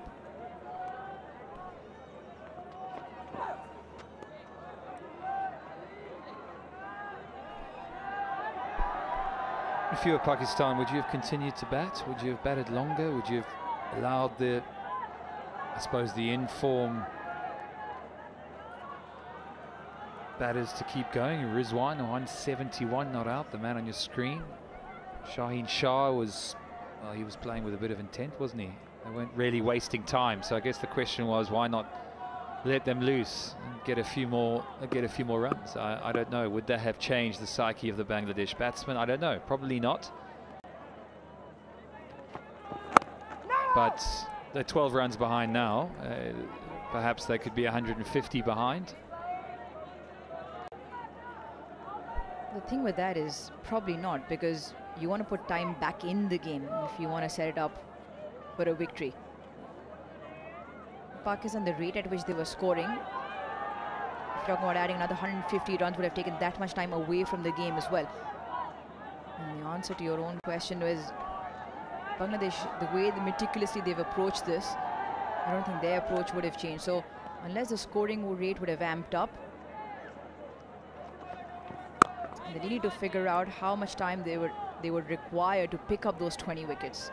On a flat surface like this, where it really hasn't done much, that equals to a lot of time required. So I don't think they would have batted on. I don't think there was anything wrong with the declaration either.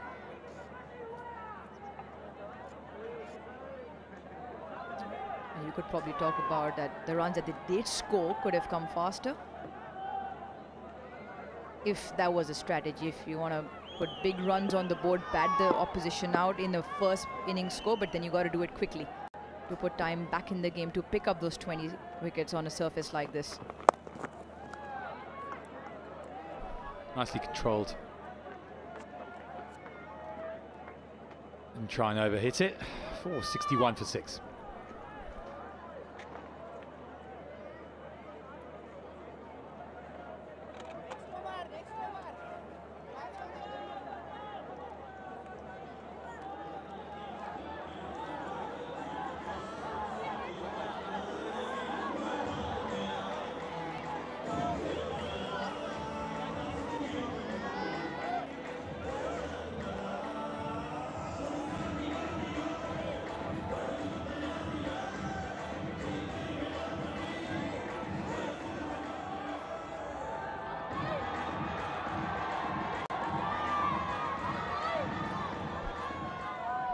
.461 for 6. Gates are open. Come and watch some Test cricket. There's a good sprinkling of fans that have come in. It is sweltering hot out there. Very, very hot. Salman Aliaga continues. 93 of 28 overs. Bangladesh lead by 13 runs. Mehdi Hussain Miraz and Mushfiqur Rahim continue to milk the bowling as they have done for the last few hours. It's been a bit of a clinic on occupying the crease and accumulating runs. The question mark is, could they have gone a bit quicker? Could they have tried to force the pace? Perhaps they could have, but they've negated the lead that Pakistan had and have had for the majority of this game. They've done ever so well to get themselves to parity and now ahead. I guess the questions that we're going to keep talking about is, how does this game pan out? I suppose a draw would come to your mind first, but you never know. Maybe they can bat the day, bat tomorrow morning and put a little bit of pressure, at least for a few overs, on the Pakistan opening batters and perhaps the middle order if they can get a couple of wickets. It'd be nice to have a little game if we could. Maybe Bangladesh will declare, or maybe not. That's it done, and it's time for a commentary change. It's 462 for 6.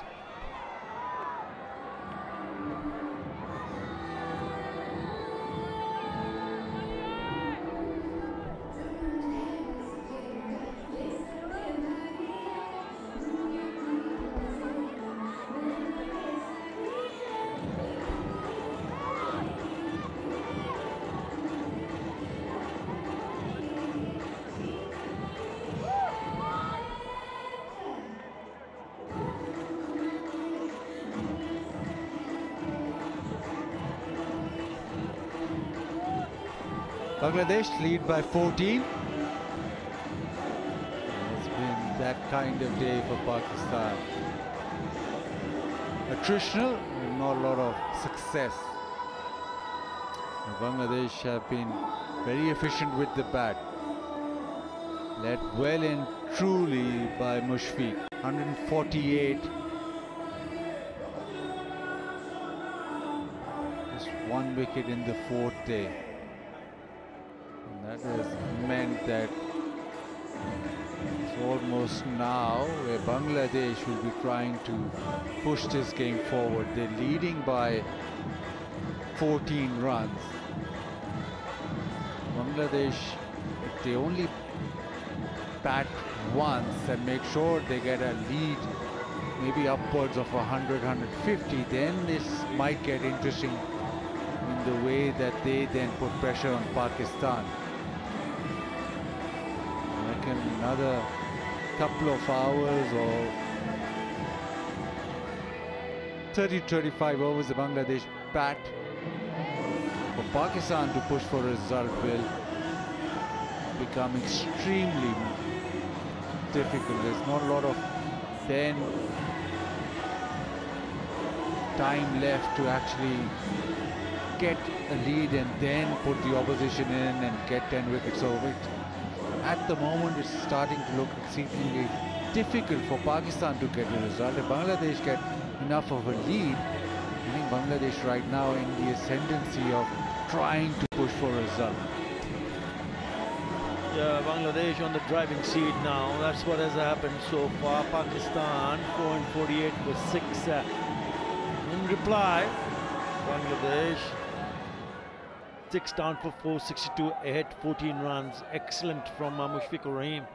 Yeah, Rizwan and Shakil also picking up big hundreds, and Mushfiqur unbeaten on 148. Yeah, it's also the question of if you get in this sort of position for Bangladesh, then you want to set the match up, and they don't have too much time. They need to decide quickly here. 148 overs, maximum available from here on, including today and tomorrow. And it's not easy for bowlers to pick up wickets here. We know that. We've already seen the bowlers have toiled hard here. It's difficult. So important if they want to go ahead. Yes, 100 you mentioned about the lead, over 100, maybe 150.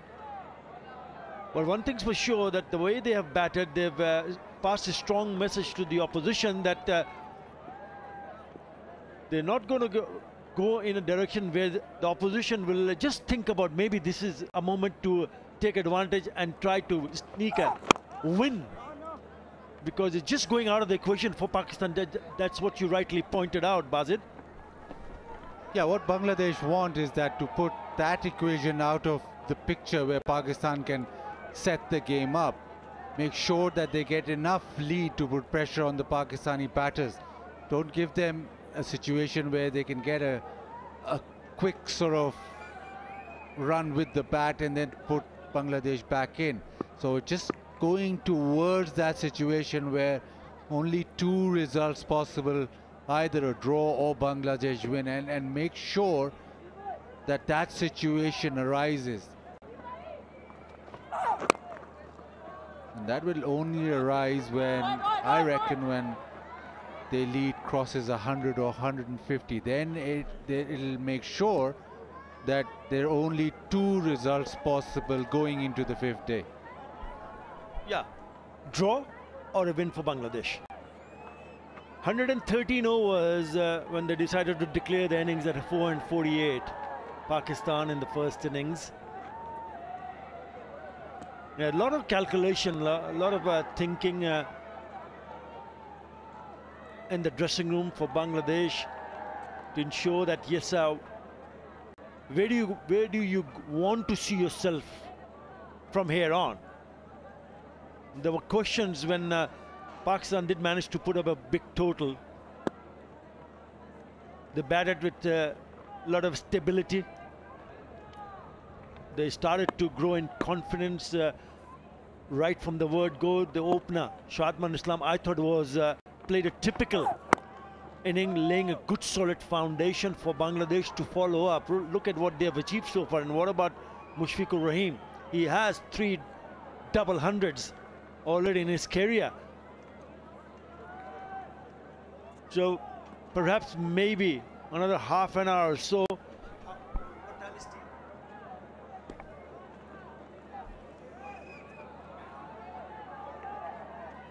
Yeah, when maybe after tea we'll be able to get a better idea where Bangladesh would want to see themselves. At the moment, just going steady. That's a big partnership again, 131. He's also played a role with the bat. He's been very impressive, Mehdi Hasan Miraj.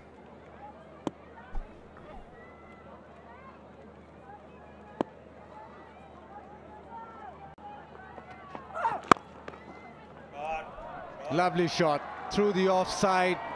It was a long half volley, but the balance and the timing very good, and that has trickled away to the fence. Lovely cover drive. That's why he's so important to the Bangladesh team.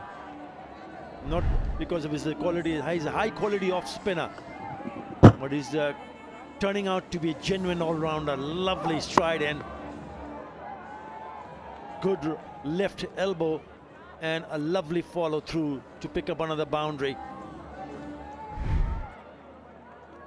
Mehdi Hasan Miraj is enjoying themselves the spare, or we should rather be saying. Has really batted well. He's been very impressive. 141 overs bowled, 467 for 6.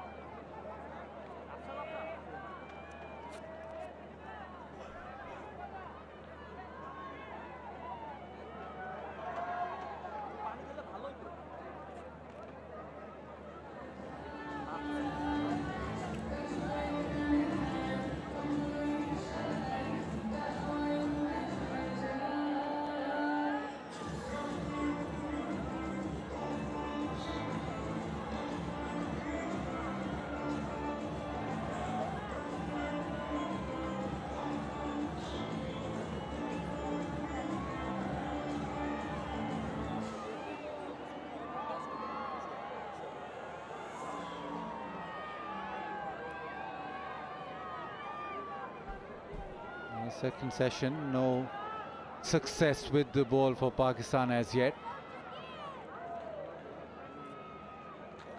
Salman Ali Agha into his 30th over.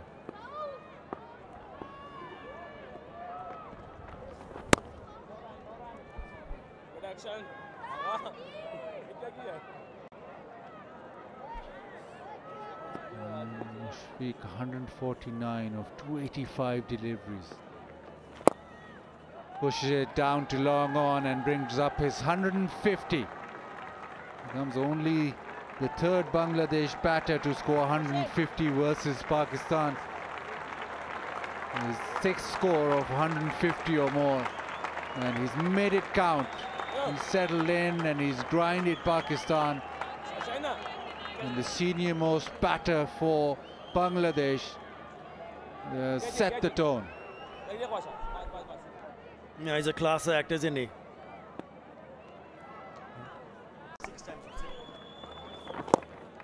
Sixth score of 150 or more, and then he added on, because in the end there are 3 double hundreds also for Mushfiqur Rahim. So I'm sure there'll be a bit of a chat during the tea break, and you might just see them accelerate a little bit more after tea. Spin and bounce, and that might have been an opportunity. Babar Azam at leg slip.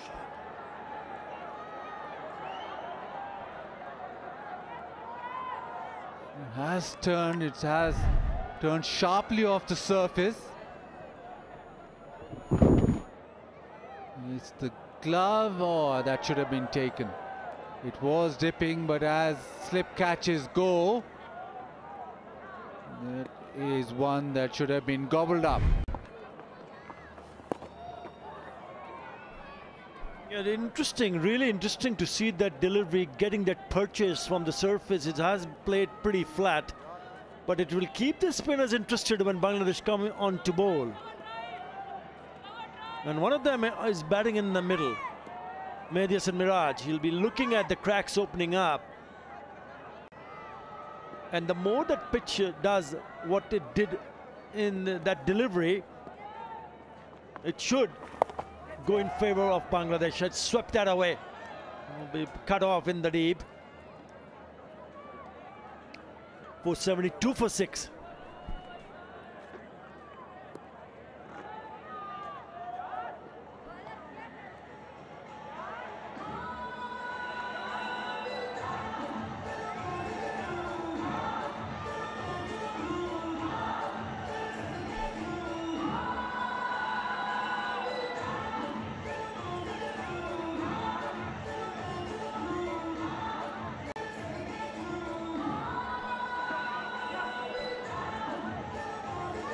Created the opportunity, did Salman Ali Agha.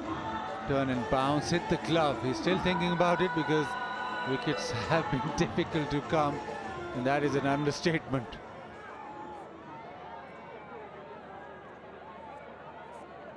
And Bauer at leg slip.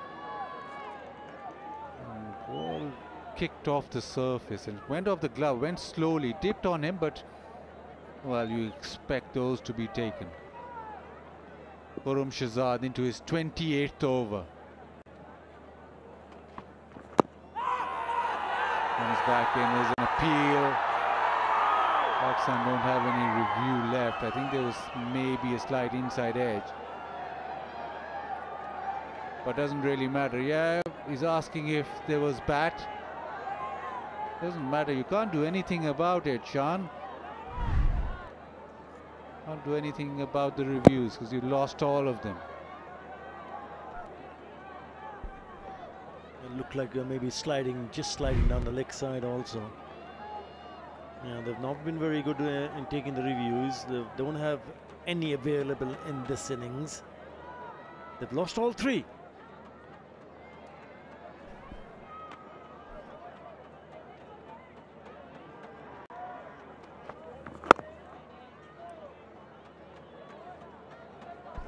Yeah, he's been rock solid. Right behind the line of the delivery. Mushfiqur Rahim.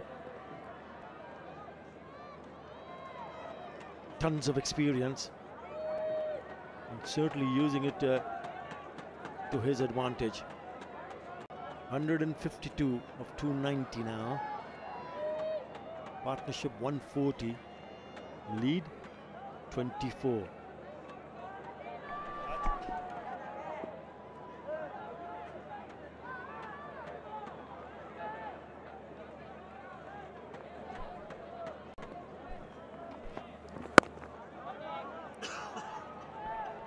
Yeah, previous over, there was an opportunity, and a big one as that. Mushfiq just with the glove. It has not really gone quickly, it's gone at a decent pace, just tipping on Babar slightly. But once you see those, the edge should be taken. Yeah, Salman Ali Agha, you can see the frustration because that was a clear opportunity, and as slip catches or even a catch at leg slip go, that was pretty regulation.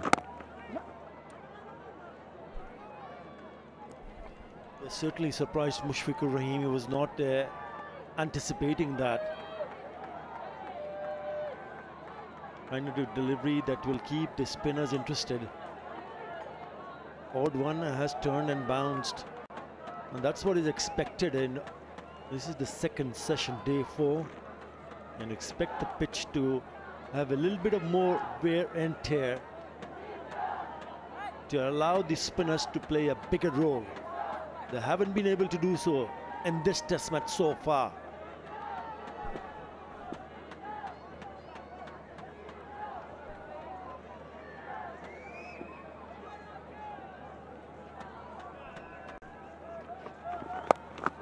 Short ball just tapped around the corner, get the single. Battery energy levels might run low in the field because of the 143rd over. But if your mobile or tablet is running low on battery, Inverex Solar Energies has you sorted. Great facility for the fans. You can charge your mobiles and never run out of battery as you watch the game.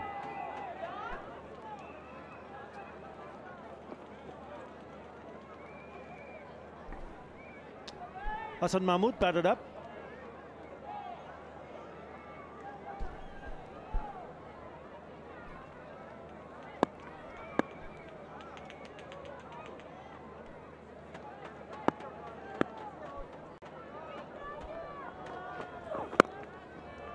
Solid in defense.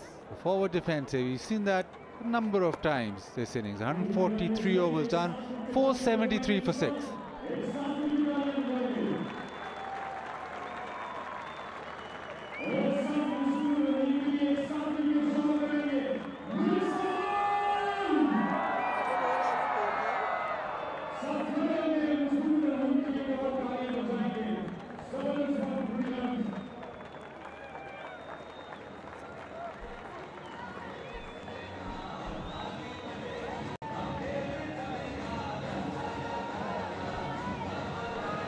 Pakistan have a problem at home.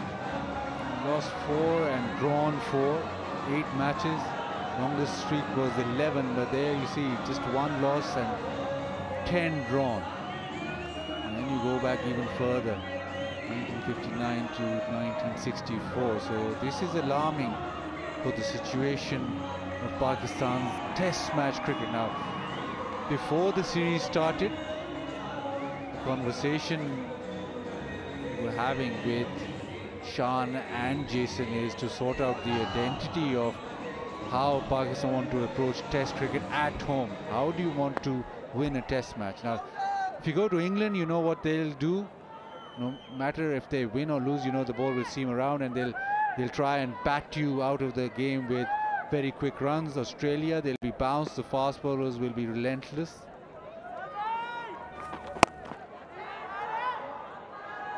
You go to India, you'll be tested by spin, and the batters will make sure they get enough runs. Even if you go to Bangladesh, you'll be tested by spin. So there is a blueprint on how you want to win a test match. Yes. Absolutely, especially at home. So once you win at home, then you go overseas and then you build from there. At the moment, Pakistan not winning at home, and they still haven't sorted out the identity or the blueprint to win a test match at home. Jason, yes, very new to the job. He said the identity will sort itself out. Yes, it will. Maybe in this season it will. But coming to Pakistan, the opposition wouldn't really know how Pakistan is going to win a test match. You wouldn't really know the strengths of the team. I don't think Pakistan right now have identified their strength as a test match team at home. Is it the spinners? Is it the fast bowlers? How are you going to win a test match? In UAE it was simple. You bat first, get runs, and then your spinners get wickets. Once we come back to Pakistan, that identity has been lost a little. Well, whatever you have just mentioned, according to what you see, what you have seen so far, because you've been a regular feature in terms of when they play at home or away, you've been in here and watching them closely. What are the areas? This is the last ball. I'll come back to that. I'll push you the question in the next over. 476 for 6.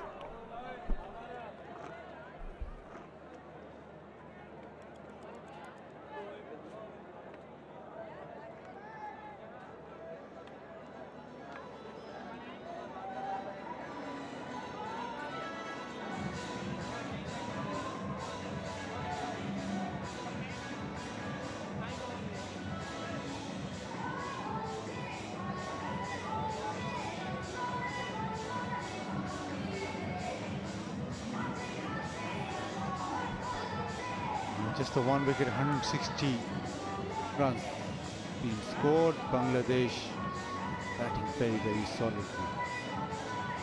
Yeah, the question that Athar asks, now growing up, watching cricket at home and even sort of being on the sidelines, you look at how Pakistan won test matches. It was reverse swing, quick bowlers, fast bowlers, and a quality spinner. More often than not, a leg spinner. So you had the likes of, well, you go back, you got Abdul Qadir. With him, you had quality fast bowlers, and then you had the likes of Mushtaq Ahmed, even Saqlain Mushtaq, and with them, you had quality fast bowlers who would reverse swing. Come later, you got Shoaib Akhtar, you got Danish Kanaria winning you test matches. Fact of the matter is, Pakistan isn't producing an out-and-out quick.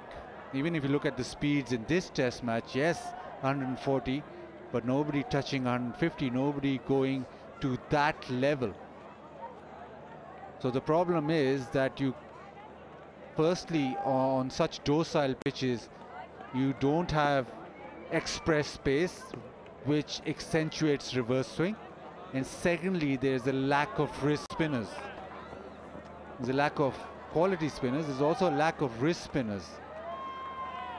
And we saw a stat earlier that they can't dismiss the lower order. Again, the lower order problem again lies there. Extreme pace is what works against lower order, and mystery spin or leg spin, wrist spin, where the ball spins both ways. Yeah, Pakistan have always produced out on a quick bowler. And as you see, this test heading most likely to a draw. I'm looking at perhaps a little bit further ahead. In the air, but just out, just to the right of that outstretched hand of that fielder, Salman Ali Agha, via boundary.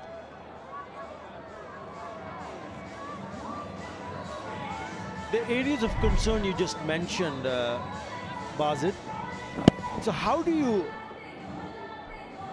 find a solution to the problems that you see that is in front of you,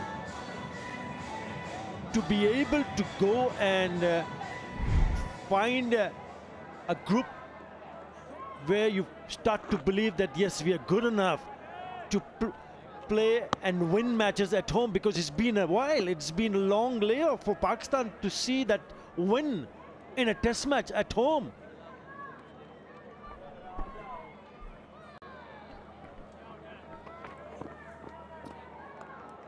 Yeah, you don't have a solution straight away. It's always, you look at the bigger picture, the long-term plan. Now, when Pakistan went to UAE, you didn't need an express fast bowler. It's always Yasir Shah, it's always Zulfikar Babar, it's always a spinner who is going to win you the game. Saeed Ajmal, Abdul Rahman, those were the players that were going to win you test matches. But you come back, although that was your home for, albeit 10 years or so, and those pitches were different to the home pitches that we have in Pakistan. Very rarely do you find a pitch in Pakistan where it's turning square day 4, day 5. So when you come back to Pakistan, you need a different skill to win test matches. And during that period, in first class cricket, there were a lot of spicy wickets being prepared. So medium pacers were ruling the roost, and that effect has carried on. So in the 80s, in the 90s, you're producing out and out fast bowlers, because to survive in first class cricket and get wickets and be a bowler who can win matches, you needed a lot of pace. The pitches changed early 2000s. You got pitches where in first class cricket you got pitches with a lot of grass, a lot of spice, and you started producing medium paces. Then you go to UAE. So those medium paces, or the bowlers required in UAE, were spinners, and you won all your test series via spin. So again, out and out quicks go in the backdrop. Now we come back to Pakistan and the problem appears. 480 for 6.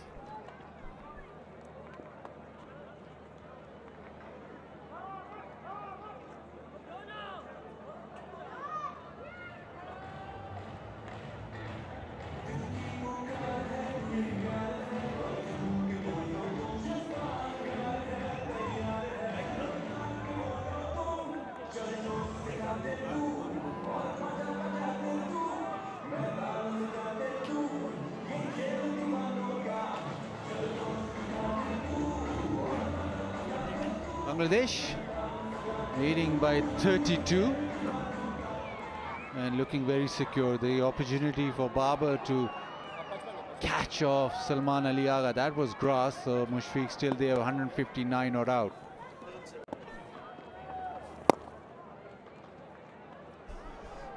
Yeah, the partnership with that, they have added a 149 and 50 for Mehdi Hasan Miraj also. 7th half century and a very well compiled 50, test match 50 for Mehdi Hasan Miraj. He's gone across now 1500 runs, Mehdi Hasan Miraj. 750s now and 100 already to his credit. He's batted well. This is also the highest 7th wicket partnership for Bangladesh in Test cricket. They've overtaken Mahmudullah and Shakib Al Hassan's score of partnership of 145, which they made against New Zealand in Hamilton the year 2010. Now with that single, 150 partnership is up.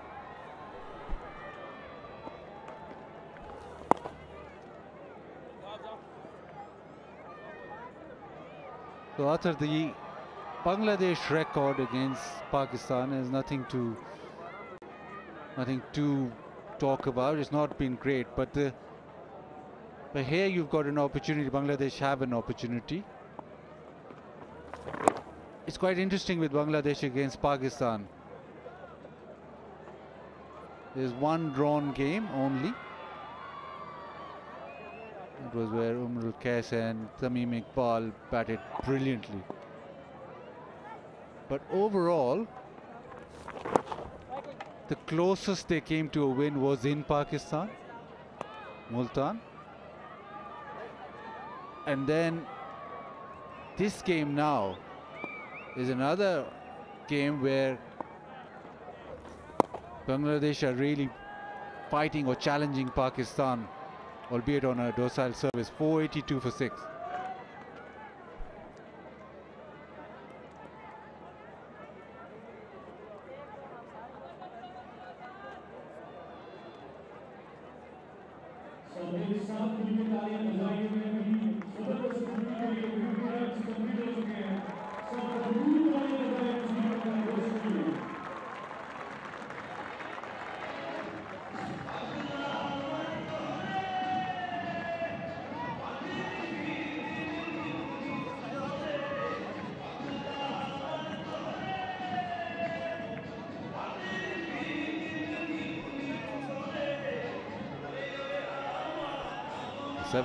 Wicket partnership of 150.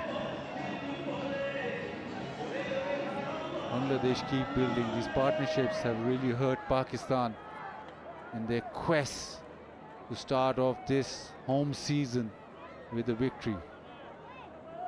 Now Bangladesh lead by 34. Jain Shah Afridi round the wicket.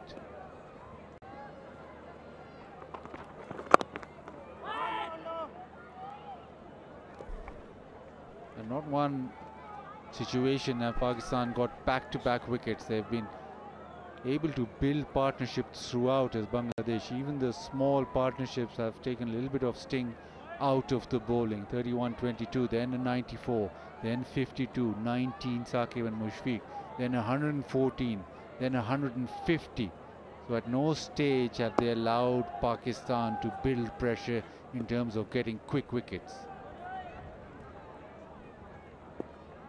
Now that the talk last over about Bangladesh actually getting close to win or Bangladesh playing here. Do Bangladesh play better against Pakistan in Pakistan? Well, if you look at the track record, I mean, it's been a while that they come and play in Pakistan.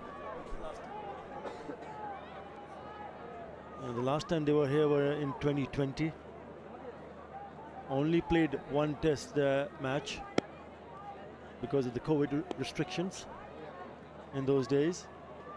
But certainly they are making a statement here. I think they've realized the fact that to be able to come here against the likes of Shaheen Shah Afridi and company, they've actually put their hand up and said, okay, fine, it's not about just coming in and trying to survive. That's not the case anymore. So that's the huge improvement. That's a big step forward.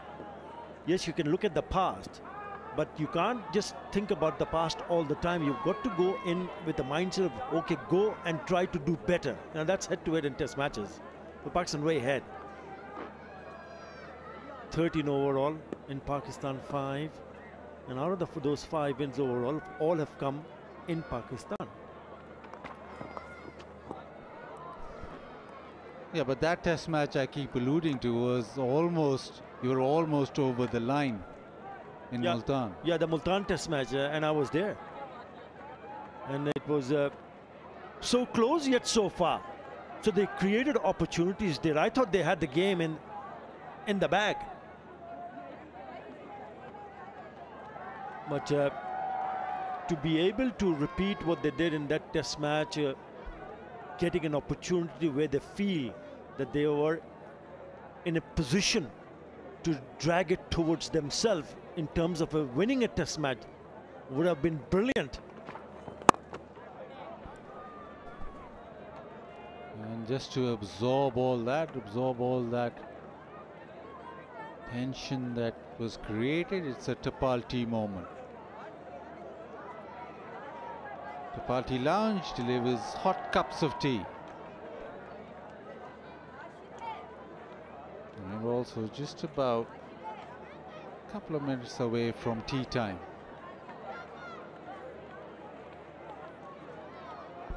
Well, Bangladesh certainly have put up a really good fight here. They've shown that they mean business, and they will also be feeling a lot more comfortable when they go in the second test match with the sort of performance that they've put here in the first test match. 483 for 6.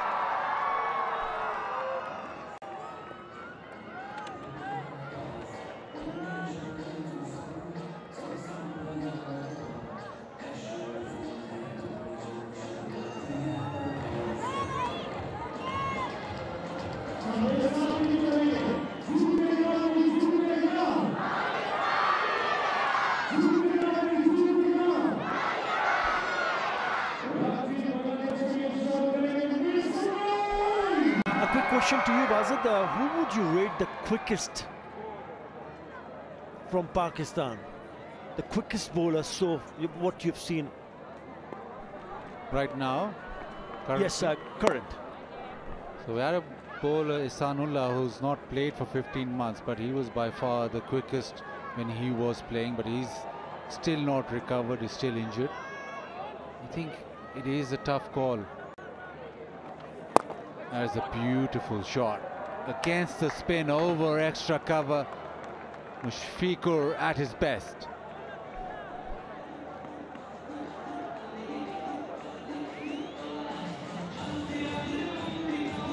Another very good hit. He's got his dancing shoes on, up and over. He played that with so much authority. He knew the moment he hit that, it was going to the boundary. Lovely hit. And you've got Ihsanullah, who's not played for maybe 15 months, and then you've got Mohammad Hasnain. That is an interesting case. This time he launches and launches high, wide and handsome. Maximum. Yeah, this is the last over before tea, and maybe I'm just wondering looking at the way he has played in this over, especially in this over, is a declaration in the offer. Now he's gone to 171. That's the number that Mohammad Rizwan got, an unbeaten 171. What a hit for the maximum.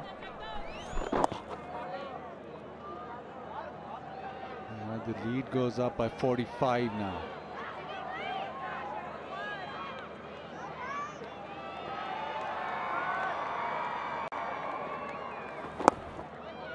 Works it away leg side. So last delivery before tea. The fourth day has just produced a single wicket. Mushfiqur Rahim, 171.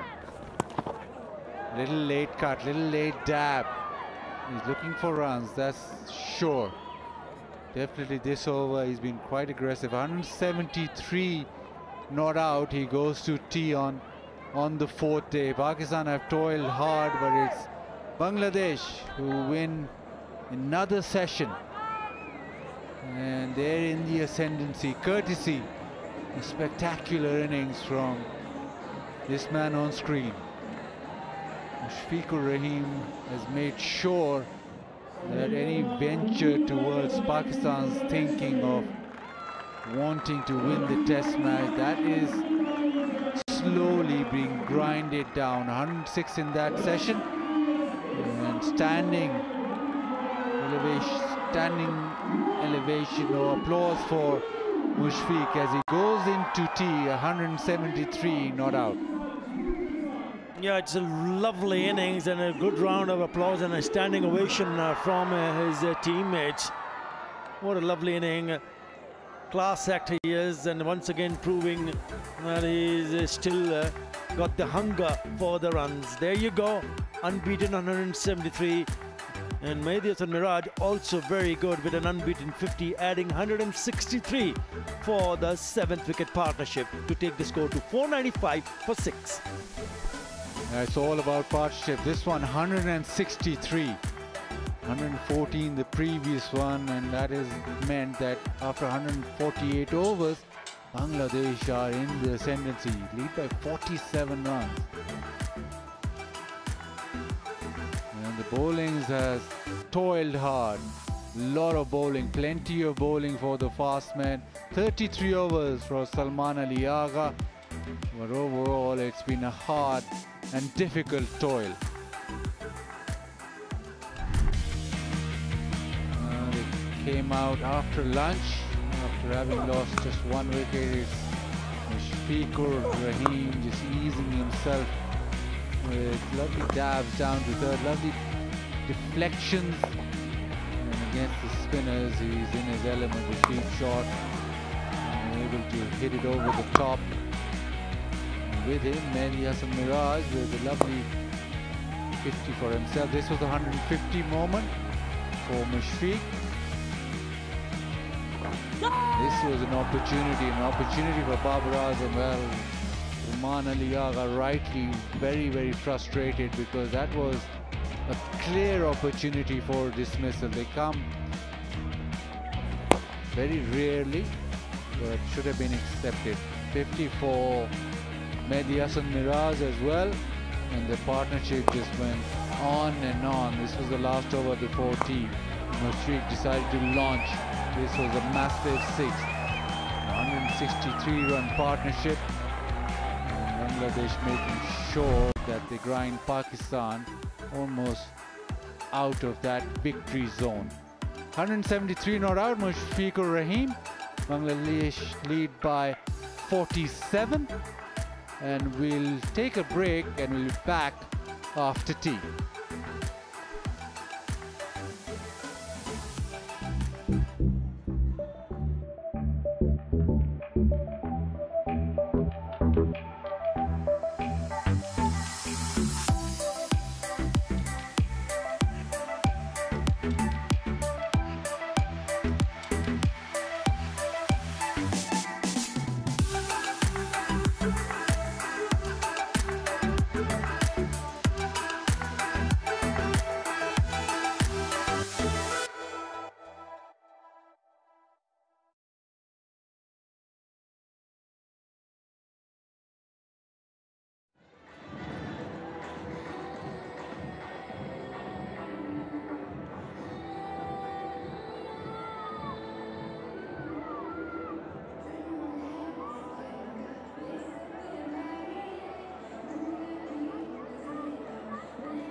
Yes, welcome back to the Rawalpindi Stadium for this.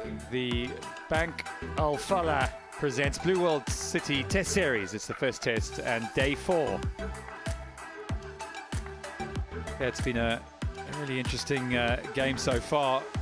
Bangladesh in their first innings, 495 for 6, surpassing Pakistan's first innings and doing it with consummate ease in the end. Mushfiqur Rahim not out 173. It's been a fine performance for him, and of course ably supported by Liton Das and Mehdi Miraz. There we go, that partnership at the end, 163, the biggest of the game so far, making it very difficult for the Pakistan bowlers indeed. 114 between him and Liton Das too. So here's the man of the moment. No better man than Amir Sohail to talk us through it.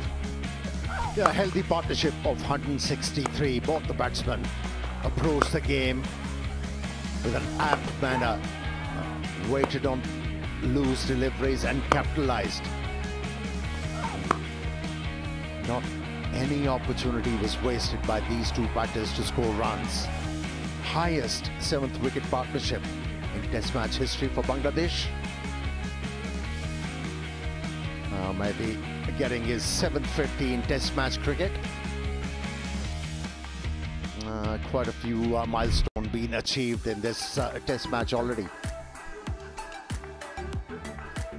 Pakistan bowlers, they've had to toil hard in the hot sunshine here in Rawalpindi. Shaheen goes wicketless. The left armour hasn't really found his straps yet. Naseem Shah has taken 2, as has Shahzad Karam Shahzad. I think the two of them have probably been the pick of the bowlers, and otherwise it's been spin all round. So there we go, 448 for 6 declared. A huge 100 from Rizwan. He did play beautifully, it has to be said, but Bangladesh equaling, if not doing better, leading by 47 runs. Mushfiqur Rahim, the diminutive little wicketkeeper batter, continues on his merry way. So there we go, the first session, 9:45 AM to 12, and then it was the lunch break, 12:40 to 5 to 3, and now we are into the third session, the third and final session. It has been a long day. There's still lots of cricket to play, especially for the bowlers. Has been a long day. It has been a vigil. But he's enjoying his time out there in the middle. Mehdi Hasan Miraj, along with the senior statesman, Mushfiqur Rahim, unbeaten 173, punctuated with 20 boundaries and a 6.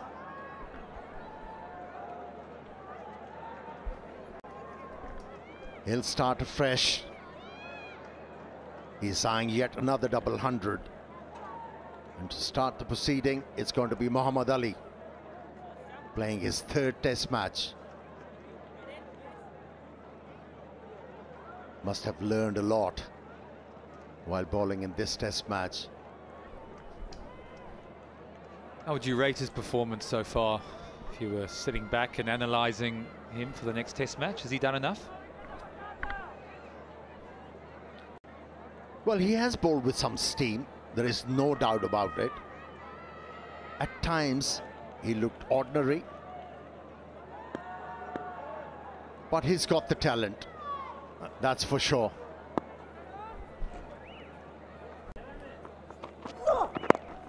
Bowling with a short run up.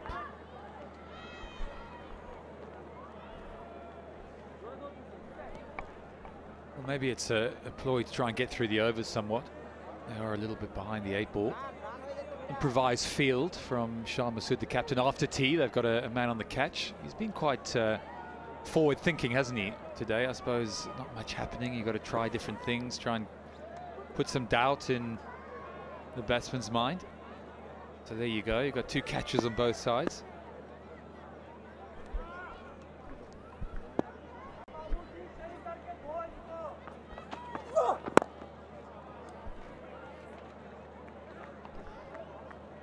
Yeah, Bangladesh gaining strength in this Test match.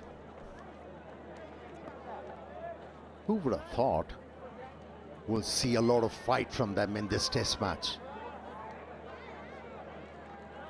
Full credit to these Bangladeshi batters, and that's why a very relaxed dressing room. keep batting. That's what I would be saying, wouldn't you? You guys stay out there. Keep going. Yeah, you're not wanted in the dressing room.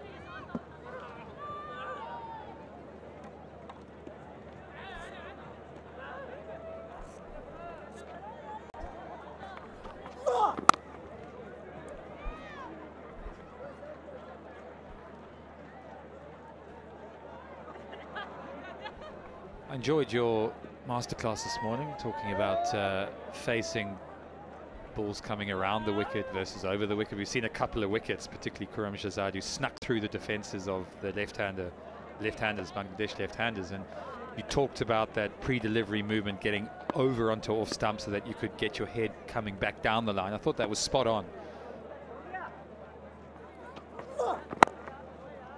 And it's quite an interesting thing, and people don't really understand it necessarily sitting back home, how important those angles are.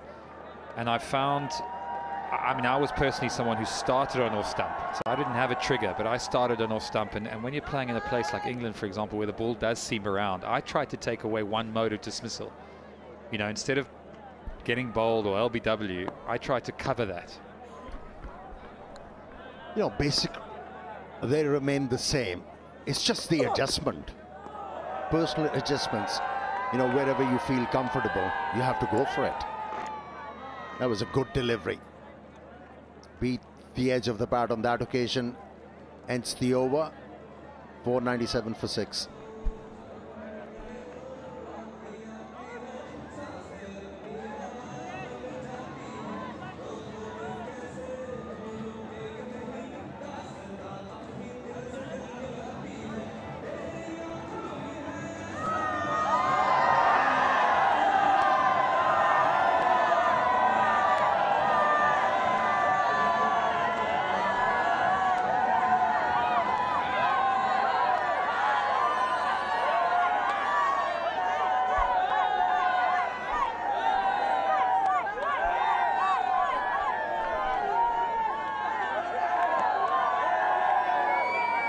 The crowd in attendance having a good time out there in the middle, enjoying the masterful batting of Mushfiq.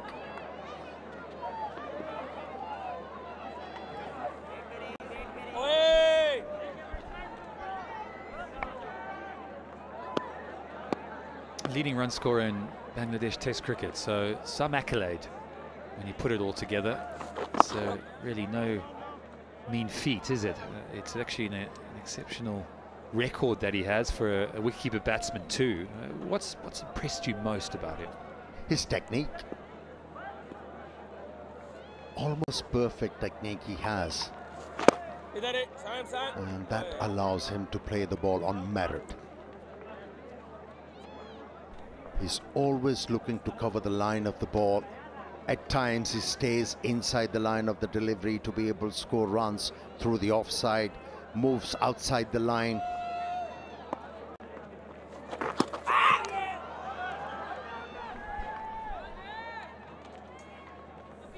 Yeah, I wanted to bring up something. You look at his wagon wheel, and it's something that would be quite obvious in many ways because he's short in stature. And he's got that open stance, so you would expect him to hit square of the wicket really well. He goes big. Has he got the man out there? No, it's going to bounce short again, so agony for Salman Aliago, who's still searching for his first wicket. He's come so close. No, this is the wagon wheel, so very few runs going down the ground, which is fine.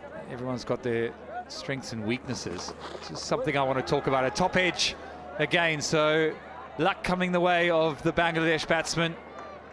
This one will trickle its way for 4. That'll end the over. 150 big ones done. 503 for 6.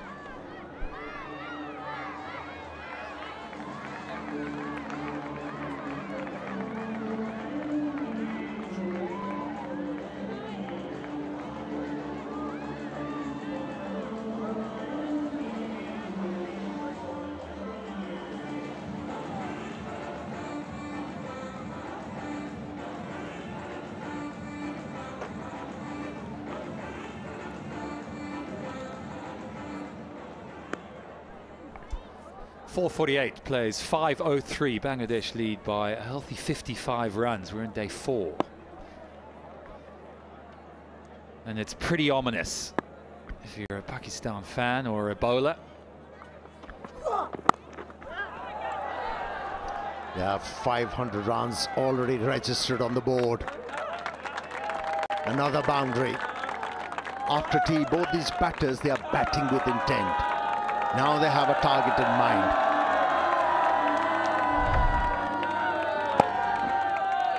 Open the face of the bat at the last moment. To find that gap for a boundary. This is good batting from Mehdi. Test 100 to his name and a one-day international 100, so no means about it. This is a good player and coming in at number 8. Can't be a great sight, can it? Spent days in the field and suddenly he walks out to bat and you think, oh, is there no reprieve? Come on. 55 fours and only 2 sixes. Yeah, just coming back to that wagon wheel, not much down the ground, and I wonder if perhaps there was anything they could have done. Could they sort of prolong, go straighter for longer, try and get him to hit past the bowler? Ah, it's a beautiful shot. Fantastic shot. Yes, it was a half volley, but still needed to be put away. Deliberately stayed inside the line of that delivery to be able to place the ball into the gap. It's a beautiful cover drive from Mehdi Hasan Miraj. Boundary number 2 for him in this over.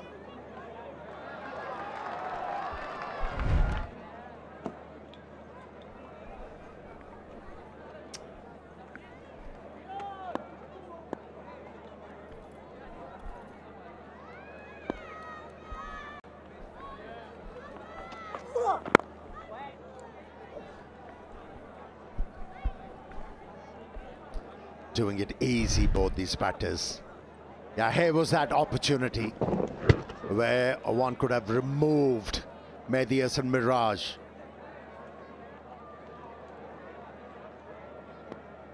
That was a clear neck, clear neck. Should have been taken at this level by a wicketkeeper. Costly miss.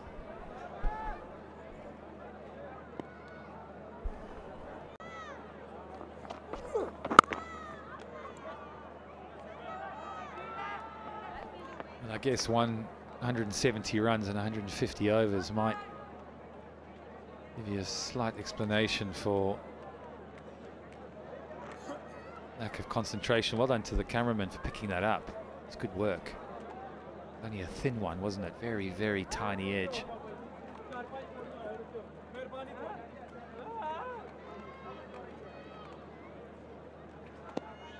So another half chance missed. And then there was another opportunity where a Pakistani fielders could have gotten rid of Mushfiqur. Babar Azam wasn't able to hold on to that opportunity.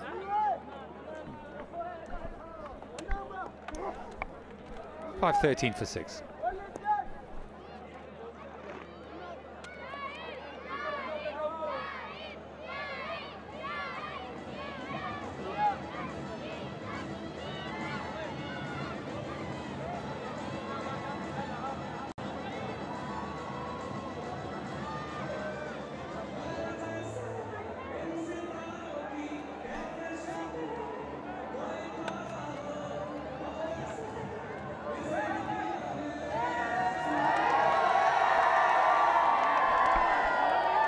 Well, it's great to see the fans still enjoying it out there. It's been a hard toil for everyone. I think fans too, but they've opened the floodgates, and it's nice to see a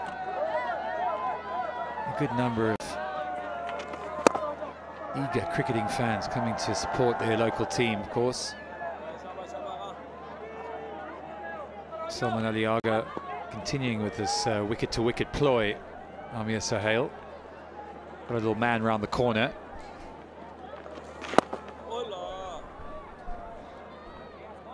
We have seen an odd ball turning and responding to the bowler.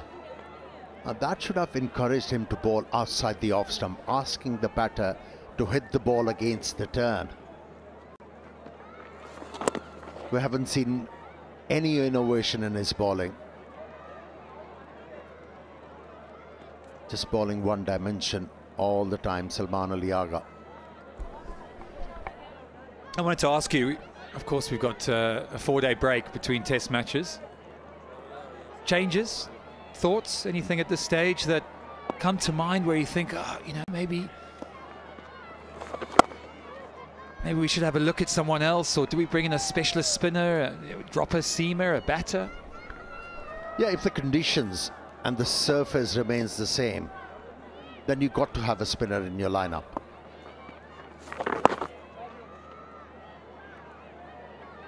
They'll help you to pick up wickets. And to win a test match, you have to pick 20 wickets. And this pitch hasn't offered anything to the faster bowlers. Yes, first day of the test match, there was some juice. And it challenged the batsman. But after that, this pitch is flatter than flat. It's 5-1-4 for 6.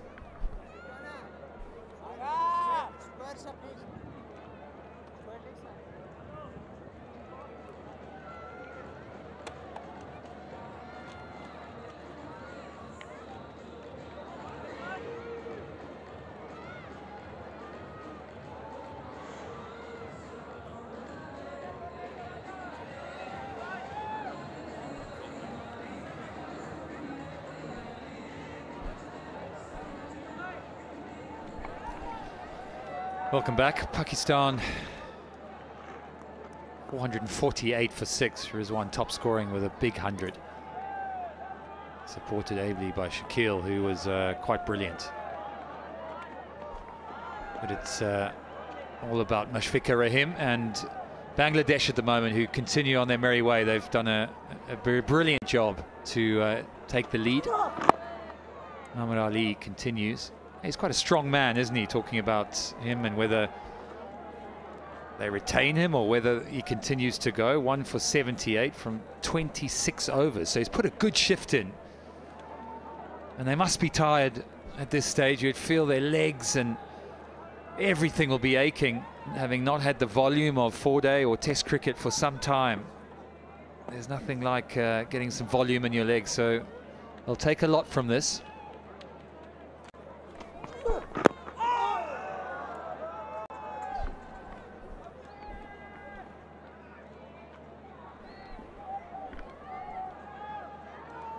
Yeah, you can think about him as a stock bowler who can do a holding job.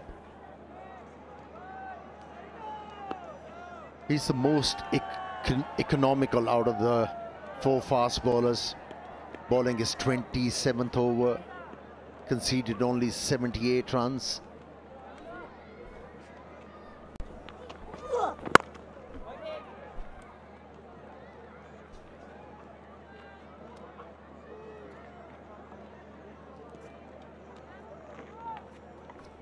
So it'll be a difficult decision for the selectors to omit one fast bowler from the lineup if they think about bringing in a spinner. Or does Salman Ali Agha miss out? He's done a fantastic job. Nice, very nice. A whitish delivery, gave it a real thump. Mushfiq, and gets another boundary. Down on one knee this time. Nice high back lift. Oh, meat and drink for a player of his class. I think this try must have answered your question when you said he's been scoring frequently, square of the wicket. Would it have been different if they consistently pitch the ball up to him? He knows how to drive the ball. He's very efficient. He's a stellar performer.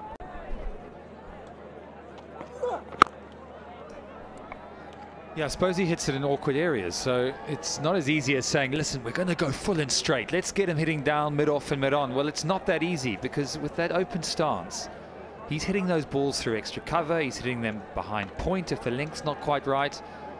And then just when you think you've got it right, there's this stone wall that just comes back at you, and it's one of the most solid forward defenses you'll see. He never gets out of his bubble. He plays it right under the eyes, and it's a masterclass really on defense, and that's what really typified his innings. I think particularly when he came in, he struggled a little bit.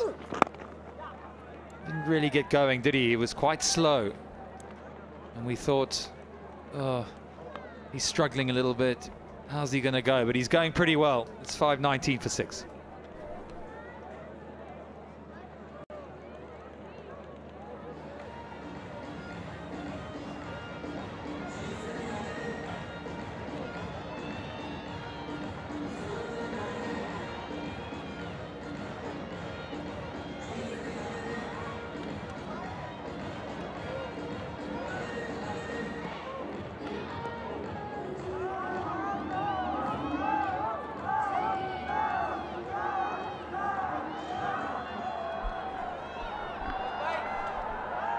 Mushfiq has faced 329 deliveries. Good reactions, very good reactions from Rizwan.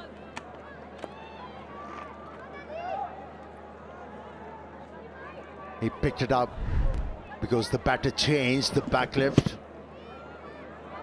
and realized there's going to be a reverse sweep. So moved towards the slips on that occasion. Rizwan saved runs for his side. Quickish delivery. So I'm putting you in the selector's seat. 4-day rest, time to recover. Changes? Same team? Assuming it's a similar wicket.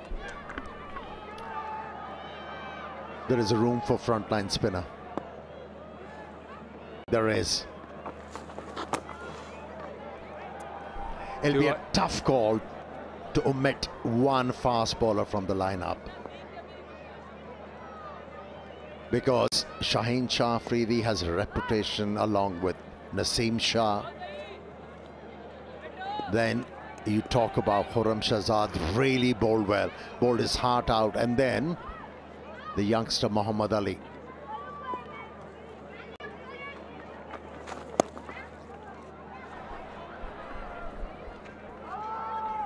My feeling from what you say is they might give them another chance in the second test, but they also might bring in a specialist spinner, and I guess the question is, on flat wicket like this, do you need the extra batting?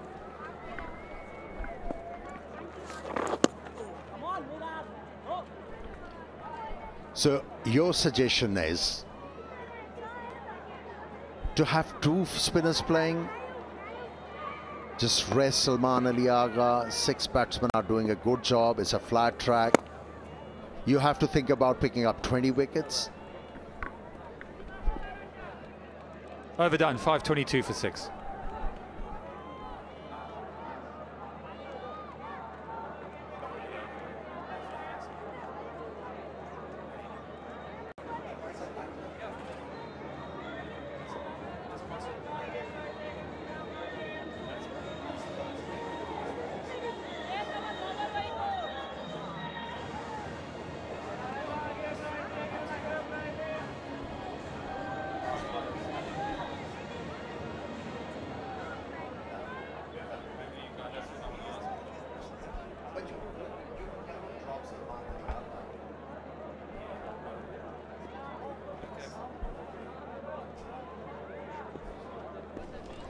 Muhammad Ali to continue. Slightly shortened run up. Yeah, so back to that discussion. I guess there's a feeling that Salman Aliaga, of course, has done very well for the team, and no one's discounting that. There's a look at the squad.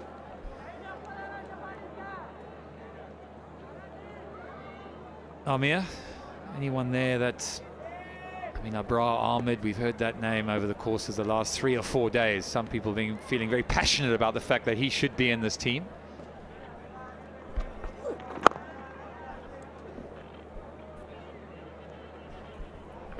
Yeah, at times, captains are reluctant to play a leg spinner when they see too many left-handed batsmen in the opposition.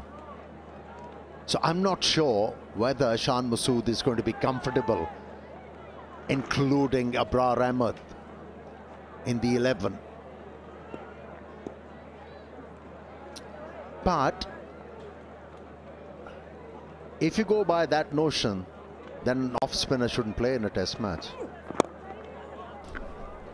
Yeah, I'm not a big fan of these matchups that people talk about. I mean, you know, it's become a bit of a fad word, hasn't it, in T20 cricket? Shorter format, I understand it when you're going big and you're looking for maximums. But I think in test cricket, you get to this arena, you should be able to bowl it left hand, right hand. I mean, you look at Shane Warne, okay, he was in a different league of his own, but he knew how to get left-handers out, didn't he? So I'm not a big believer in that, and I think, you know, the only way you're going to learn how to bowl at left-handers is to bowl at left-handers, and to do that on this stage. And oh, it's a nice delivery, wasn't it? Very well directed heavy ball from Muhammad Ali on that occasion.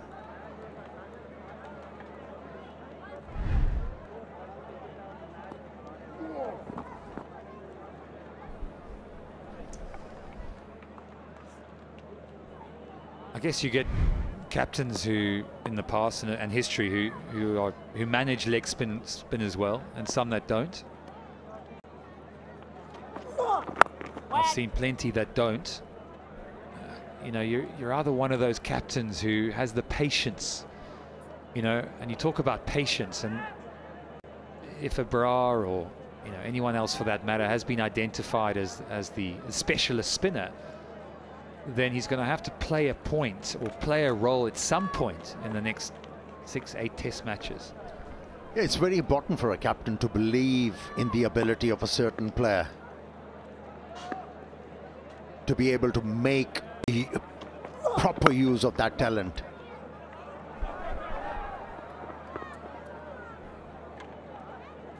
Single off the last ball, it's 524 for 6.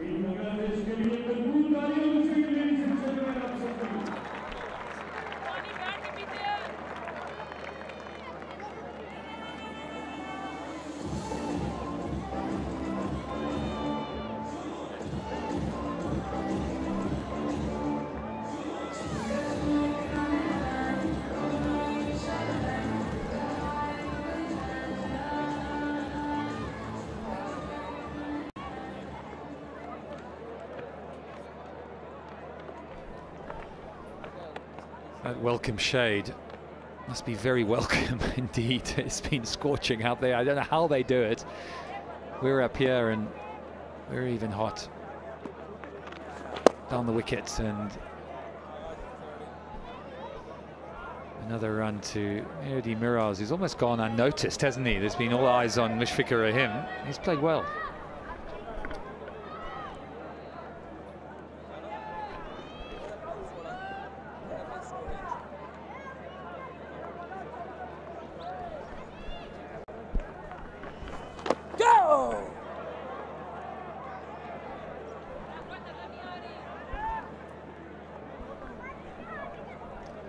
Talking about Mehdi Hasan Miraj, he's got a test match 100.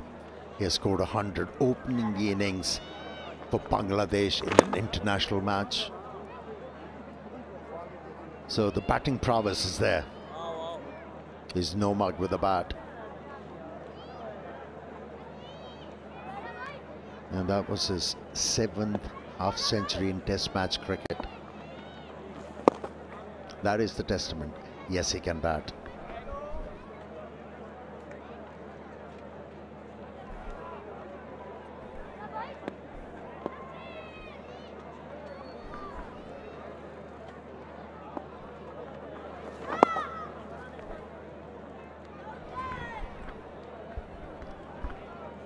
Yeah, he's flighting the ball. He's flighting the ball. He's looking to buy a wicket here.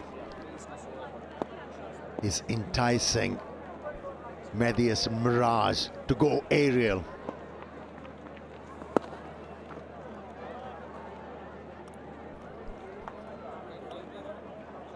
Another unsuccessful over. It's 5:26 for 6.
Mohammad Ali into his 29th over.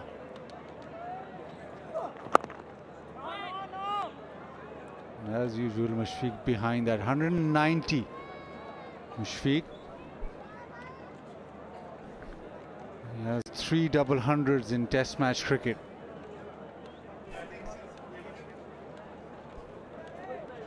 Yeah, the numbers say carrying on. 512 minutes for Mushfiq.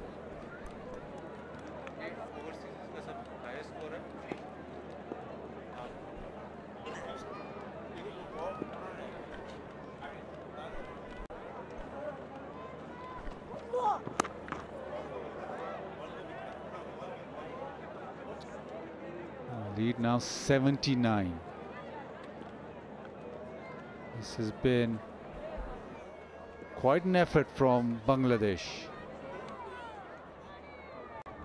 Pakistan being asked a lot of questions.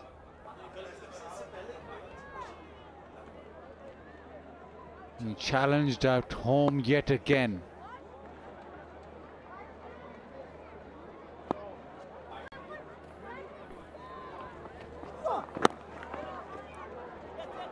Turns it down to third, he'll get another single. And everything going along smoothly. And talking about smooth, it is the Tapal Tea Lounge.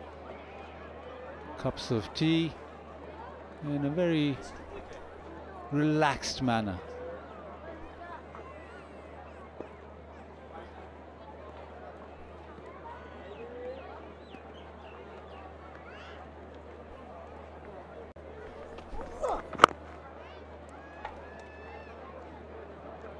Solid defense again. That has been the theme of Mushfiqur Rahim's innings. So compact in defense. Hardly a way through. It is a weekend, it is free entry. People have come to the ground, but they haven't witnessed the home team succeeding with the ball. And there's some success. The outside edge finally found. Muhammad Ali persisting with that line. And Mushfiq just driving on the up and nicks it to the keeper. Rizwan accepts. Crowded out, but what a fabulous innings Mushfiqur Rahim has played. Driving on the up for once. There was a little bit of bounce and it's been nicked to Rizwan. Elation for Muhammad Ali. He's toiled very, very hard for that. It is a huge wicket. A lot of relief, but the spare a thought from Mushfiqur Rahim. What an innings he's played. 341 deliveries, 22 boundaries and a 6. Very close to get another 200 in Test match cricket, but he's made sure that Bangladesh ascend in this Test match. 528 for 7.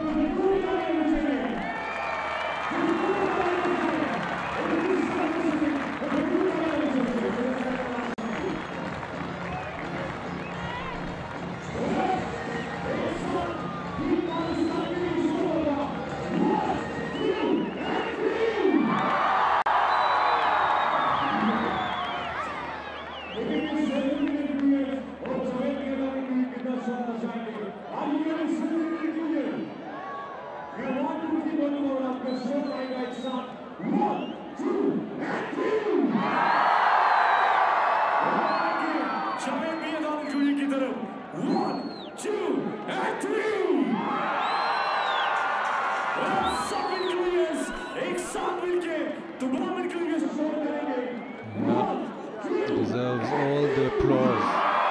It's been an innings of real substance. Senior most, and he played like the leader of the pack. Now it is up to lower middle order or the late order to make sure that they still carry on with this lead. Hassan Mahmood in. 80 runs Bangladesh lead by, and there's still around about 33 overs remaining for the day. It'll be interesting now with Mushfiq gone. What are the tactics Bangladesh are going to follow?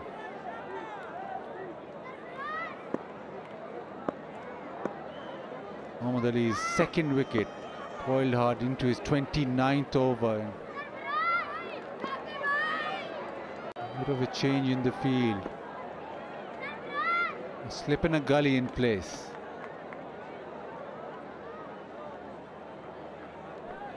Deep square leg for that short ball.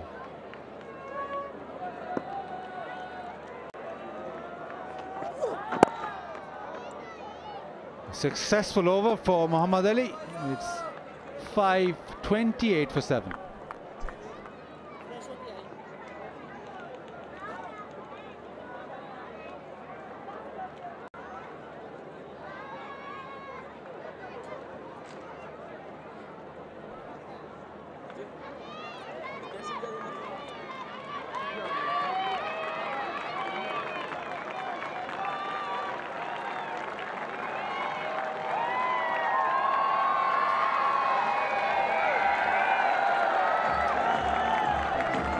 Absolute standout.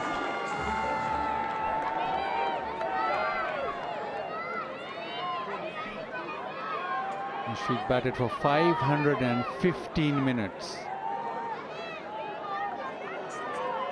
8.5 hours on the crease.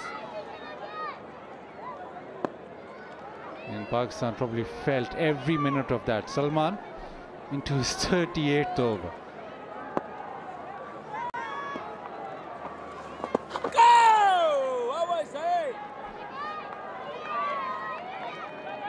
Bangladesh lead by 80. Still plenty of overs remain.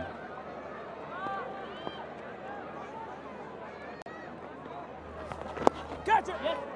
Obviously, you're in that aggressive camp. You want a declaration, but in all sense and purposes, this is the drive on the up. The first time that he's really missed out with an on the up drive. A little bit of extra bounce from Muhammad Ali. Yeah, the 200 missed. Disappointment in the ranks. And slight disappointment in the com box as well. Athar Ali Khan stomped away from the com box.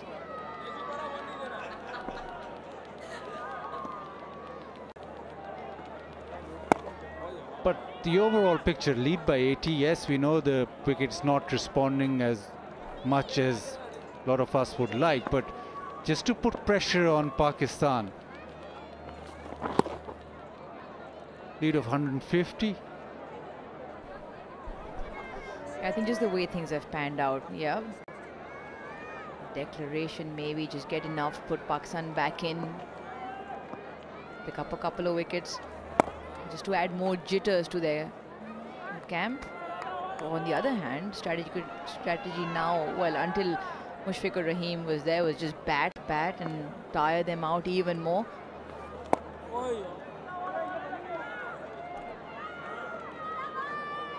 Overdone. We'll talk more on that. 5:29 for 7.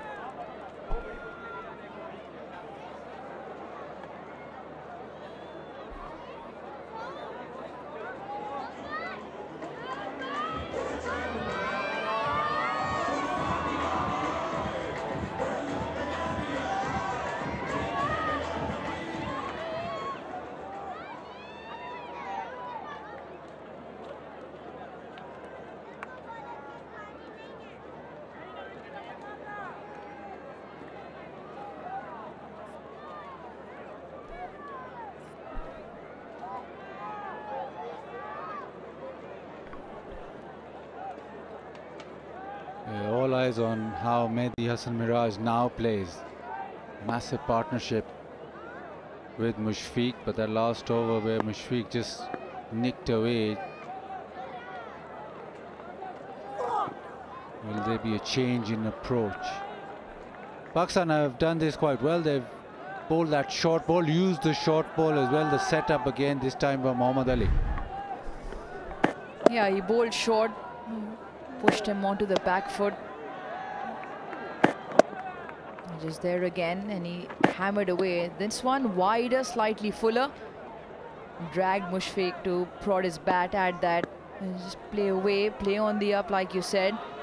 Just enough to nick him off. Oh, fantastic innings though. First century against Pakistan. You talk about big runs. 186 run partnership between the two. 196 runs, correction.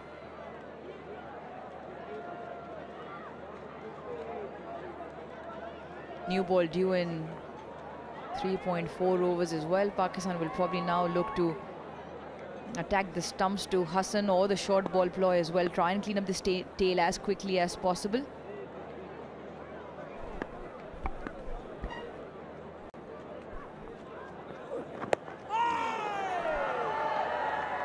Still going Muhammad Ali.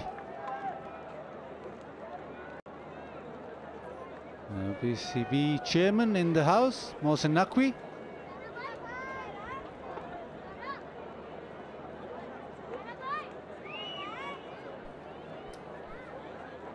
Got a few important people there, but it's not the test match that Pakistan's hierarchy would have been expecting.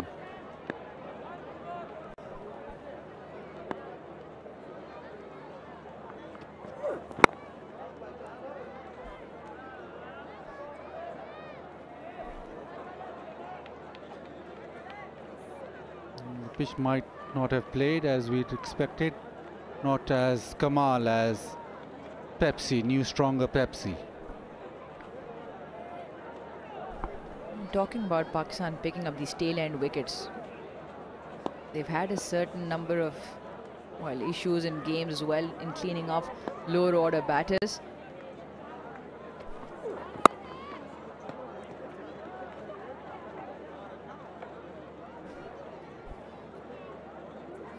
It's been hard toil It's been tough out there for all the bowlers. There's been 7 options that have been tried, but Pakistan will want to do slightly better in terms of now wrapping this innings up. Many congratulations to Shaheen Shah Afridi, blessed with a baby boy. We hope baby and mom both are doing well.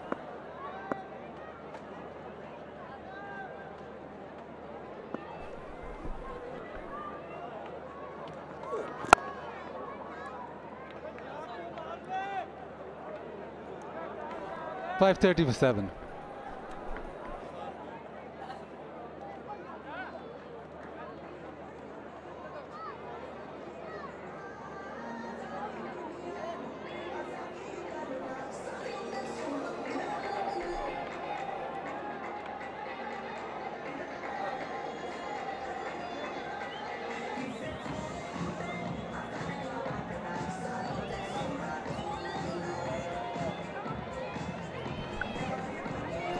Pakistan carry on into their 160th over.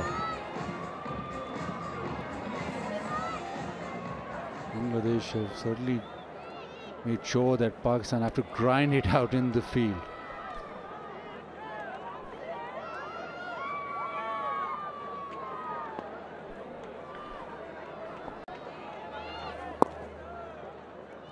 The other picture here is, Rouge, that there's one test match to follow with Bangladesh on this very ground.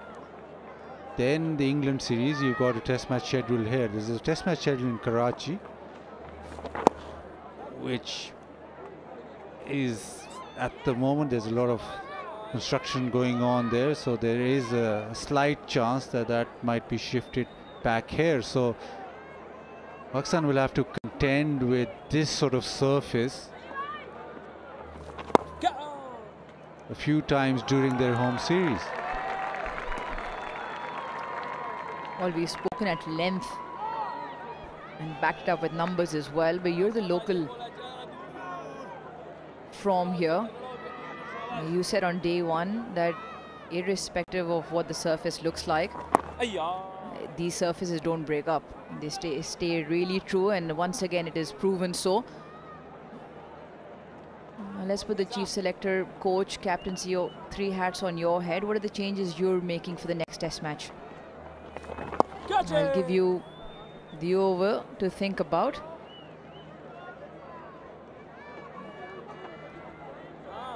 Just putting into context, this is the 48th over that the spinners have bowled. So Pakistan have resorted to spin. Obviously, their 4-prong attack hasn't worked as they would have liked. The surface obviously hasn't responded as everybody would have liked, at least in the Pakistan camp. Maiden over comes to an end. And Baz, you've got a couple of minutes to think about the question. 5:30 for 7.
448 for 6, plays 530 for 7.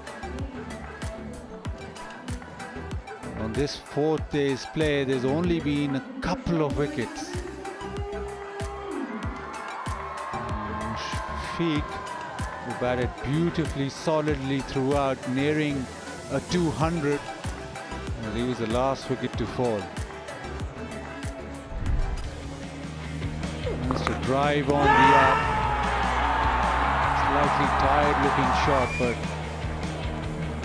he deserves to be tired after such a long vigil.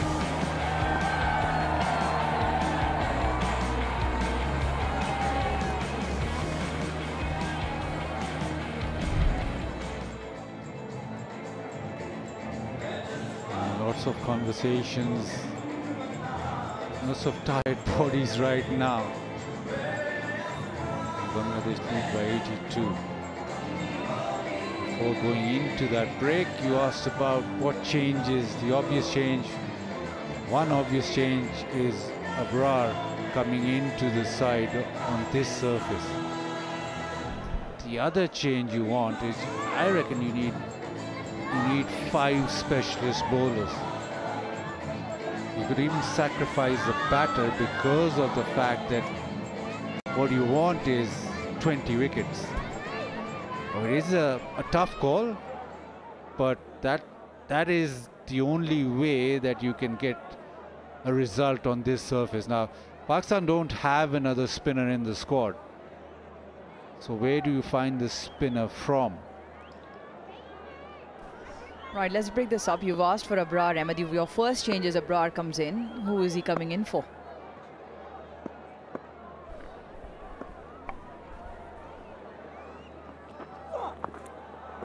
Play and a miss. Look at the bowlers that have bowled. I don't think Mohammad Ali and Khurram Shahzad deserve to not play the second test. Now, then you're left with Naseem Shah and Shaheen Shah Afridi. It is a tough call because I reckon that both needs bowling under the belt. And this test match, I reckon, second test match, they will be in slightly better rhythm.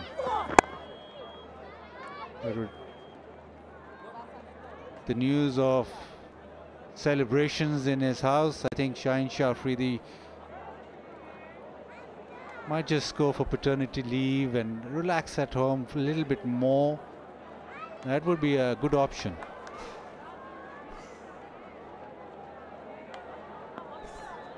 All right, you eventually got there. Rouge, you're very big on paternity leave. In the women's game, you made sure that the paternity leave was extended. So I can see the smile on your face. Yep.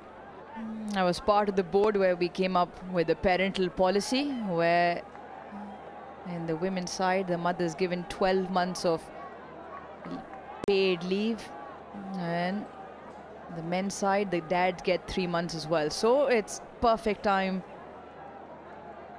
for Shaheen Shah to check on that box, take a time, just take some time away from the game, enjoy his new baby boy at home and just get his mind off, which has been a hard visual. Like you said, 27 overs, 72 runs for no wicket, but it's probably the change that makes more sense. What's your other change? Who else are you dropping? The other change, I go left field here. You prepare a pitch like you prepare pitches in first class cricket, leave a lot of moisture on. So that moisture at best will last the whole day. If you can do that, which is a tough call. So the game quickens up on the first day and then it's a slow burner. But for that to happen, yes, we talk about grass, but the live grass over here is only possible if you leave a lot of moisture on the pitch. And I don't know if the management or even the overall think tank will think this is excessive. But that is the only way that you can force a result considering the conditions.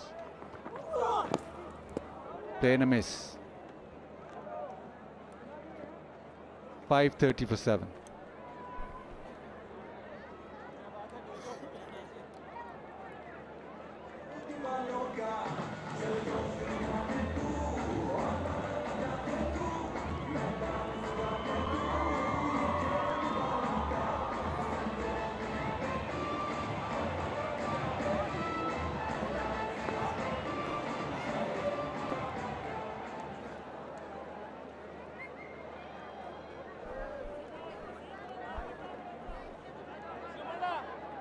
A wicket in the first session, a wicket in the third session.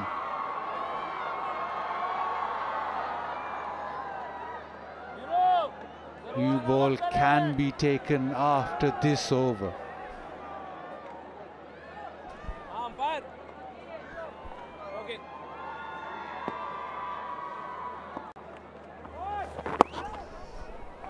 As we're talking about home advantage, you mentioned potentially the England series might just have 2 test matches here as well. And you're talking about leaving a lot of moisture on the surface. Does the time of the year have anything to do with that? Playing in August where there's a lot more, it's a lot more warmer than traditionally we've played in this part of Pakistan? Absolutely. If you watch this test match closely, we've seen so many shots not get to the fence. Normally it's a very, very quick outfield. Now that suggests that there is a lot of water underneath. It might look dry up top. Sweeps it away. But because it's just coming to the end of the monsoon seasons, the water levels underneath is so high that the ball isn't traveling to the fence as you normally associate. You normally associate the Pindi cricket ground as the boundary scoring ground. Remember the game, well, we go back to baseball and that 500, but there's always that element where you go through the infield and it's the boundaries. We have in this game that has lessened a lot, so there is moisture underneath. And yes, the moisture underneath, I'm still a believer that that doesn't help the pitch stay hard or disintegrate as the game goes on. 531 for 7.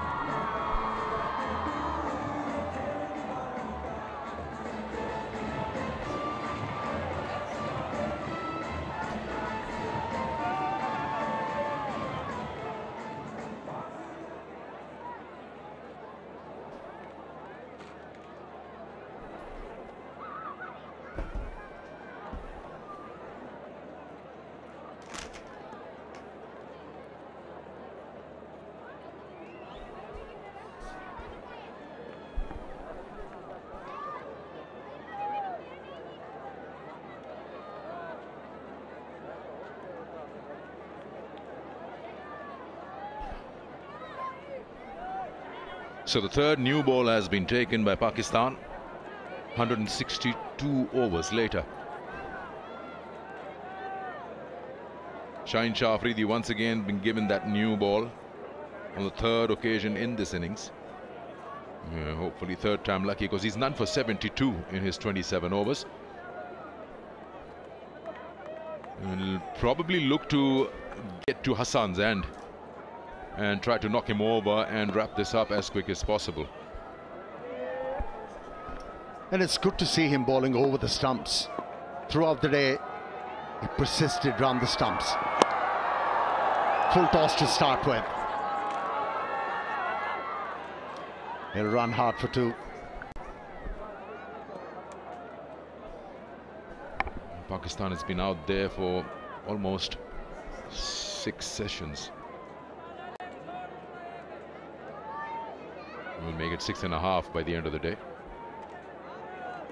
And they've got 2 wickets today.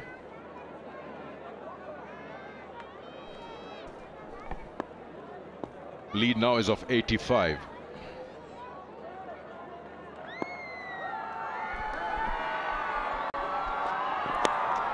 Edge and take. Oh, it's dropped.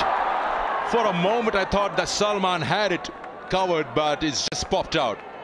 Now is it when his elbows hit the ground? Is it before that? But it's dropped.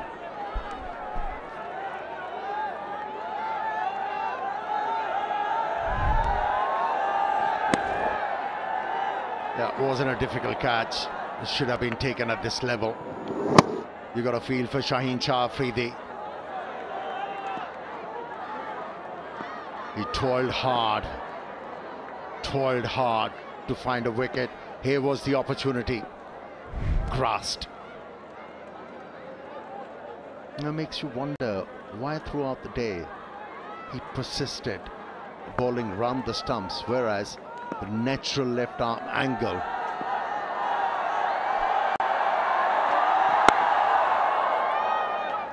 gives you more chances as a bowler to pick up wickets. With the third new ball, second delivery, he managed to find the edge of the bat, and the fielder Salman Ali Agha let him down.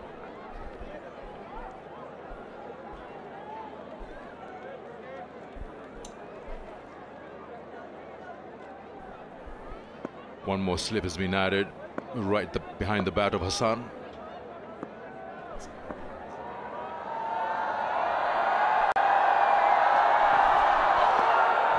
Swing and a miss, no movement of the feet at all, but you'd expect that. He's trying to stay away from that delivery. That's a drop again.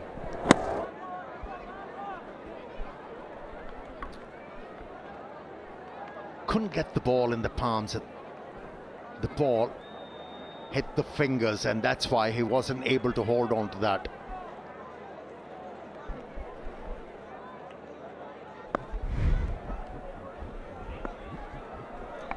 Two catches were dropped off his bowling. It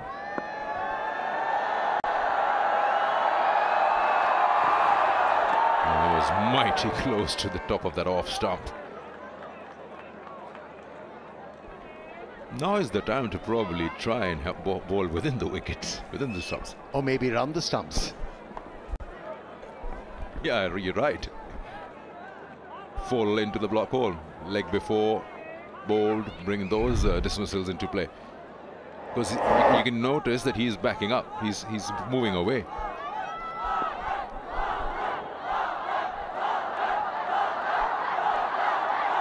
And these are the things the bowlers should recognize in order to pick up wickets.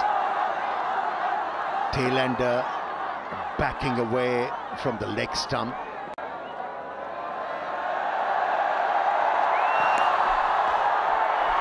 Yeah, he's hedged it. Sure he has. That's a big deflection. And a new celebration for Shaheen Shah Afridi. On the birth of his baby boy. He gets his first wicket in his 28th over. And Pakistan dismiss the 7th Bangladesh wicket back into the dressing room. Change in line really worked for Shaheen Shah Afridi on that occasion.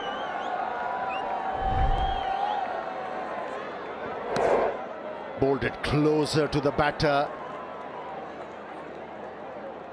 Tried to flail the bat, only managed an outside edge. And welcoming newborn baby Shaheen Shah Afridi with that wicket. Hassan Mahmood survived for 18 deliveries without scoring a run. He's walking back. It's 5:34 for 8.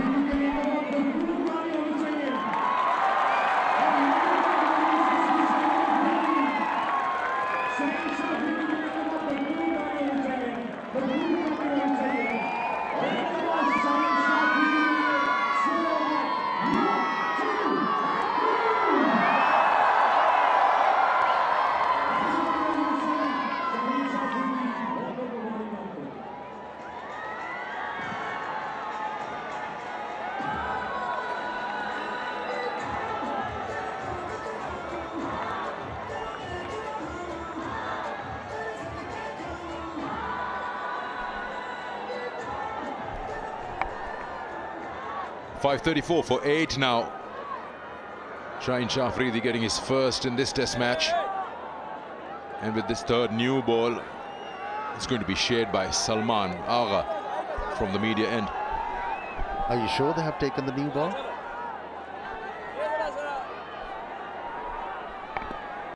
I won't even bother asking you explain this to me.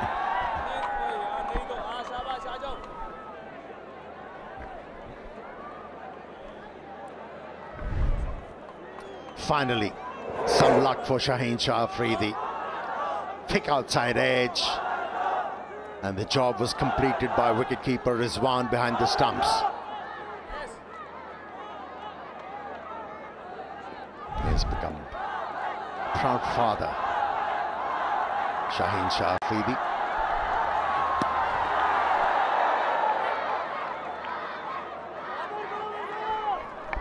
Lead is 87. What a knock Mushfiqur Rahim played. Fell short of probably a well-deserved 200. Similarly, earlier on, 100 was missed. Shadman got 93.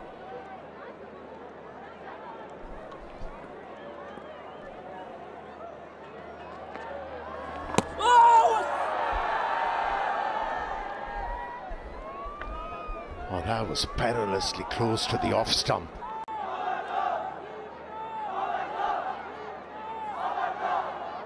Could leave that though. Yeah, he played that high and handsome, with everybody just near the bat. He can feel free to swing his bat and get that maximum to his name. You know, while the fielder is searching for the ball, I'm searching for Naseem Shah. Why is Salman bowling and where's Naseem Shah? Don't think he's on the field. Or is he? No, he's backward square like the same. How about that stroke to get off the mark?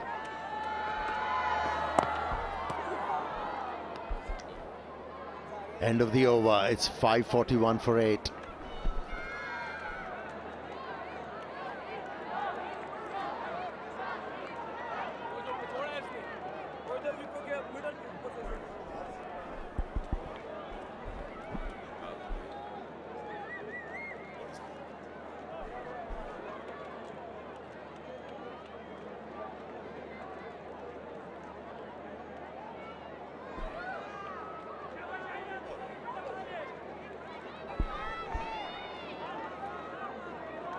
.541 for 8.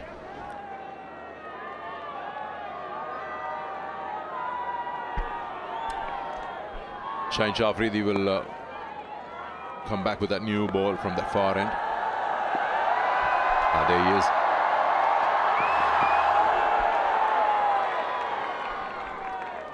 Let's hope everything is okay with Naseem Shah.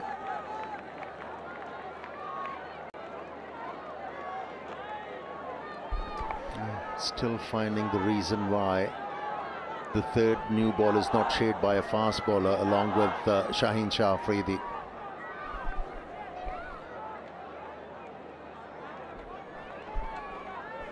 So he's not bowling, neither is he.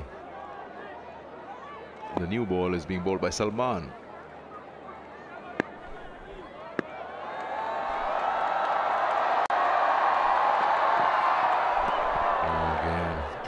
Close. New ball is testing Mehdi as well, who's on 71. It's got some pace now. And he extracted a lot of bounce on that occasion. Have a look from where the wicketkeeper collected the ball. Put it into the gloves.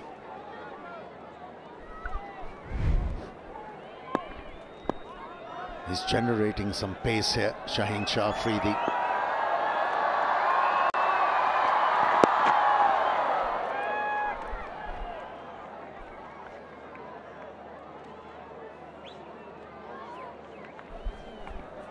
The left-handed Shariful will now be on strike.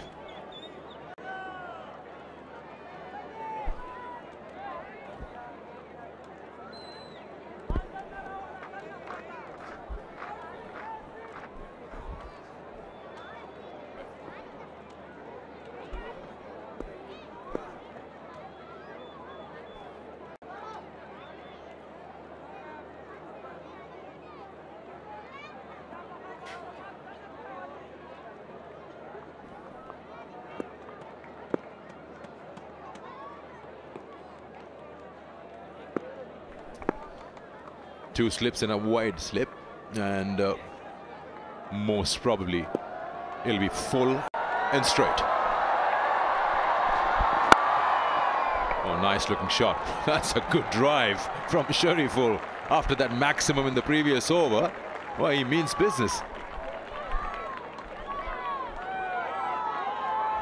No respect for one of the top fast bowlers in the world. Just stood tall, made use of that foolish delivery. Authentic cover drive from number 10 batsman. I'm wondering why didn't he come ahead of Hassan?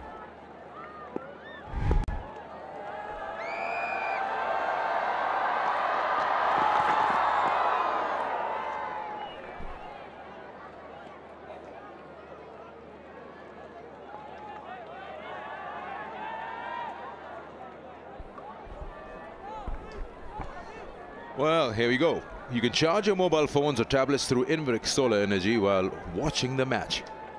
They're doing that. I'm sure you can also find your ways. This match, I just feel, might just get interesting because we've got time. We can play up to 5:45 local time. So you're talking about an hour and a half.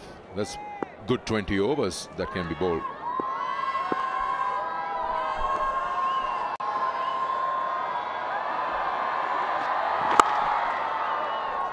Again, this time on the onside. Another fuller delivery and Shariful will come back. And that also brings Bangladesh 100 ahead of Pakistan now. 5:48 for 8.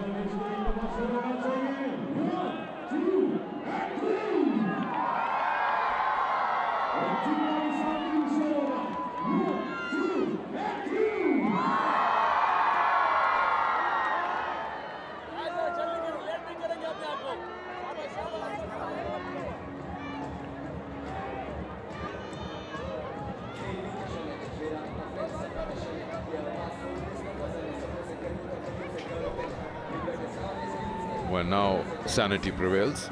Khurram Shahzad has been given the new ball with Bangladesh 100 runs in lead.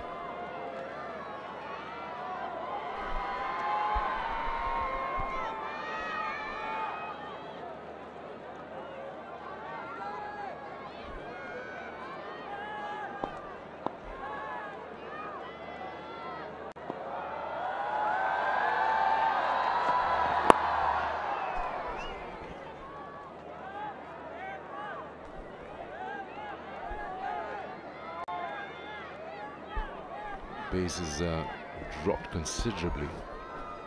126. Maybe he's just starting off. I don't know how long a break has he had. But it'll be a good test case of what we were saying when the second new ball was taken. Let's see what he can do. Even if he doesn't get the wicket, does the ball move away or in? Because he has the ability to do that.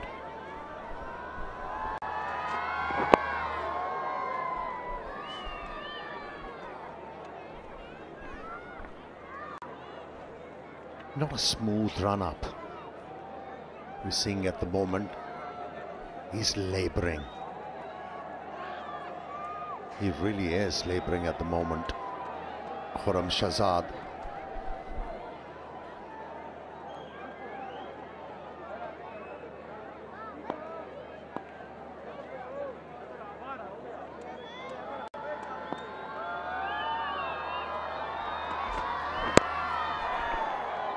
He's getting the ball to shape and go straight into the stumps, fuller lengths, allowing the new ball to do the rest.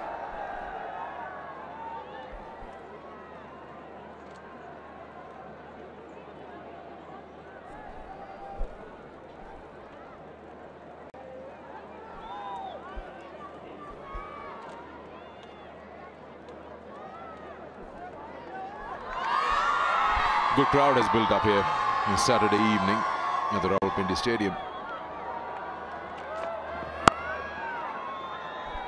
Well, new ball will travel.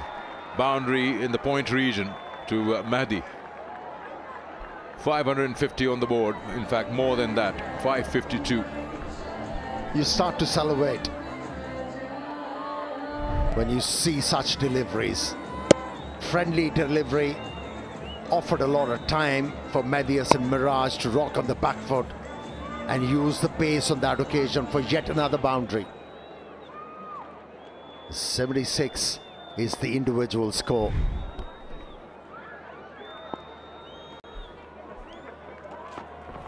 Yes.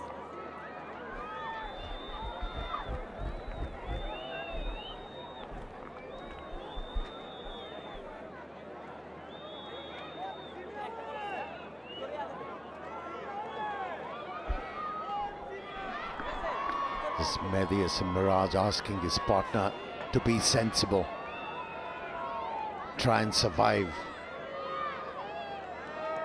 And that'll give Medius and Mirage an opportunity to get to that magical figure. Another test 100. Again, smashed over mid-off for another boundary. End of the over, 5-5-7 for 8.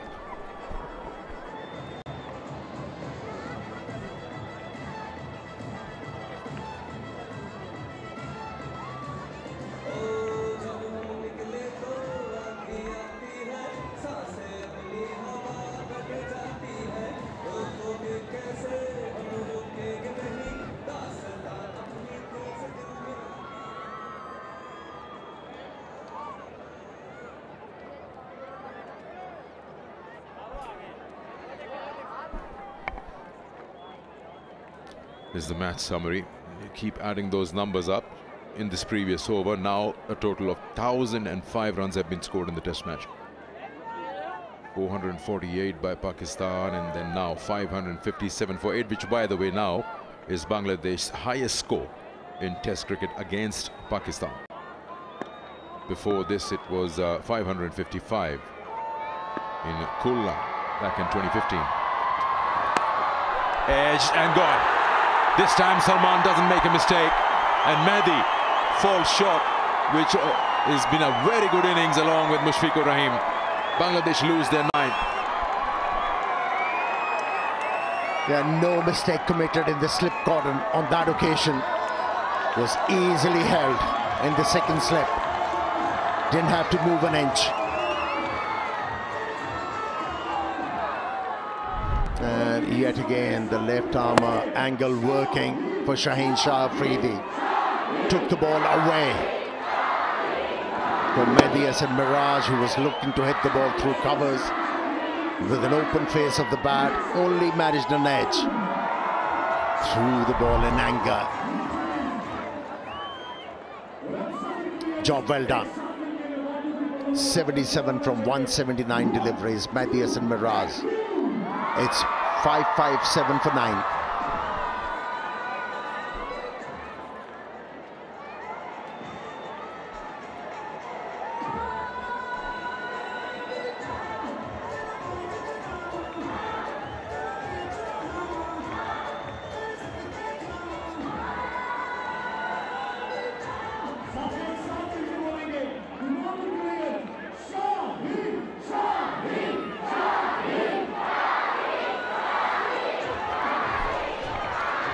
Shaheen Shah Afridi suddenly amongst wickets, 2 for 82 now in his 30th over. And of course, congratulations from all of us to Shaheen on the birth of his baby boy. Nahid Rana is now the last batter out, age 21. He is going to face Shaheen, who's got 5 more balls to go in the over. Lead is 109. I mentioned earlier, Bangladesh already has the highest score in Test against Pakistan, 5-5-7.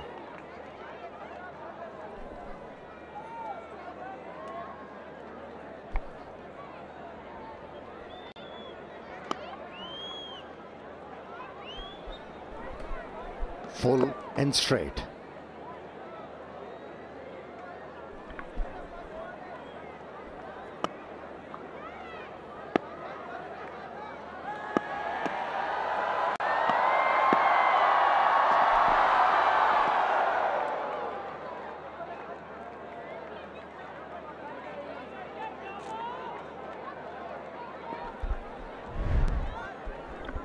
not only is working up some pace, but also getting the ball to wobble and deviate off the surface.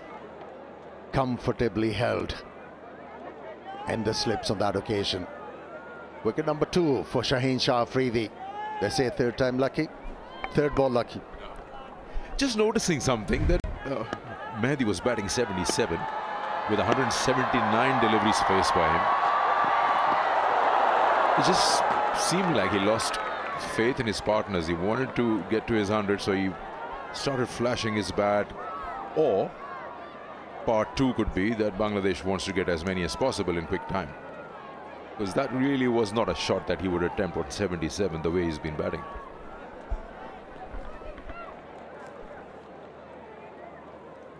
I think the first reason makes more sense, because in the previous over he had a word with his partner, just hang in there.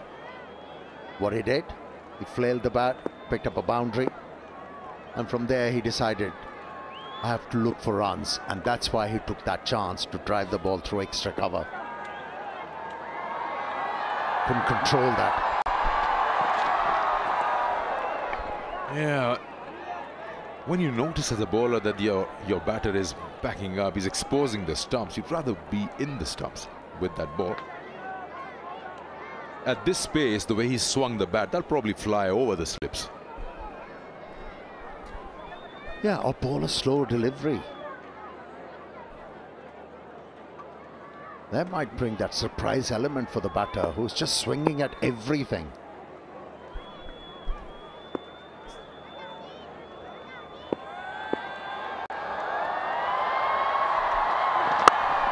Almost, and he's got a hold of it. That's gone all the way. Maximum from Nahid. And that is a tremendous hit.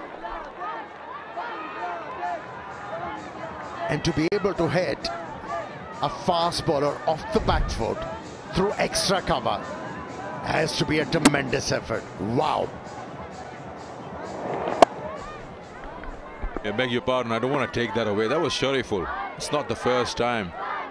He's already hit a maximum on Salman's bowling. He's hit a boundary with the fast bowler, and now a maximum again. What will Shaheen do? He's been hit for a 6. Full toss. It's the end of the over. 564 for 9.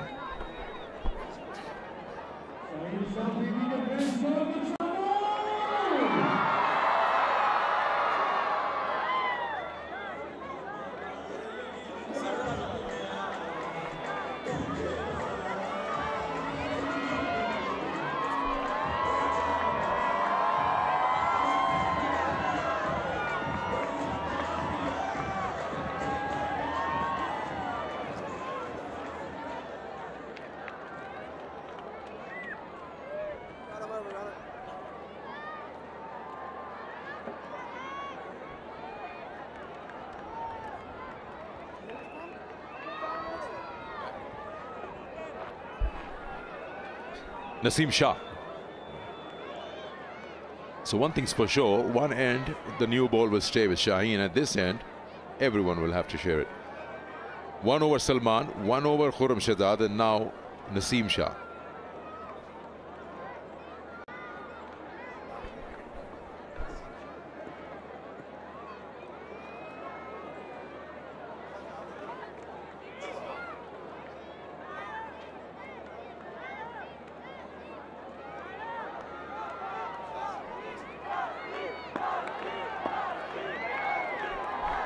Naseem Shah with 3 slips.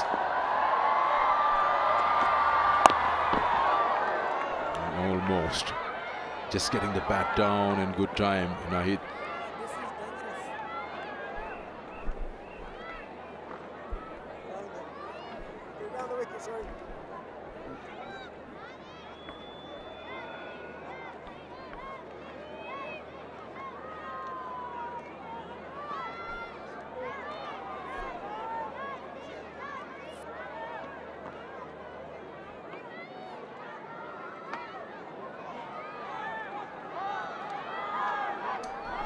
Yeah, we've spoken about that. This now is the highest total versus Pakistan for Bangladesh.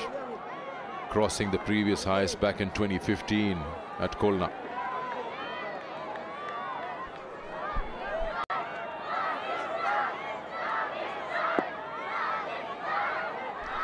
Good crowd there in the background, coming round the wicket to the left-hander.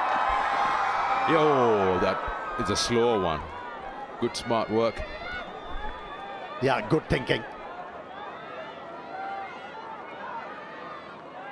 Came very close to prevail on that occasion. Naseem Shah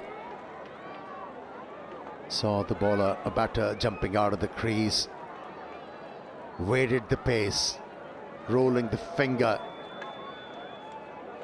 took the pace off on that occasion.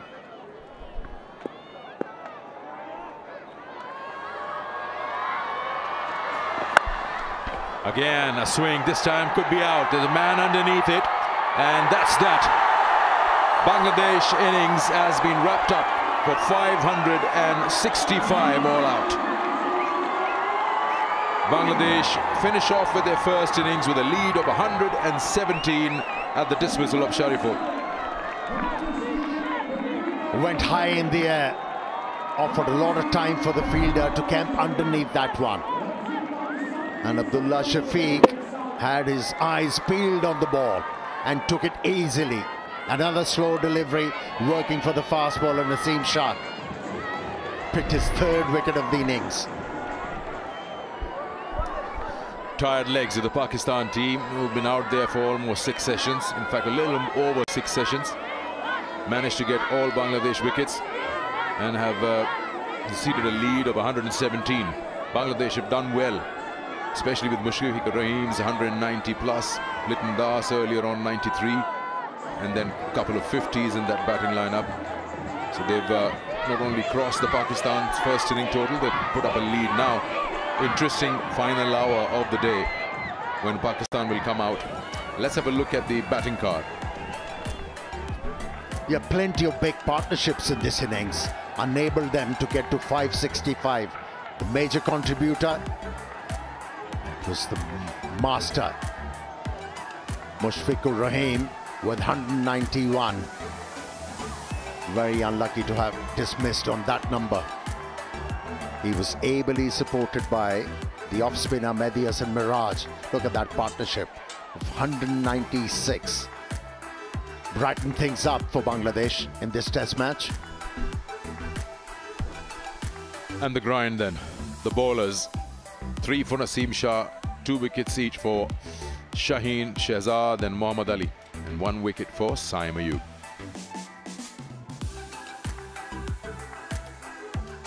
Match summary: Pakistan put into bat 448 for 6 declared.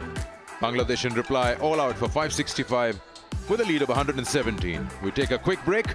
When we come back with Pakistan's second innings.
Bangladesh's innings finally wrapped up. 565 they scored, leading Pakistan by 117 runs. But the star of the show, Mushfiqur Rahim.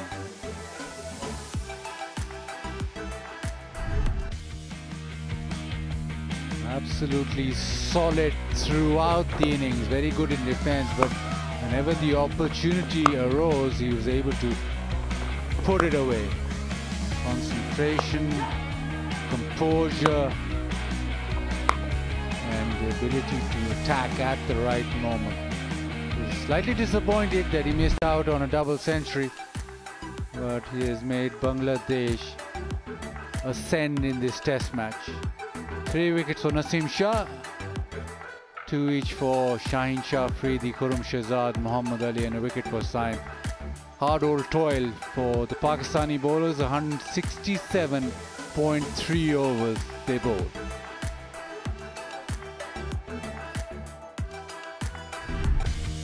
Now, this was a long time ago. The outside edge from Zakir Hassan's bat, a brilliant catch from Rizwan. The angle and the seam movement from Naseem Shah, but it was all about the catch. Then Khurram Shahzad from round the wicket, getting the ball to nip back in. Captain dismissed with a beauty. There was appreciable seam movement and hit top of off.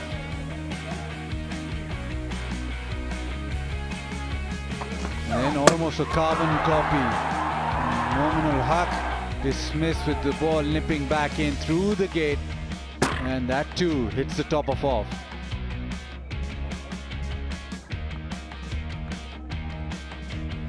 And Muhammad Ali with the ball nipping back in, and Shadman Islam denied that elusive 100.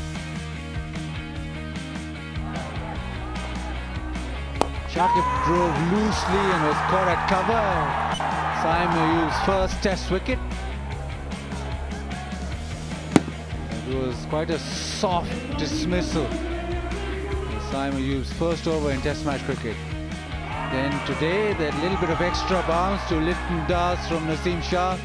Edge it to the keeper. One of those deliveries that just zipped off the surface. Muhammad Ali then got the big wicket. Mushfiqur Rahim slightly on the up that drive. End of a wonderful innings from him. Shaheen Shah Afridi with the new ball then. Hassan Mahmood trying his luck, swings hard, the outside edge, the celebration from Shaheen Shah Afridi. First wicket after becoming a dad. And then the outside edge finally caught in the slicks. There was a number of chances where Pakistan didn't accept. This time it was lovely hands from Salman Ali Agha. And Naseem Shah with a slow one, and Sharaful, who was entertaining everybody with his big hits, is caught in the deep. Face off from Naseem Shah. That meant that finally, after around about 2 days, that Pakistan were able to dismiss Bangladesh. They trailed by 117 to Pakistan after having set 448. Bangladesh replied and replied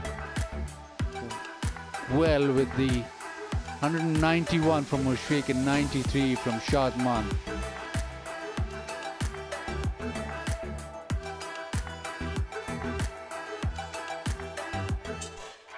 A tricky little session now. 20 overs remain. I don't think we'll get those in, but it's almost an hour's play. 5:15 the official shows, but it can be extended by half an hour. This is the ideal opportunity for Bangladesh to just apply pressure on Pakistan. It's a small little session.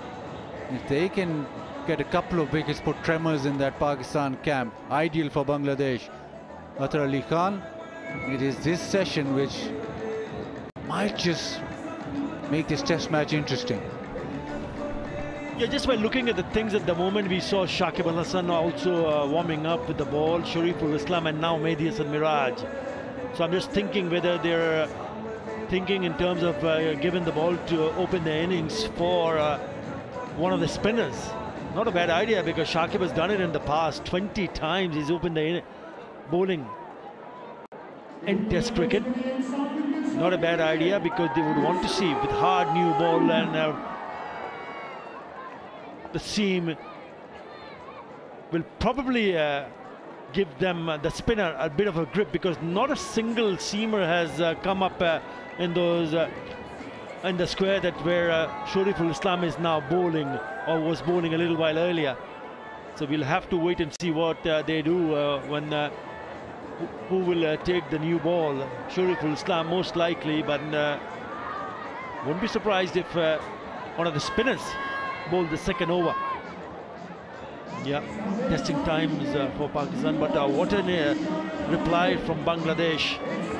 Their third highest total in Test cricket, and their highest against Pakistan. Wonderful, monumental innings from Mushfiqur Rahim. They're in the huddle. They just be telling themselves, can't afford to relax. The batters have done their job. It's up to the bowlers. And they'll be looking to sneak in a couple of wickets before stumps.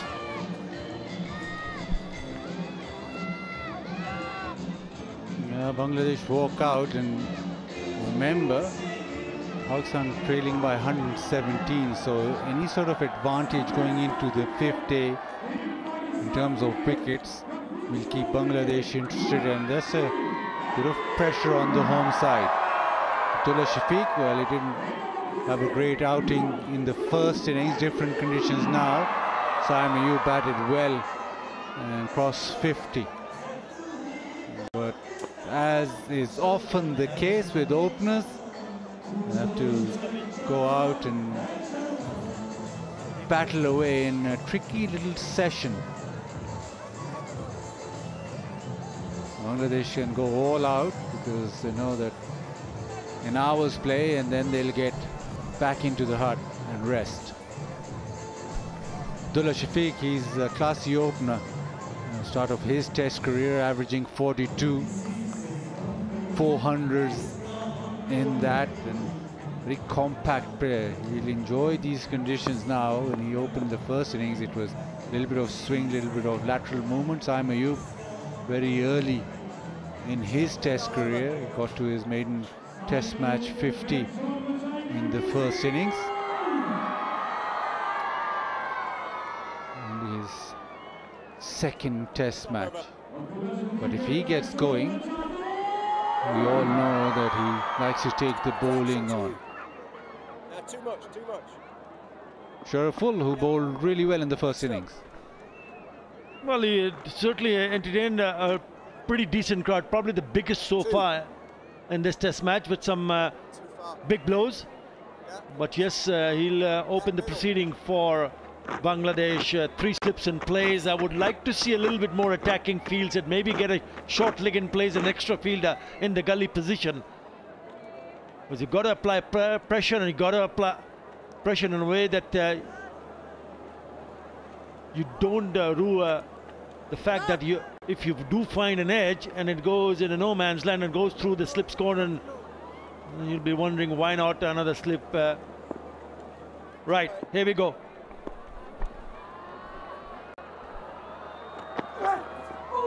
Beats the bat straight away. Just a little bit of swing, but it was the length and line that made Abdullah Shafiq play at it. It's a good start. You always want to start well here. You must be feeling a lot better after that nice little cameo with the bat, Shariful Islam. And it's all about making sure that you have the batter play each and every delivery.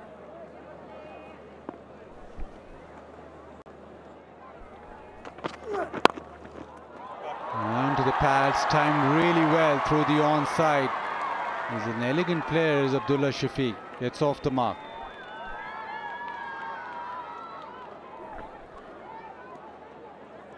onto the pads and a little bit fuller. So easy pickings to getting off the mark. Beautiful Islam will be eyeing to make sure that the ball just stay around the off stump. Very big support, especially today for both the teams.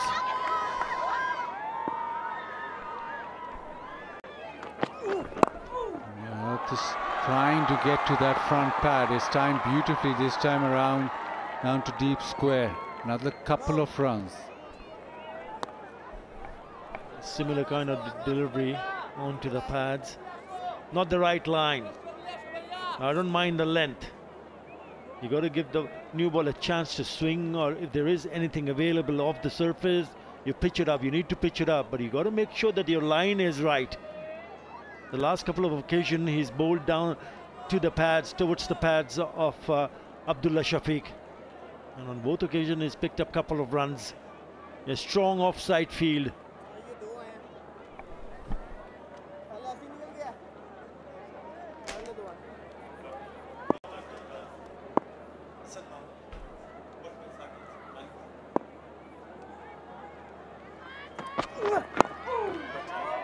But the length's good, attacking the stumps, but it was Sharaful who really entertained this crowd. Lots of people coming in, free entry, massive hits. A lovely cover drive, and then picked this one up straight down the ground, and backed away and smashed it out of the ground, and that's why there was a roar in the crowd.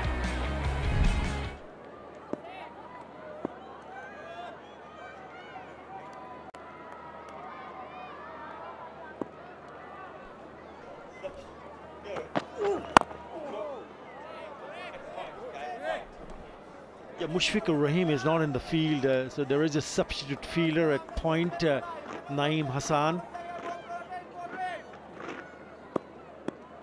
There he is. Right arm off spinner.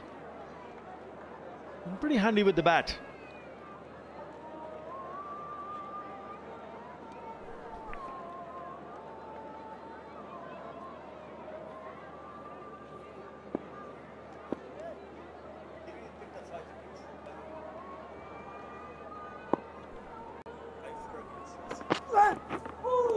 Nicely bowled. He's shaping back in. 4 without loss.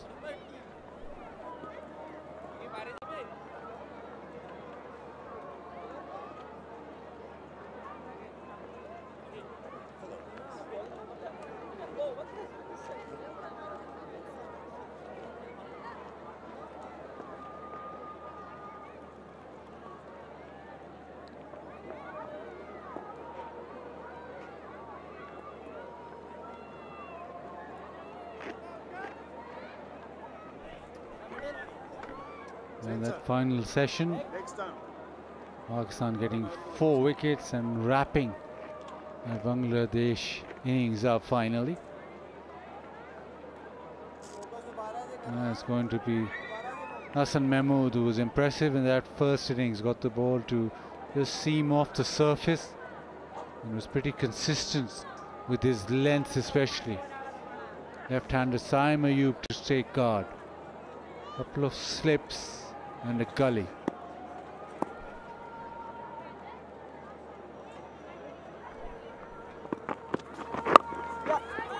Into the onside, just chips away, gets a single, gets off mark. That's a nice little delivery to receive straight up.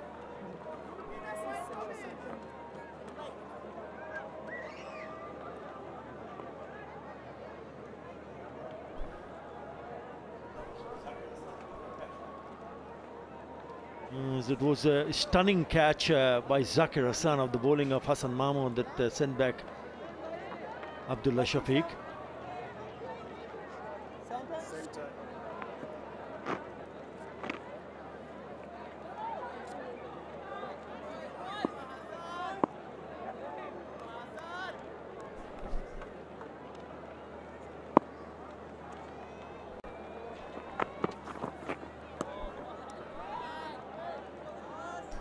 Hint of movement, Let's see how he set him up in the first innings.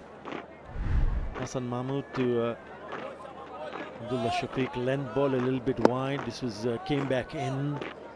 Hitting the length again, a hint of movement. A little bit closer. And wider. This is a little bit wide. It's actually too wide, but have a look at that grab. That is a stunner. That is a blinder. He's a left-hander, so it went to the wrong side and he had to jump. What a catch.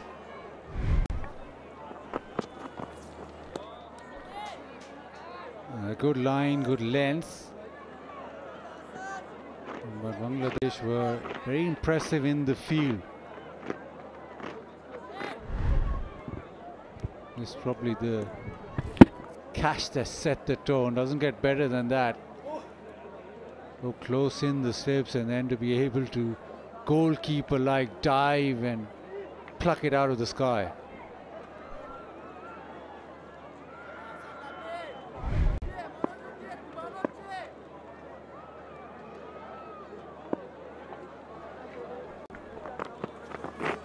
Lovely, lovely lengths, lovely lines, a little bit of shape.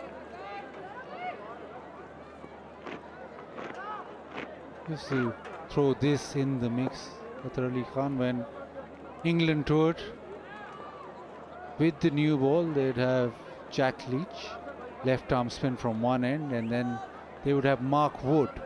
Mark Wood would bowl predominantly short, because there's not much happening up front with the new ball. They also had the likes of Anderson and Ollie Robinson who could use the new ball, but they went to Mark Wood and Jack Leach because of the fact that the harder new ball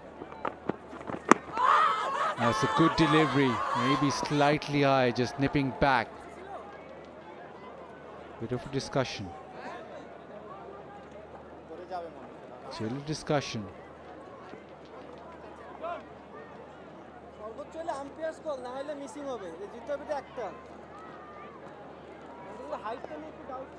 Now time's gone. So with England, their tactics were that with the new ball, that one just seems back in. With the new ball, you bowl short because there's maybe extra skid off the surface or one doesn't come on, and the left arm spinner with the new ball gets more purchase, gets more skid off the surface. Then as the ball gets older, then your ball gets older quickly, you use your accurate bowlers in reverse swing. That one goes down the leg side. 5 without loss.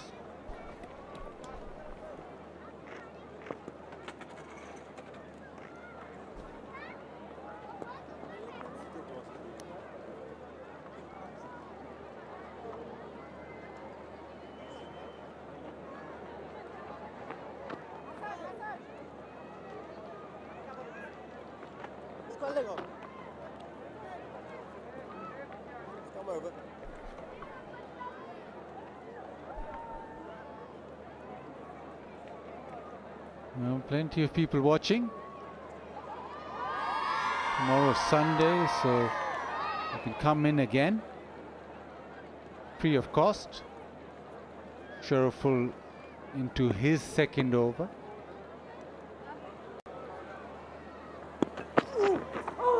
That's a terrific delivery. Seems back in. It's a good leave. It's a good test. The only thing that I'm getting at here, Athar, is that you do have a fast bowler. This one is that ball, that nip back, slightly too high, so wicket's missing. Bangladesh do have a fast bowler who can really ramp it up. And if you want him to bowl short and bowl quickly, the quicker he comes into the attack, the better, because once the ball gets slightly softer, that bouncer won't be as potent. That's gone! A little edge, beautiful delivery by Sharaful, just seaming away. Saim Ayub went after that, a back foot drive, but the edge through. Pakistan lose their first. Yeah, it's all about being consistent in line and lengths. They've bowled well, It is only the third over, and he forces the batter to play a drive of the back foot, never close to the ball. Hint of movement, outside edge, and Litton does the rest. Early success, and that's exactly what Bangladesh wanted. Saim Ayub gone for one. Pakistan 1 down for 5.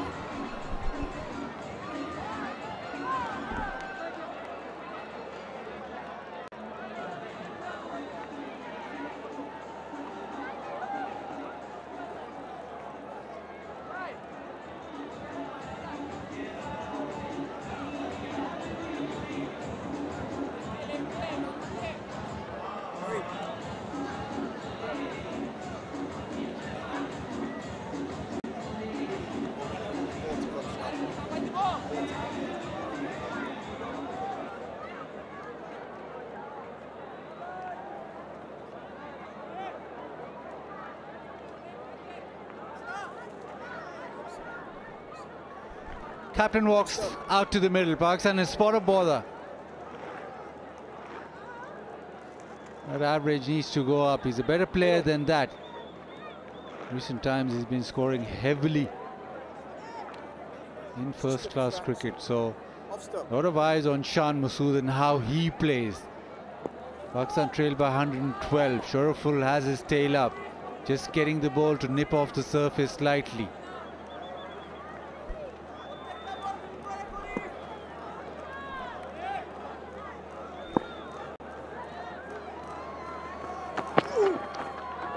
Bit of shape, bit of movement. What a lovely channel that Sharaful bowled. Slightly loose, but it's all because of the pressure and the channel that Sharaful was bowling. Yeah, have a look at how far that is. There's no real feet movement. He's stuck in his crease and he went through the shot, and he knew he was in trouble because he nicked it straight to the keeper. Perhaps maybe get another slip in place, put a little bit more pressure. And looking to take wickets, make sure you have that slip corner covered with more fielders. That is lovely. That is the perfect length. Maybe you can even go fuller, but that is absolutely where you want to be. Ball swinging away and just offering a little outside off stump. Shan Masood does well in not being tempted to hang his back out. Yeah, they're bowling a good channel.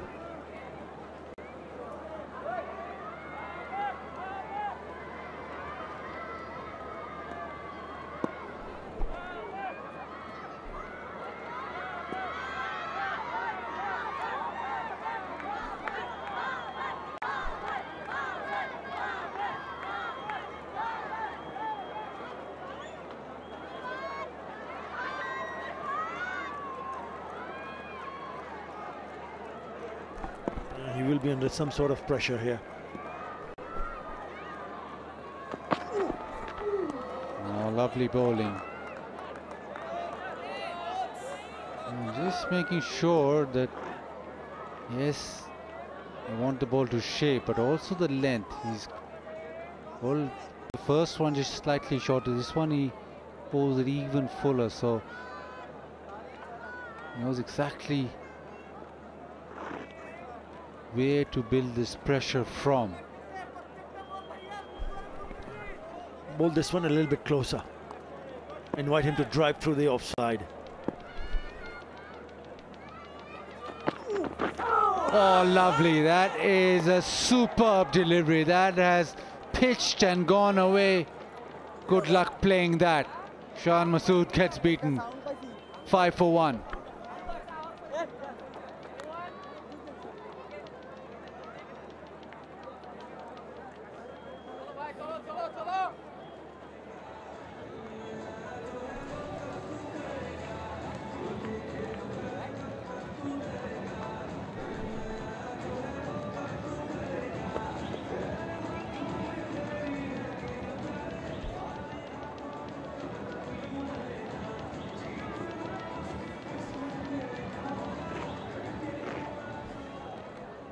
Bangladesh with the ideal start with the ball, a wicket.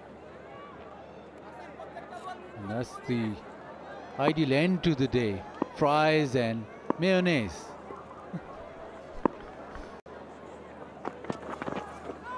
That's a lovely shape from Hassan Mahmood as well. Yeah, half an hour or so to go. And if Bangladesh can somehow manage to pick up 1 or 2 wickets, then they're in with a chance to create history. I know a little bit too early for that call, but it's important to believe, have that self-belief in themselves. They picked up a wicket. Let's try and pick up more wickets. That will give them a huge boost. Yeah, absolutely. I'm still imagining Athar Ali Khan in Multan, where Bangladesh got so close. Right now, Bangladesh way ahead of this game. And this particular session might just make that 5th day ever more on edge.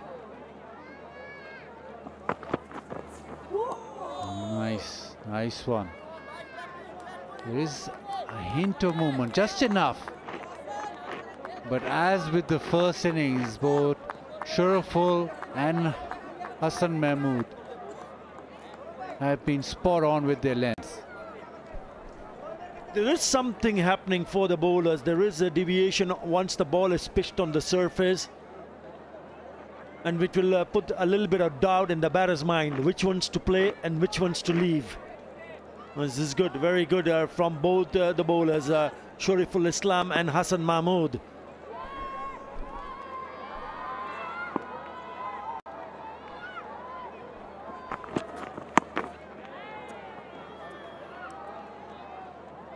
Very purposeful bowling.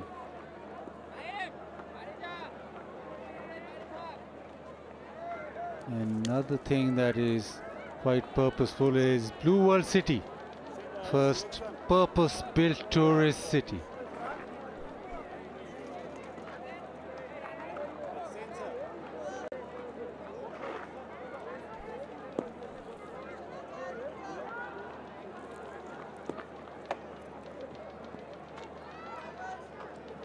Hassan staying over the wicket. I reckon this is a good ploy. He does get the ball to shape back in, so if you can get one that shapes back into Shan Masood, might just be in business, because there's a little bit of sea movement also off the surface with the new ball.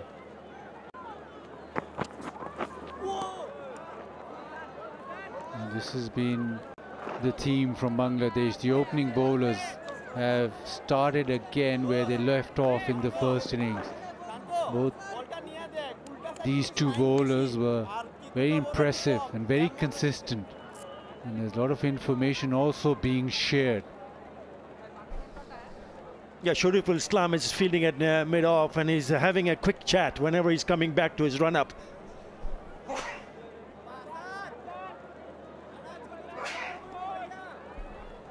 Yeah, so good to see, sharing the information. What is the ball doing? How the pitch is behaving?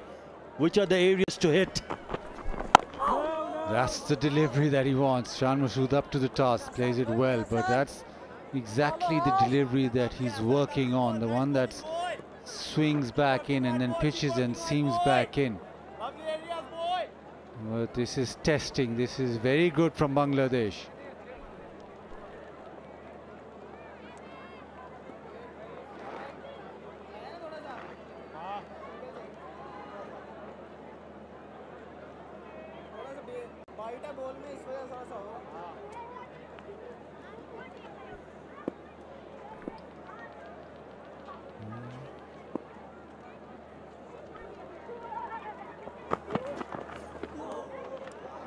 Nice channel again. Pakistan 6 for 1.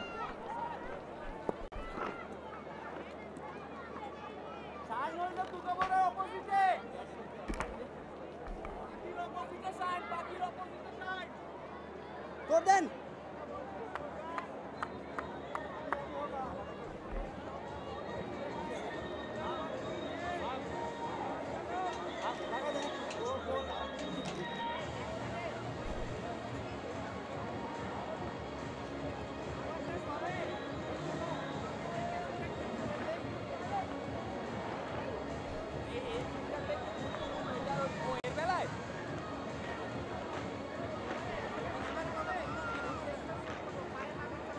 Pakistan 6 for 1.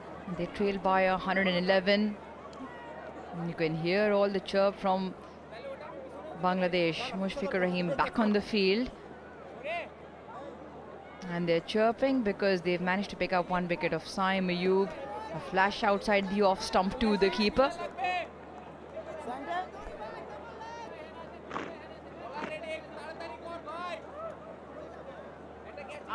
Shariful to continue. Skipper making sure his fielders are in exact positions. 3 men alongside the keeper.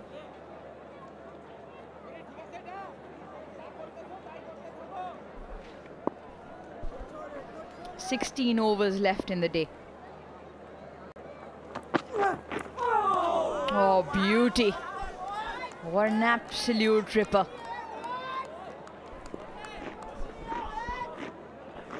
Well, this is more like it.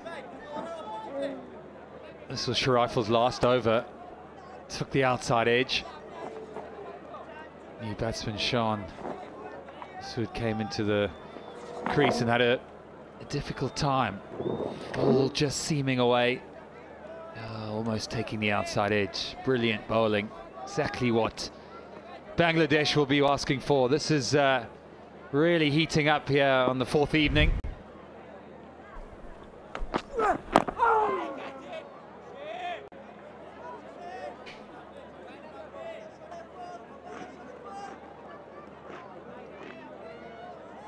Yeah, Nick, you mentioned with the ball shaping away from the left-hander, bowling to the right-hander right now with the ball shaping into him.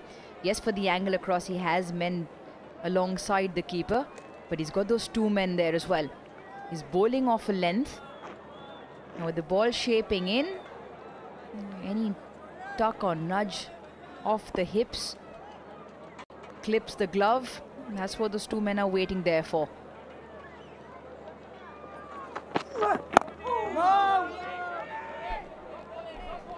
Something I've noticed immediately from the first innings is just the groupings, haven't they? They've been right on the money. We spoke about that in the first innings where Shariful and Hassan, they were good. They had some good deliveries in there, but the consistency wasn't quite there, and I think they've been spot on.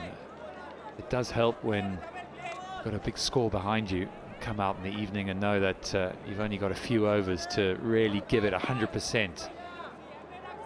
But there's a bit of an intensity around the ground now.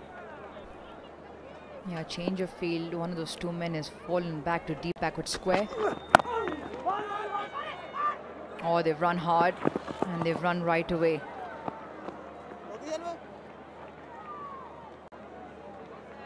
Bangladesh will be delighted if they can pick up another wicket here.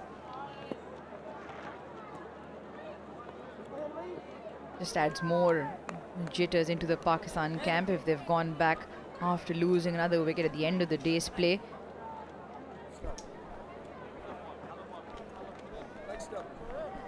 Yeah, cat amongst the pigeons.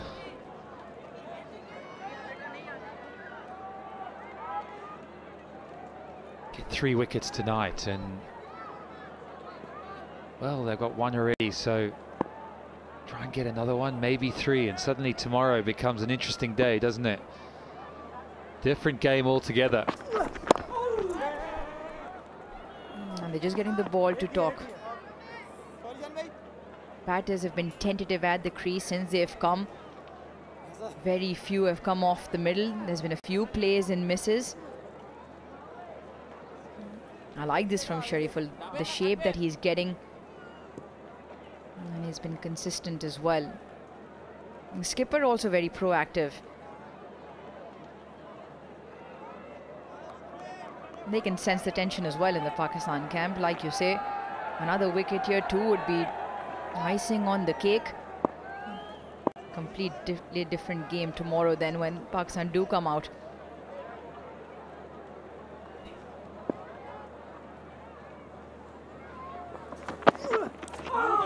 Oh, another beauty.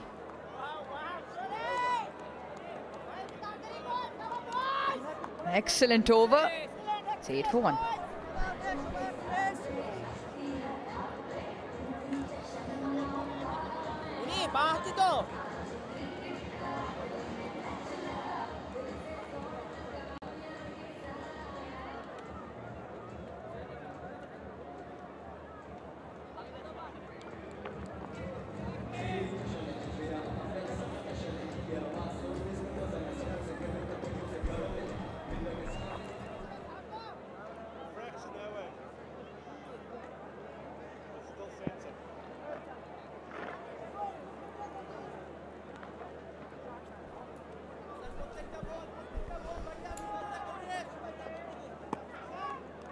The crowd's in at the absolute perfect moment.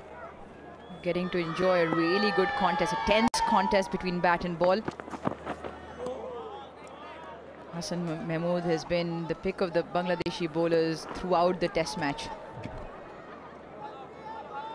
Still very young in his test career. The second test match. You've had plenty of praise for him, Nick. Yeah, I really like the look of him. It's early days, of course. It's early days for me as well. I've not seen him many times before. I think on just one previous occasion, but he looks pretty unfazed, doesn't he? For a young man. Got a nice economical action, and he hits the seam. That's what I like. He does something with the ball. It's coming sharply back in again, so he's got the ability to move it in and move it away. So I think that's what you look for when you're looking at a young bowler coming onto the scene. Does he do enough with it? Not express pace, which is okay. It doesn't matter. 18 matches, 57 wickets in first-class cricket. Gives you an indication that he knows what he's doing. He's applied his trade for very long, but I think he's been outstanding so far in this test match, and how much he would love to take another wicket this evening.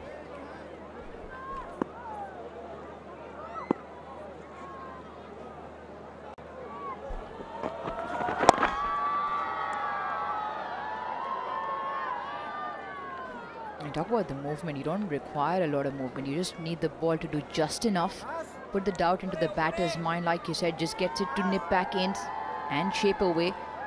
More importantly, grouping where he lands the ball, and then he does float one up there as well. Gets the barrel drive, has picked up a few wickets that way. Just watching Abdullah Shafiq, he looks a little uncertain in defence at the moment.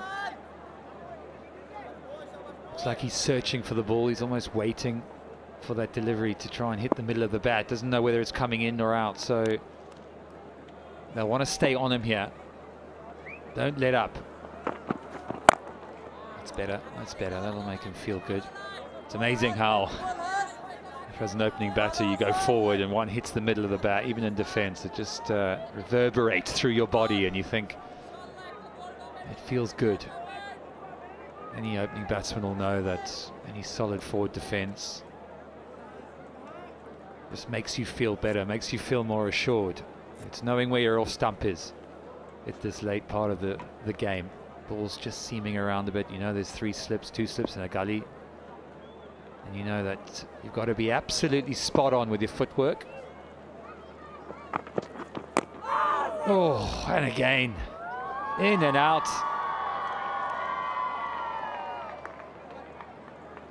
On the edge of your seat there, Harouj. You want to sit down? Isn't it? It's a beautiful sport. It's the beauty of Test cricket. Always gives you a chance. A chance, you could say, has been grabbed by Bangladesh. Hassan Mahmood's getting the ball to talk. Shariful getting the ball to shape back into the right-hander. You talk about Abdullah Shafiq, who's normally very, very solid in defence, assured of where his off-stump is. He likes batting in the second innings. He's got a very healthy average as well. 47, 2 of his 400s have come at the venue.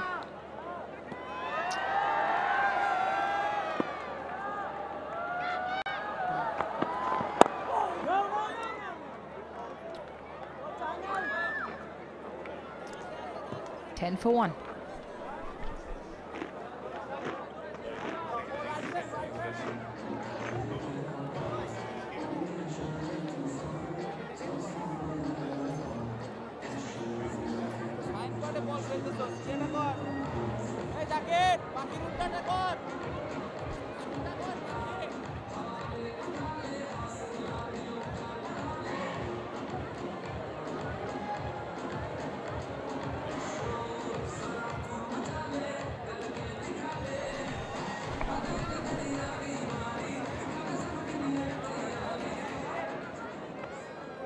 Five wickets in the third session.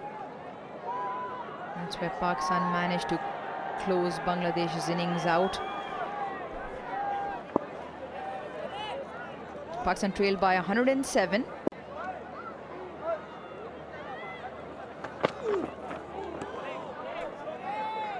Yeah, he's been really consistent with the angle across the right-hander, the one that moves in to the right-hander. There's been a few plays and misses.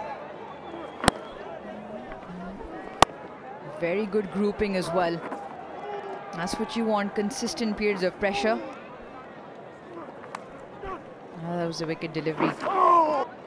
He's getting the ball to top, and the Pakistani batters look really uncertain against him at the moment. Yeah, look at the length, that's key. That's key. If you look at the difference from the first innings, he's got the ball consistently up there. It's like a different bowler. Just felt in the first innings, and it's not particularly a criticism. I know that a lot of players feeling their way back into Test cricket, having been out of the long format for some time. I just felt he was a little bit floaty at times and just didn't hit those lengths quite as well as we're seeing now. I don't think the conditions have changed too much. The pitch certainly hasn't changed, but the ball is just doing a little bit more, and it's making the viewing certainly a lot more interesting. Perhaps not the viewing if you're Babar Azam and you're next in. You would like that ball to flatten as much as possible. Yeah, suddenly a very flat surface. Not looking that flat, but you're right. It's a length that he's bowling from. A position of the seam, repeatable action. And the ball's doing just a little bit. And more importantly, like we've been harping on about this entire test match, the discipline is bowling, especially on flat tracks. You want to be able to bowl the entire over in a certain spot, keep the batter. Oh, that's another very well-directed short delivery. Abdullah Shafiq has played a shot, pulled out as well. Not looking comfortable. Yeah, very good. The element of surprise. I just love the clarity of thought from Shariful when he's come in today. It just seems very clear on what he's trying to do. Bouncer, it's well directed, it has pace, it has a bit of bounce, and his stock delivery has been spot on. Doesn't bowl with enough pace not to be right on that area. He's got to keep probing away. 14 minutes left. Abdullah Shafiq will be praying he can get through. Stay tight. Again, just feeling for it. Feeling for it, and good fielding. You just watch that. The effort in the field, both men from the slip cordon. Run across for that effort in the field. We've all played the game when you got a spring in your step, also making sure he's okay. But it was for the effort. Just feel something is about to give.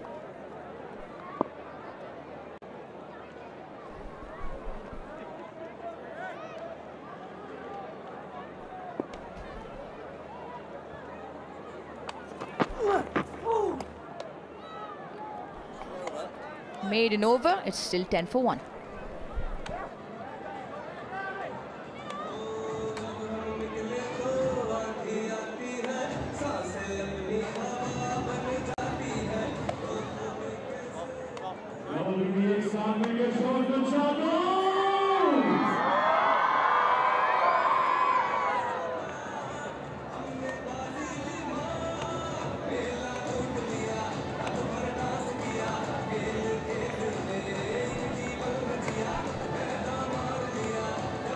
Well, the sun descends here at Rawalpindi Stadium on day 4. We've had some excellent cricket.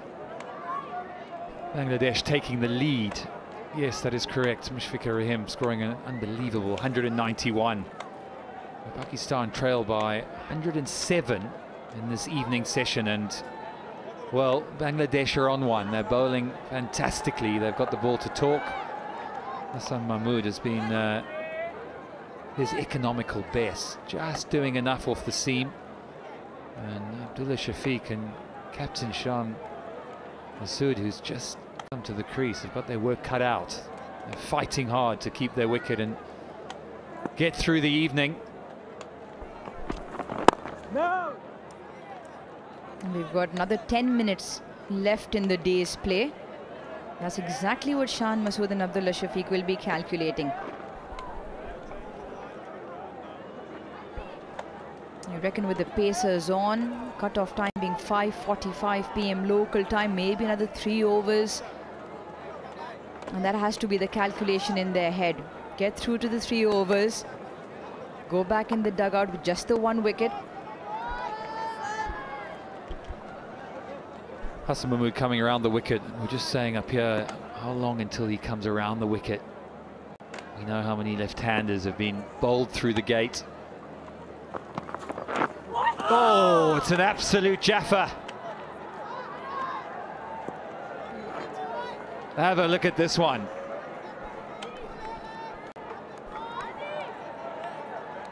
That is special. That is really special from the youngster. The change of angle working immediately. The angle into the left-hander. And you see the seam movement that leaves Shan Masood's bat. There's confirmation there. The ball's moved around the most in this 3rd innings. The seam movement has been the highest. Well, that delivery certainly might put some doubts in the Pakistan skipper.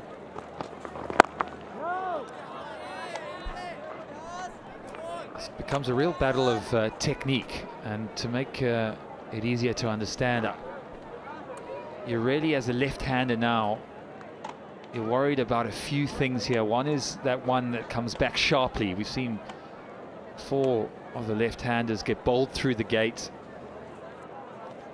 and it went quickly as well. And then, of course, you've got what happened 2 balls ago, where the ball just holds its line and almost goes away. So plenty to think about for Captain Shan Masood. He's got to stay tight. He's got to know where his off stump is. Hassan Masood is been very impressive again.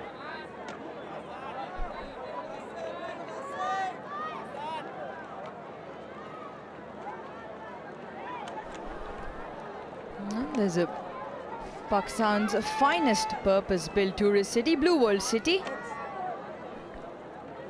It's got pretty much everything inside.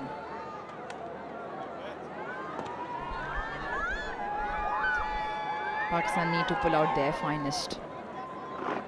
It might seem like a very small time, the time left in the day, a very important one. We're counting down minutes here. At least Shan will be in his head. Probably a couple of overs after this.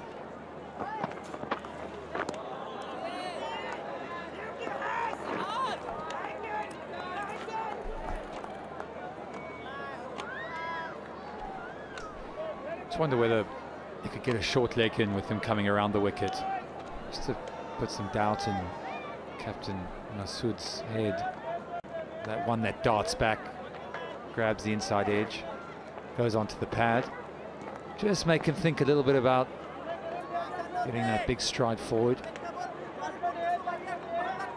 I have a feeling he's going to go really full with this one. 1 ball to go in the 8th.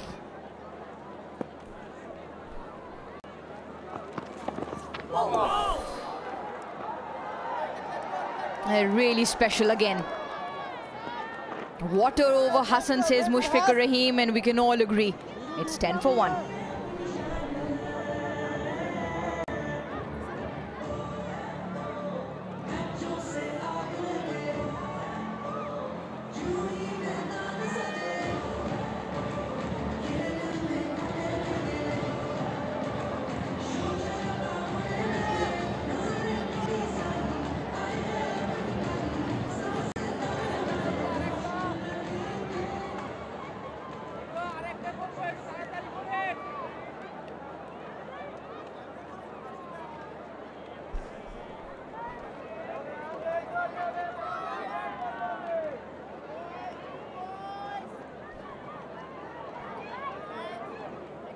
Pakistan 10 for 1.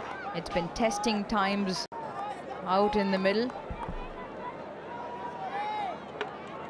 You just see how dramatically the ball starts doing something when it's been pitched at that length we've been talking about, the length that's been fruitful throughout the game. Both Shariful Islam and Hassan Mahmood getting the ball to nip around.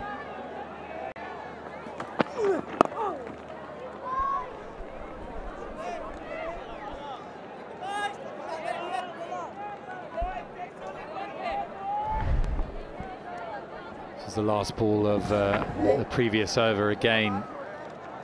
Shan Masood not really knowing where this off stump is. It's quite wide. It's held its line again. It's a good bit of bowling. He's playing in that because he thinks the ball's going to come back in at him.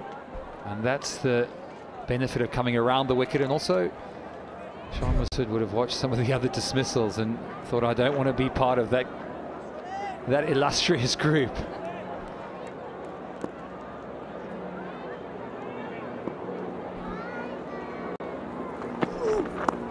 Oh, it's well bowled, edged. Just short, I think. Shanto, the captain, dives forward. Or was it Mehdi?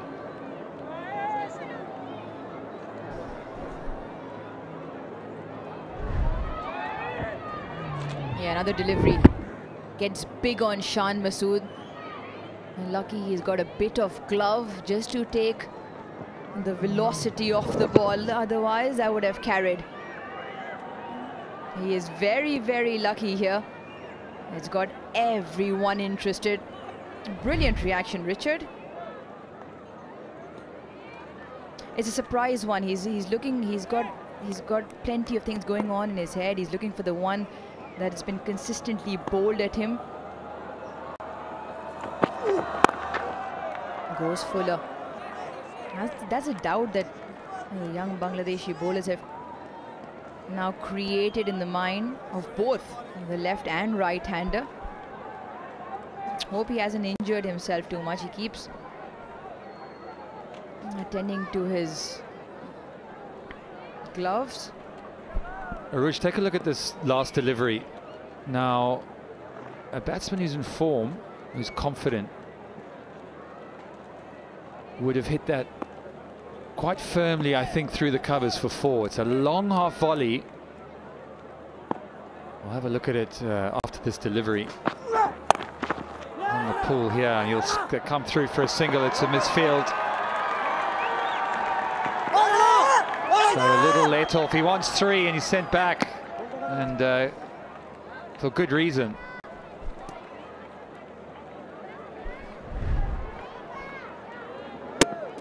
That's a ball that Shan would usually hit through the covers, but can you see how defensively minded he is? You understand why, but he's a man who's really fighting his technique at the moment. He's fighting the ability to try and stay at the wicket there. They've left a big gap open, so it's good captaincy from Bangladesh. I like what they're doing there, and the mid-off is quite wide, so there's a big gap through mid-off saying, hit me. Yeah, also the misfield brings Shan back on strike. I think Shariful will like that. He's bowled 4 deliveries to Shan. There's been 1 play in the miss, 1 defended, 1 short one. Off the gloves, landed in front of second slip. He's got 1 more delivery that he can bowl at him. Just got to keep fighting. That's all you can do. Sometimes you walk out there and things don't feel right and you haven't spent much time at the crease, but you just got to keep telling yourself, come on, find a way to get through it. Stay tight. That is really nicely timed off his legs. Hard work pays off. Shan picks up a boundary to close out the over. Pakistan 17 for 1.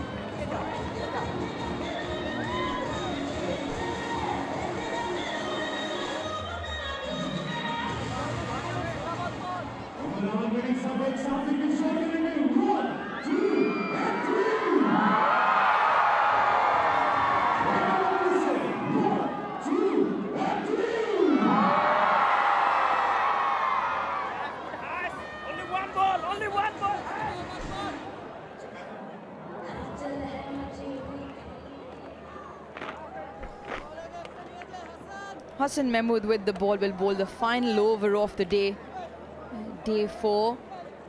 And it's been an interesting one. The last hour is just made it a little bit of a contest. And the sounds of catch it, shouts of catch it. Away from the fielder and into the boundary. Once again not controlled. Once again off the outside edge. I think there are a few clammy hands around the ground, aren't there? Everyone's feeling it. Hassan Mahmood's been picture perfect, hasn't he? Right on that spot, time and time again, and I can tell you the batsman is just praying that he either gets one and gets off strike or just gets through the next 5 deliveries. It is not a nice feeling, I can tell you that for sure. Reinforcements alongside the keeper. 3 slips and a gully. I like this. Get them all in there, come on. One more? Get all the slips in there, get the whole team. Come on, Bangladesh.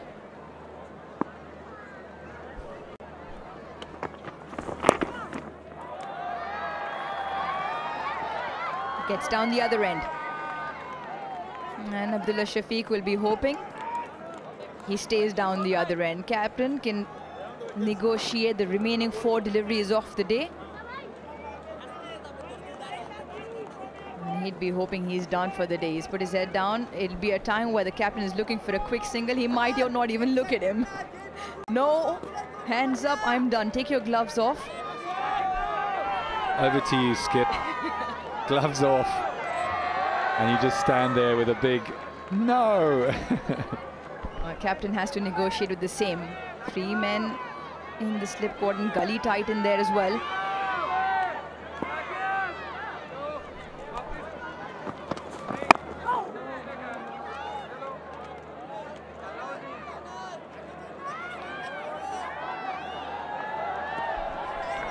Oh, it's been a good passage to play, hasn't it?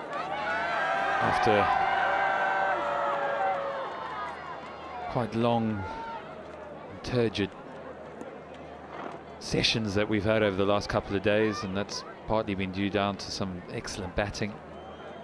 Mushfiqur Rahim and Mohammad Rizwan have made batting look very easy out there on what has been a fairly placid pitch, but this evening's session has been revitalised this game somewhat, hasn't it? Shanto still very much trying to make things happen. Another field change. Mid on right in front in catching position in front of Shan. It's another well-directed delivery. That's the ball where I'd have a short leg, just to cast a bit of doubt. You can tell he's not sure which one's going to dart back in, which one's going to go away. So get a short leg in, you just don't know.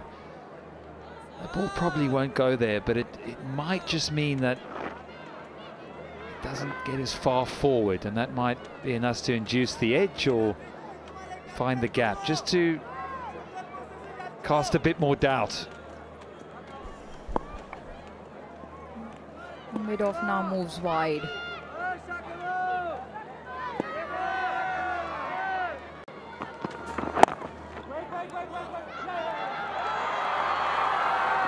Very eager to get down the other end, Shan. Abdullah Shafiq had to oblige.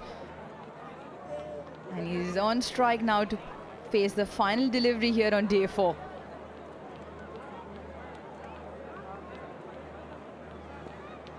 Here the entire slip cordon now moves across. Come on, Bangladesh, get them all in there. What's the captain thinking? Well, he's got 4 slips and a gully, or a backward point, if you want to call it that. Hassan Mahmood to bowl the last ball of the day to Abdullah Shafiq. Oh, and a little inside edge to finish proceedings. It's been, well, certainly the last hour has been really interesting. It's been fascinating cricket. Hassan Mahmood Looked really dangerous there, didn't he? Yes, handshakes to Mushfiqur Rahim, the star of the day. A fantastic 191, just fell short of that double century mark. Played so well.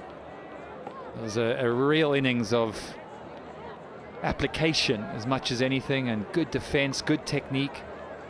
Scored runs when they were offered to him. And there we go, we've got a summary of the 3 sessions. 25 overs, 73 runs in that first session, and after that it was 5 wickets in that final session. 272 runs scored in the day and 6 wickets.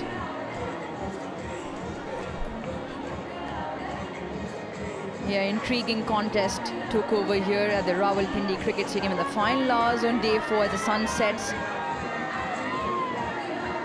The result of that being Pakistan did lose the 1 wicket of Saim Ayub. They end the day on 23 for 1 in the 10 overs bowled. Bangladesh, well, once again, will feel they've done better and enough. Abdullah Shafiq for 12 still out there. Shan Masood, the skipper, played 26 for his 9. Saim Ayub, the only wicket to fall. Sharif al-Islam got him caught behind.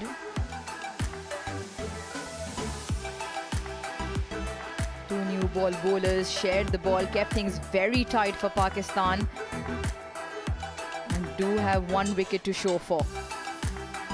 Match summary as it stands so far. We head into the final day with Pakistan trailing by 94 runs in their second innings. Well, this contest continues tomorrow. We'll bring you live action at 9:35 p.m. local time on what promises to be an intriguing day of Test cricket. For Pakistan viewers, you can stay back for our post-match studio show. For the world, it's goodbye.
Oh, it's been a long, hard working day for the bowlers. They stayed out there for almost 6 sessions and got Bangladesh out for 565. Once the third new ball was taken, then things started happening. But don't take it away from Bangladesh. Mushfiqur Rahim, 190, is unlucky not to get to 200. They fought back and they fought hard to Pakistan's 448 and scored 565 all out, putting up a lead of 117 on Pakistan to reply, which Pakistan are 23 for 1, which means the lead still stands at 94. In reply of that, Pakistan have lost 1 wicket, that of Saim Ayub. But the day has been, of course, for the batters. Session by session, Bangladesh kept piling runs on. And eventually, at the end of day 4, Pakistan have kept 9 wickets intact. 3 sessions to go. Hello and welcome to the Pitchside Studio. Lots to talk about day 4 and then looking ahead into the final day of the first test match. And for that, we've got 2 gentlemen here in the Pitchside Studio. To my left, Pakistan's, bowling coach, assistant coach, Azhar Mahmood. And then next to him, Basil Khan. I'll start with you, Azhar. It's been a long day for the bowlers, not just for Pakistan, but also for Bangladesh. What do you make of it? Expecting that it's going to be that way? We were not expecting that way, but like looking at the pitch, जो green pitch थी उसपे हमने ये सोचा था कि ऐसा behave नहीं करेगी, लेकिन pitch बहुत slow खेला. Overall, I think I was very impressed with the effort जो हमारे 160 ओवर तक हम फील्ड में रहे और जिस तरह बॉलरों ने इस गर्मी में जिस तरह रन इन किया है. एंड आई थिंक के क्रेडिट मैं दूंगा मोहम्मद अली को, जो हमने बात की थी कि ओवर डाउन थे कि शॉर्ट रन अप से वो जो है ना अपना वो करें.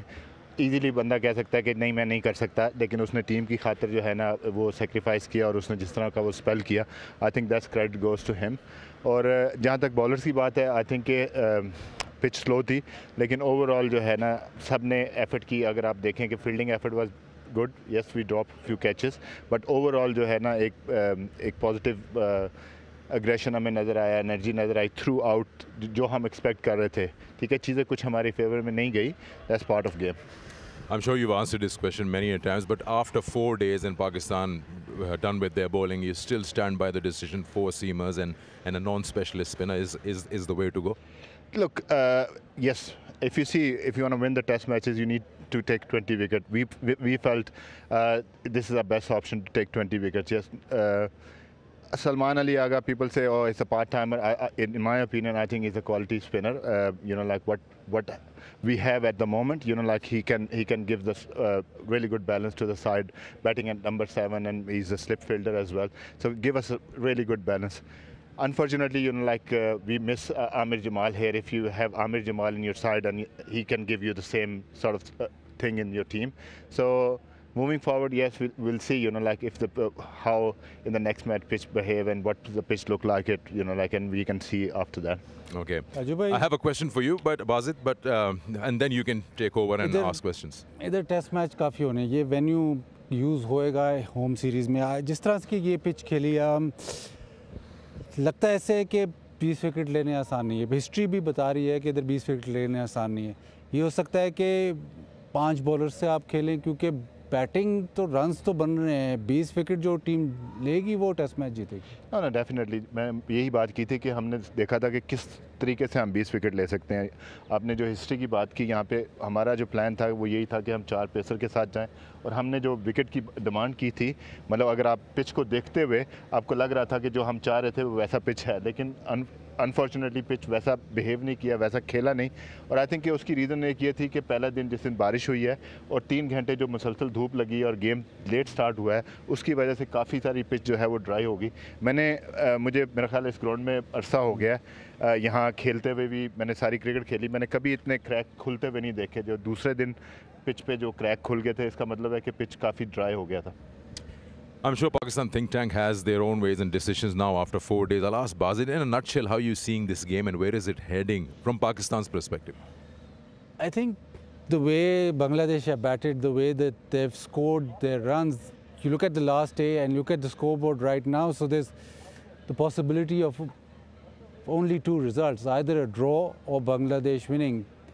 Problem is that because Bangladesh have batted so well and the lead, and it's not the typical Rawalpindi ground where you hit your shot through the covers and it'll go to the fence. Because of monsoon and because of so much rain, the outfield is sluggish. Normally, I would say it's a boundary hitting ground. और if Pakistan ने अगर उन पे pressure डालना होता तो batting में कर सकते थे क्योंकि बाउंड्री हिटिंग है, लेकिन इसमें आपने देखा है पूरे टेस्ट मैच में बाउंड्री हिटिंग उस तरह नहीं है जिस तरह आप नॉर्मली एसोसिएट करते हैं। आई थिंक बात इसकी दो वजह है। एक तो आपने बारिश की बात की, दूसरा ये था कि पिच का बिहेवियर जो स्लो है। नॉर्मली थोड़ा सा तेज़ पिच होता है तो उसमें आपके जो शॉट थ्रू द लाइन लगते हैं, तो उसकी वजह से पहले दिन था कि काफ़ी सारा जब हमने बैटिंग की तो आई थिंक 30 रन्स कम थे क्योंकि ग्राउंड की वजह से। फिर थोड़ा सा फील्ड जो तेज़ होगी, लेकिन विकेट की नेचर जो थी उसकी वजह से ये होगा। What do you make as Pakistan camp of the current scenario after 4 days? Because Basit has given his that either Bangladesh wins this or it's a draw. I think it's look like a draw test match, like अगर unless के हम जो है जल्दी out हो जाते हैं और वो उसको रन को चेस करते हैं, we have to bat well because हमारे लिए टाइम थोड़ा है कि हम रन्स ऊपर डाल के, अगर हमारे पास थोड़ा सा टाइम ज़्यादा होता, अगर बांग्लादेश थोड़ा सा तेज़ खेलता तो हमें मौका मिलता कि हम अगर आज जो है ना कुछ रन ऊपर कर लेते और हमारी लीड कम हो जाती तो फिर हम कुछ चांस ले सकते थे। अभी तो हमारे पास कुछ चांस नहीं है। We have to bat well to save the test match. Well, just looking at and repeating, if you've just joined us, that Pakistan are 23-1 at the moment. And also, looking at the fact that we've got 3 sessions left, and how can Pakistan bat as long as they can if they're looking at a draw? Where is this test match heading? But expectations, of course, is it also, Bazit, to do with the time of the year? I mean, mostly Pakistan has played cricket on this ground, test matches, end of the year or start of a year. Does it behave differently, or has it behaved as it should have? Absolutely. Because मतलब ये शुरू है अगस्त में, scheduling का भी problem है, jam packed season है, तो that's why it had to be played in August में आपको पता है इट्स एंड ऑफ मानसून, बारिश इस वक्त अभी ख़त्म हुई है, तो जो पिच का बिहेवियर है, द पिच टू एक्चुअली जो निचले पिच के नीचे जो सरफेस है to for that to harden up it's slightly difficult. तो जो पेस की जो बात कर रहे हैं, जो पिच स्लो है, अगर शायद ये मैच नवंबर में होता और शायद उतनी ज़्यादा नीचे जो आपका वाटर लेवल है थोड़ा सा नीचे होता तो शायद पिच और जल्दी डेवलप करती है और थोड़ी हार्डन ज़रा होती है, थोड़ी पेस उसमें ज़्यादा आती है। मुझे नहीं याद पड़ता बहुत अरसे से, मुझे नहीं याद पड़ता कि पाकिस्तान टेस्ट मैच अगस्त में खेला हो, बहुत अरसे से नहीं खेला, तो वो भी एक फैक्टर ज़रूर है।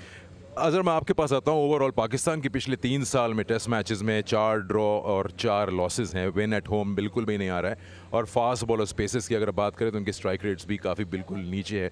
This whole, how do you sum this up? I think देखें, जो हमसे पहले हुआ उसकी मैं बात नहीं करूंगा, लेकिन आपने देखना है कि आपके पास ऑप्शंस क्या हैं। आप कैसे होम में अगर आपने टेस्ट मैच जीतने हैं तो कैसे आप जो है ना 20 विकेट्स लेंगे। तो आई थिंक जो हमारी प्लानिंग थी वो प्लानिंग बिल्कुल ठीक थी कि हम 4 पेसर के साथ गए हैं। अभी हमारे पास इब्रार हैं, फ्रंट लाइन हमारे पास स्पिनर है, उसके साथ हम लोग कौन सा ऐसा स्पिनर है जो हमें जो है वो ऐसी चीज़ दे सकता है।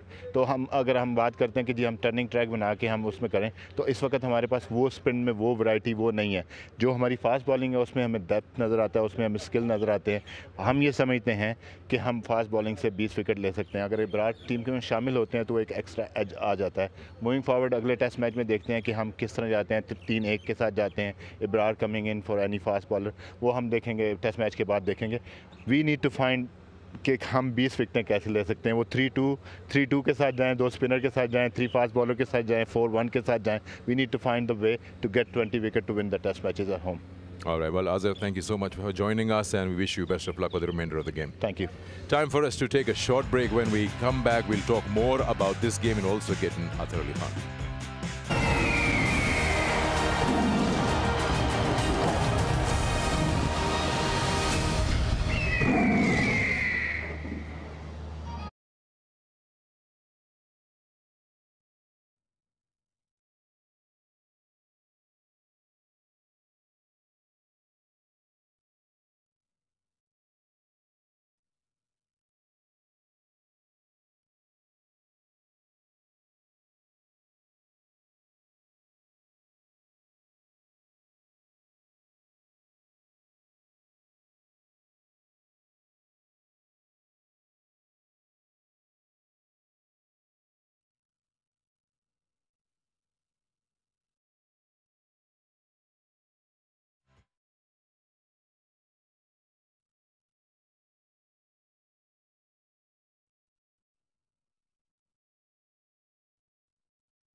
Welcome back to the pitchside studio, talking about day 4 of this first test between Pakistan and Bangladesh. And I've got a very happy Athar Ali Khan alongside me. And why not? You should be.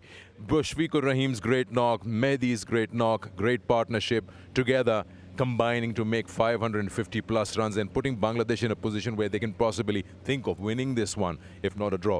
But I'll take you step by step. What do you make of this whole day out in the sun, batting and piling runs on? Well, they were in some sort of pressure because knowing that the batting has not come good in the last few test matches that Bangladesh played, especially at home. So when they went into bat today, they showed the grit and determination and also applied themselves in a way where a player should be applying. It all started with Shadman Islam. Remember, he scored 93 and he batted for a long time, really long time. Shadman Islam batted for 5 hours and 43 minutes. It's about spending time. Mushfiqur Rahim, you mentioned, I thought he deserved 100. I thought he deserved a double 100 for sure, because 191, he batted for more than 8 hours. Also, Mehdi and Miraj, more than 4 hours. So they understood the fact that if you want to make a statement with the bat, you got to go in and bat for a longer period of time. And at the same time, you go and try to take that lead, because Pakistan put a decent total. I mean, don't make any mistakes here, because 448 on the board, team coming back to bat, trying to get close to the target, and in the end getting a lead of 117. I thought it was a fantastic effort. Yep. Absolutely brilliant effort from Bangladesh. And also, when they came on to bowl, remember how they bowled those 10 overs. They've made 23, and the ball was doing a little bit of talking. We didn't see that from the Pakistan bowlers. So everything happened in favor of Bangladesh team. Hopefully it continues. Yeah, hopefully it continues. You mentioned Mushfiqur Rahim, 191, and we're hoping to see a double 100, the most prolific scorer for Bangladesh. And Basit, it was absolute treat to watch him bat all day long. Absolutely, the composure that he showed throughout his innings, the defense that he showed. Yes, we're looking at the highlights where he gets the boundaries away, but the ability to absorb pressure throughout that innings and then put it back on the Pakistani bowlers. He made sure that whenever the spinners were on, whenever it was in his zone, he punished the bowlers. It's a quality innings, class innings, and you expect that from the most capped Bangladeshi player. Just one thing, Sikandar, you said that Athar Ali Khan was happy. Athar Bhai is always happy. He's always happy. He's always happy. Well, let's ask him then. You watch Mushfiq and his cricket around the world. Well, it will be silly of me to say what makes him so special, but what makes him stand out amongst and for such a long time to continue with his fitness, such a marathon career? It is fitness. There's no question about the way he has handled himself right from the day he started playing cricket. And he would always come the first in the field, does a personal training, do the nets and whatever they're supposed to do with the team, and also the last person to leave the ground, which shows that how much he's taken care of his body. It's about the mental fitness and also the physical fitness. Mr. Dependable for a very long time, because he understands his responsibility. He's the leading run scorer in Test cricket for Bangladesh. Yeah. And he has 3 double hundreds. He has been very good behind the stumps also. Yes, more recently it's Liton Kumar Das who's taken over, because they now understand that they want him to bat up the order, let Liton bat down the order, and get more runs from Mushfiqur Rahim. And that's exactly what he's doing. Absolutely brilliant. And hats off to him for what he has achieved for his team. Yeah, in the end, I just want to pick on one thing that Athar said a while ago, and that was that the ball seems to be doing a little bit, especially when Shariful is bowling. Is it true? I mean, we saw a bit of zip, bounce, movement when Shariful came out now against Pakistan's openers. Yeah, absolutely. He did get the ball to talk. His lengths and lines were fantastic. The early wicket also helped. Plus the fact that it was the last session, or just an hour or so that they were going to bowl. So that also compounded the pressure that Shariful especially exerted on the Pakistani. I think he bowled really well in the first innings. Both the opening bowlers bowled really well. It was the change bowlers that actually let Pakistan score some runs. And they've come back into the second innings, both Hassan and Shariful, and carried on.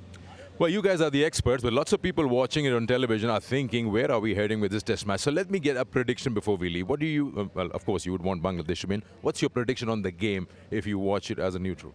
Well, you see, it has got a little bit interesting now since you've seen how the bowlers have done in these 10 overs that Bangladesh bowled. So if they can manage to knock a couple of wickets early on, then I reckon this could turn out to be a really exciting affair.